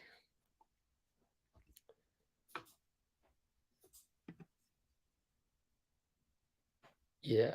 Well, Looney's going to still play all 82. The question is Looney going to start all 82? So I think Vogel starts Dwight Howard and we go with Looney. And even if he doesn't start Dwight Howard, we still go with Looney. So that's the end of that. I think that's what we ended up with.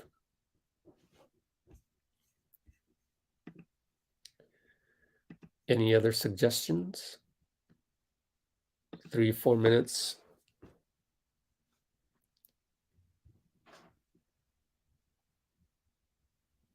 Oh, yeah. I like that matchup too. GP2 against Russ, man, that's worth the price of admission right there, you know? Just to watch him.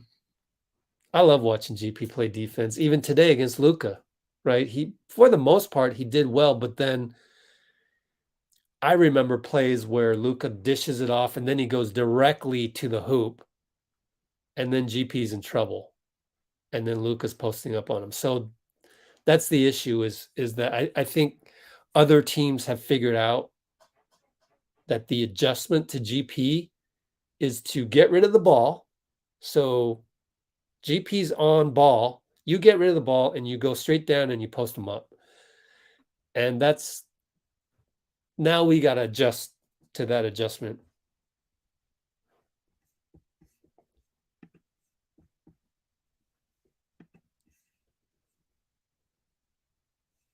Getting some good comments.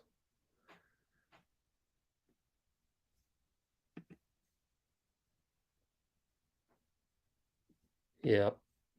Yeah, I think so. I would start Dwight against the Warriors because we're so small and we have trouble against size. So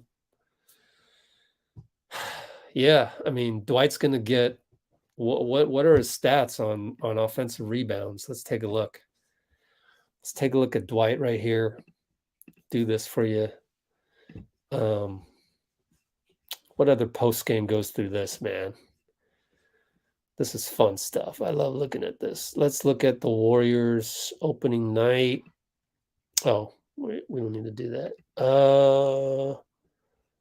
6 rebounds in 13 minutes against us the first time. GSW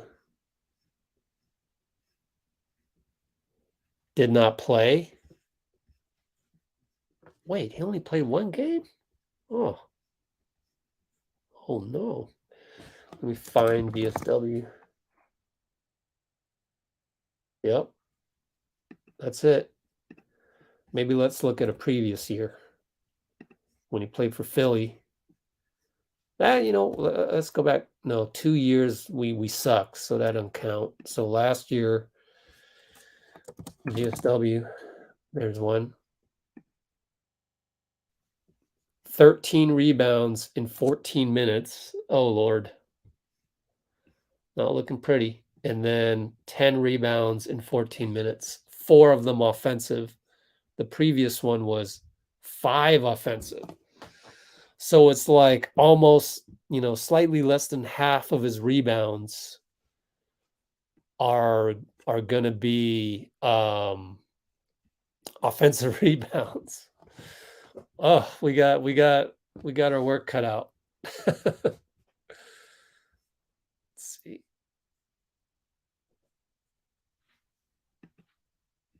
I love seeing guys from all over the world on here. Catherine, you still there? Japan. JTA guard Dwight. Yikes. Bazemore.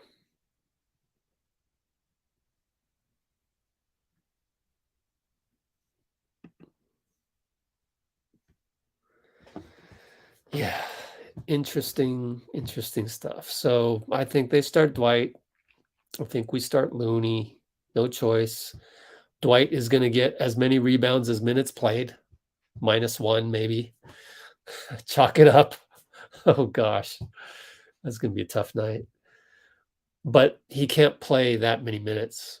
14 minutes max. He just can't. He's too old. Plus, we have Clay. Maybe Clay, you know, we get a rebound outlet. You know, Clay, early offense 3, next time down. Steph, early offense 3. Boom, timeout. Take Dwight out, right? That's the formula. So much easier to do that when we had Draymond.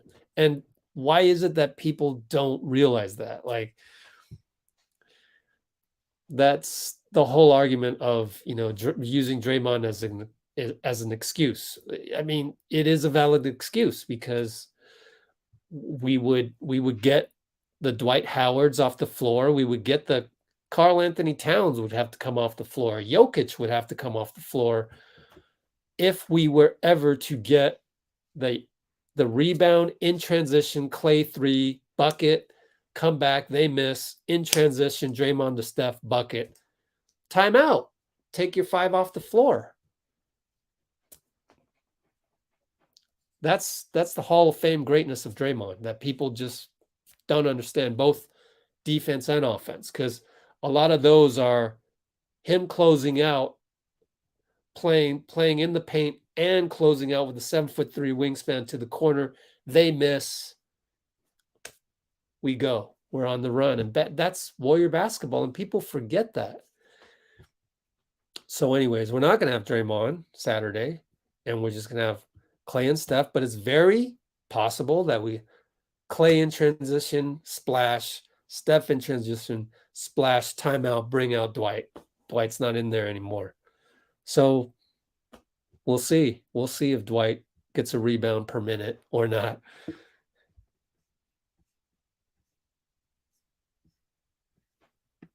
Ooh, yeah, don't forget that game. I will see you guys in. Oh, it's still 5:30 Saturday. 5:30 Pacific still, I think. So that's still gonna be for 44 hours from now. So I'll probably go live 43 hours from now. Do you think we should attack the rim against the Lakers or keep missing shots? Well, Wiggs has to attack. Simple. But I a few times tonight, Clay was off, getting his conditioning back.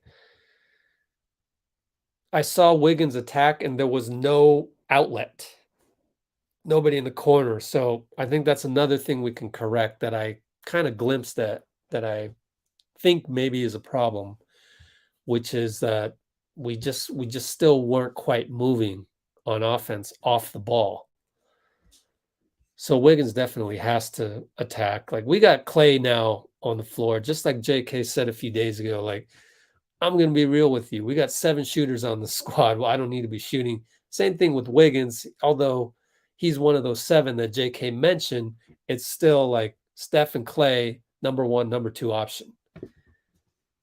And when Steph and Clay are your number 1, number 2 option, it's likely that your availability is to drive to the hole. And that's what Wiggs got to do. That's what he did tonight, though. So he did a good job.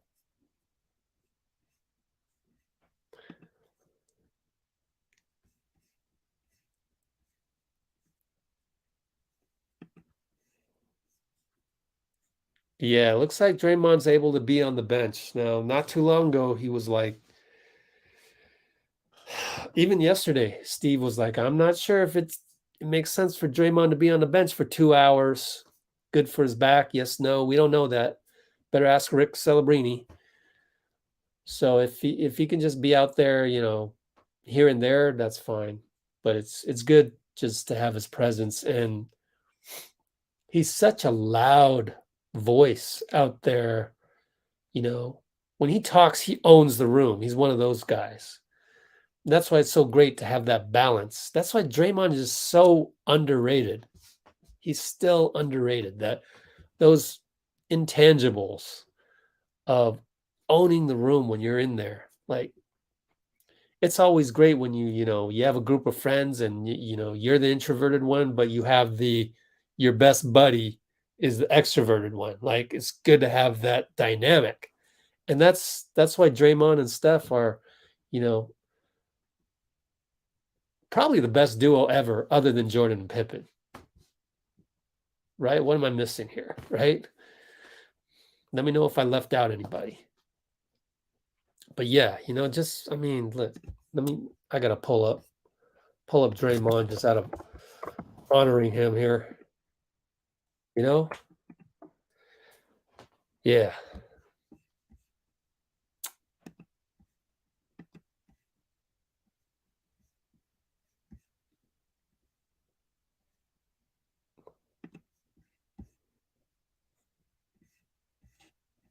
Just catching up. Shaq, Kobe, yep. Clay Station, you're correct. You're correct. I forgot him. It's hard. It's hard for me to say that because they killed us. They killed us every single game decades ago, right? I mean, but RIP Kobe, I mean, and it's great. Kobe is the perfect example where you kind of get to know the guy off the court, and you like him more, even though he was a Laker and killed you all the time. Because when he played, we hated him because he would kick our butts every single time. So now it's like the reverence is there. So yeah, Shaq, Kobe, Jordan, Pippen, Draymond, Steph, right in the conversation. Top 5, top 3 possibly. But yeah, just all of those things that Draymond brings. Yeah, Curry, KD, yeah, Kareem, Magic, yeah.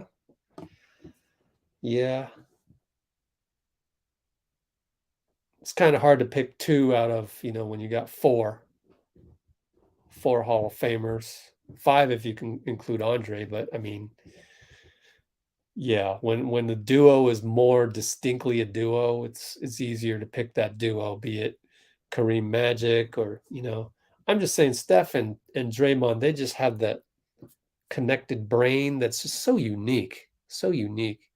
I think Scotty and Jordan had that. Shaq and Kobe, obviously. I mean, the alley oop against, ironically, Pippen's Blazers. That alley oop showed that they were on the same page. But even though they split up later, so I don't know. You could poke holes in that one.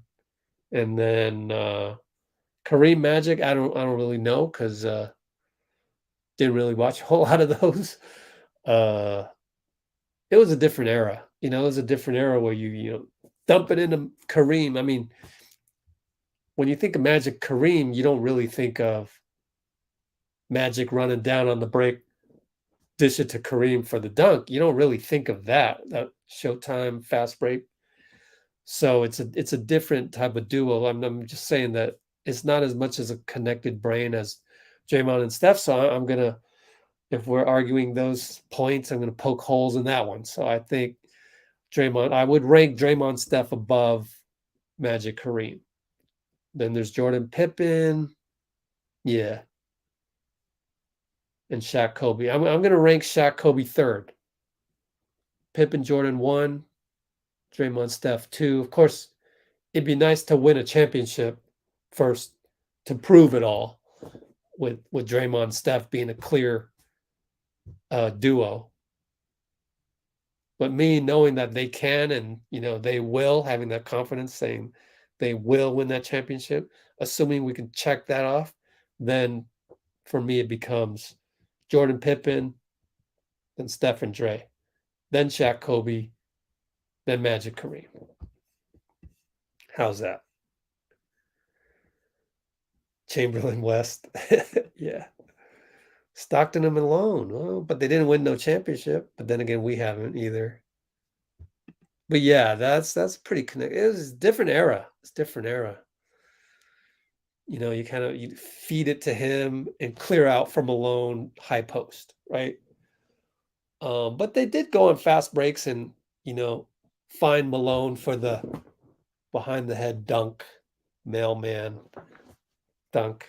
So there's that. Yeah. Let's see.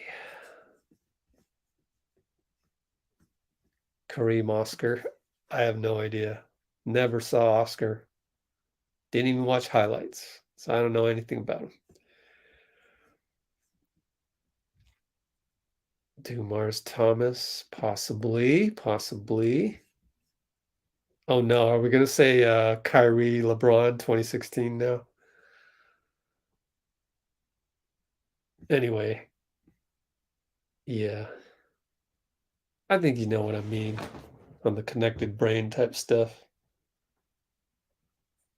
I don't know about Steph and KD. When I think of Steph and KD, I think more of like, okay, we haven't hit a shot in a while, so time for KD to post up and get us a bucket that we really need. But I do remember things like Curry, not no look, full court heave, pass, touchdown, Katie, I think it was.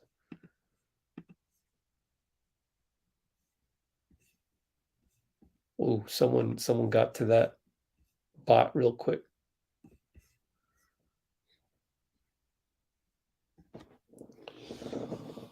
Bucks not winning the East? I don't know.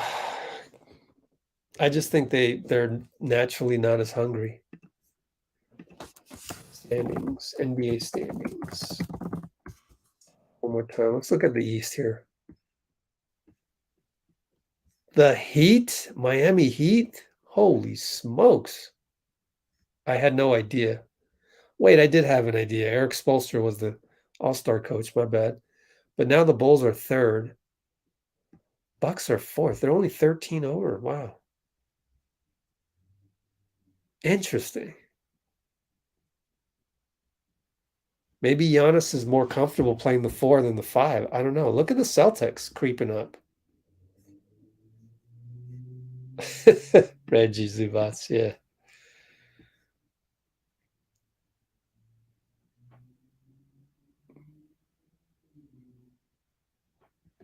Yeah.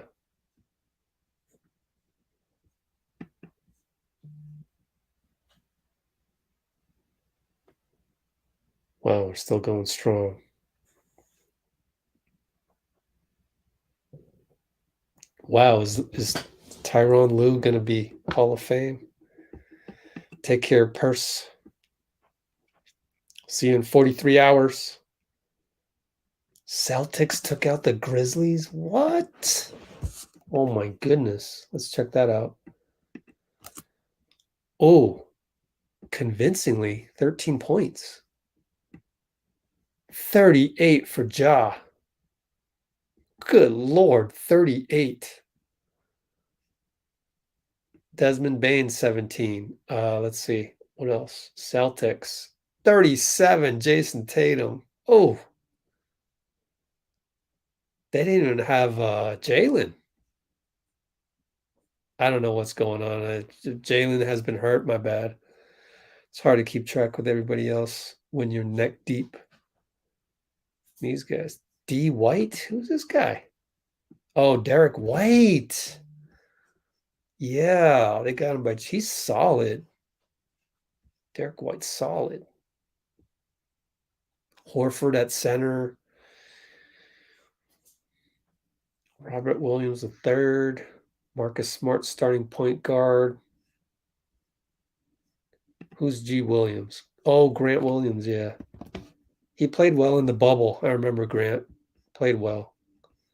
So did Brad Wanamaker, but that's ancient history. Huh. Ankle injury? Dang. All right. When will Iguodala play? We don't know. Day to day. I think the whole Warriors culture has kind of changed into just saying day to day. If a guy is just kind of incrementally getting back, we're not going to put a date on it because they got burned by doing that with Wiseman. So, end of story on that. Robert Williams is a block machine.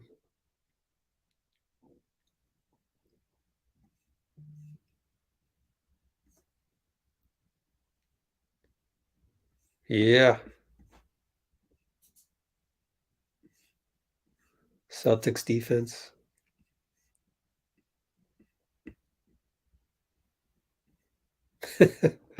Yeah, it is. It is weird. Ooh, PJ Tucker on Miami. Yep. Okay. Well, I'm gonna go eat dinner now. Trey took and went off tonight. Trey, let's see. Let's look at Trey. Oh, they won by 6. 22 for DeMar, 22 for Zach, 21 for Vooch. Even Io. Ooh, Dosunmu's starting.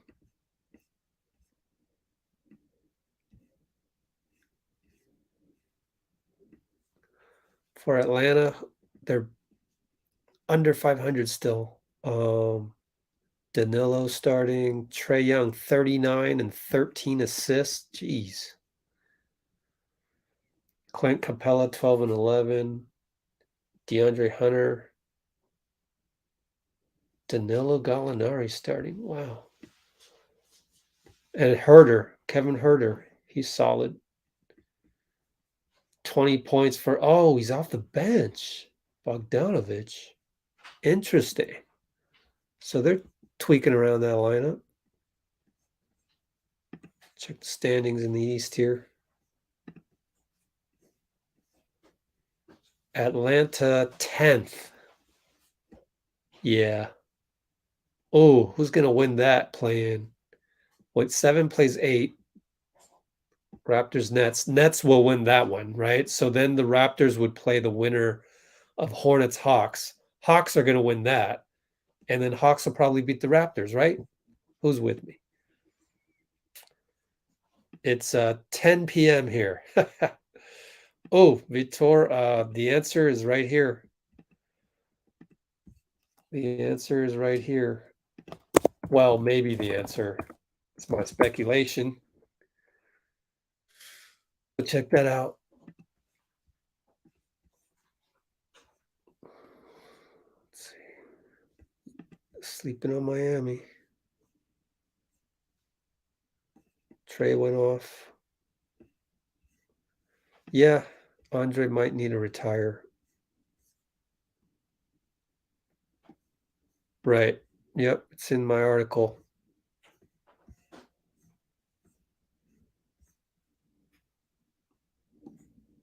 Yep. All of the NBA is pretty cool this year, quite honestly. A lot of exciting teams to watch and everything. And yeah, I don't know. I'd be rooting for Trey. I just, Atlanta, Travis Schlenk, former Warrior, assistant GM. And, it's hard not to root for Atlanta. But, yeah.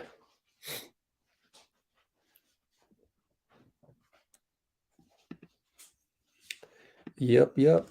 Thank you all. So see you in 43 some odd hours. I'm going to end it right now. Take care.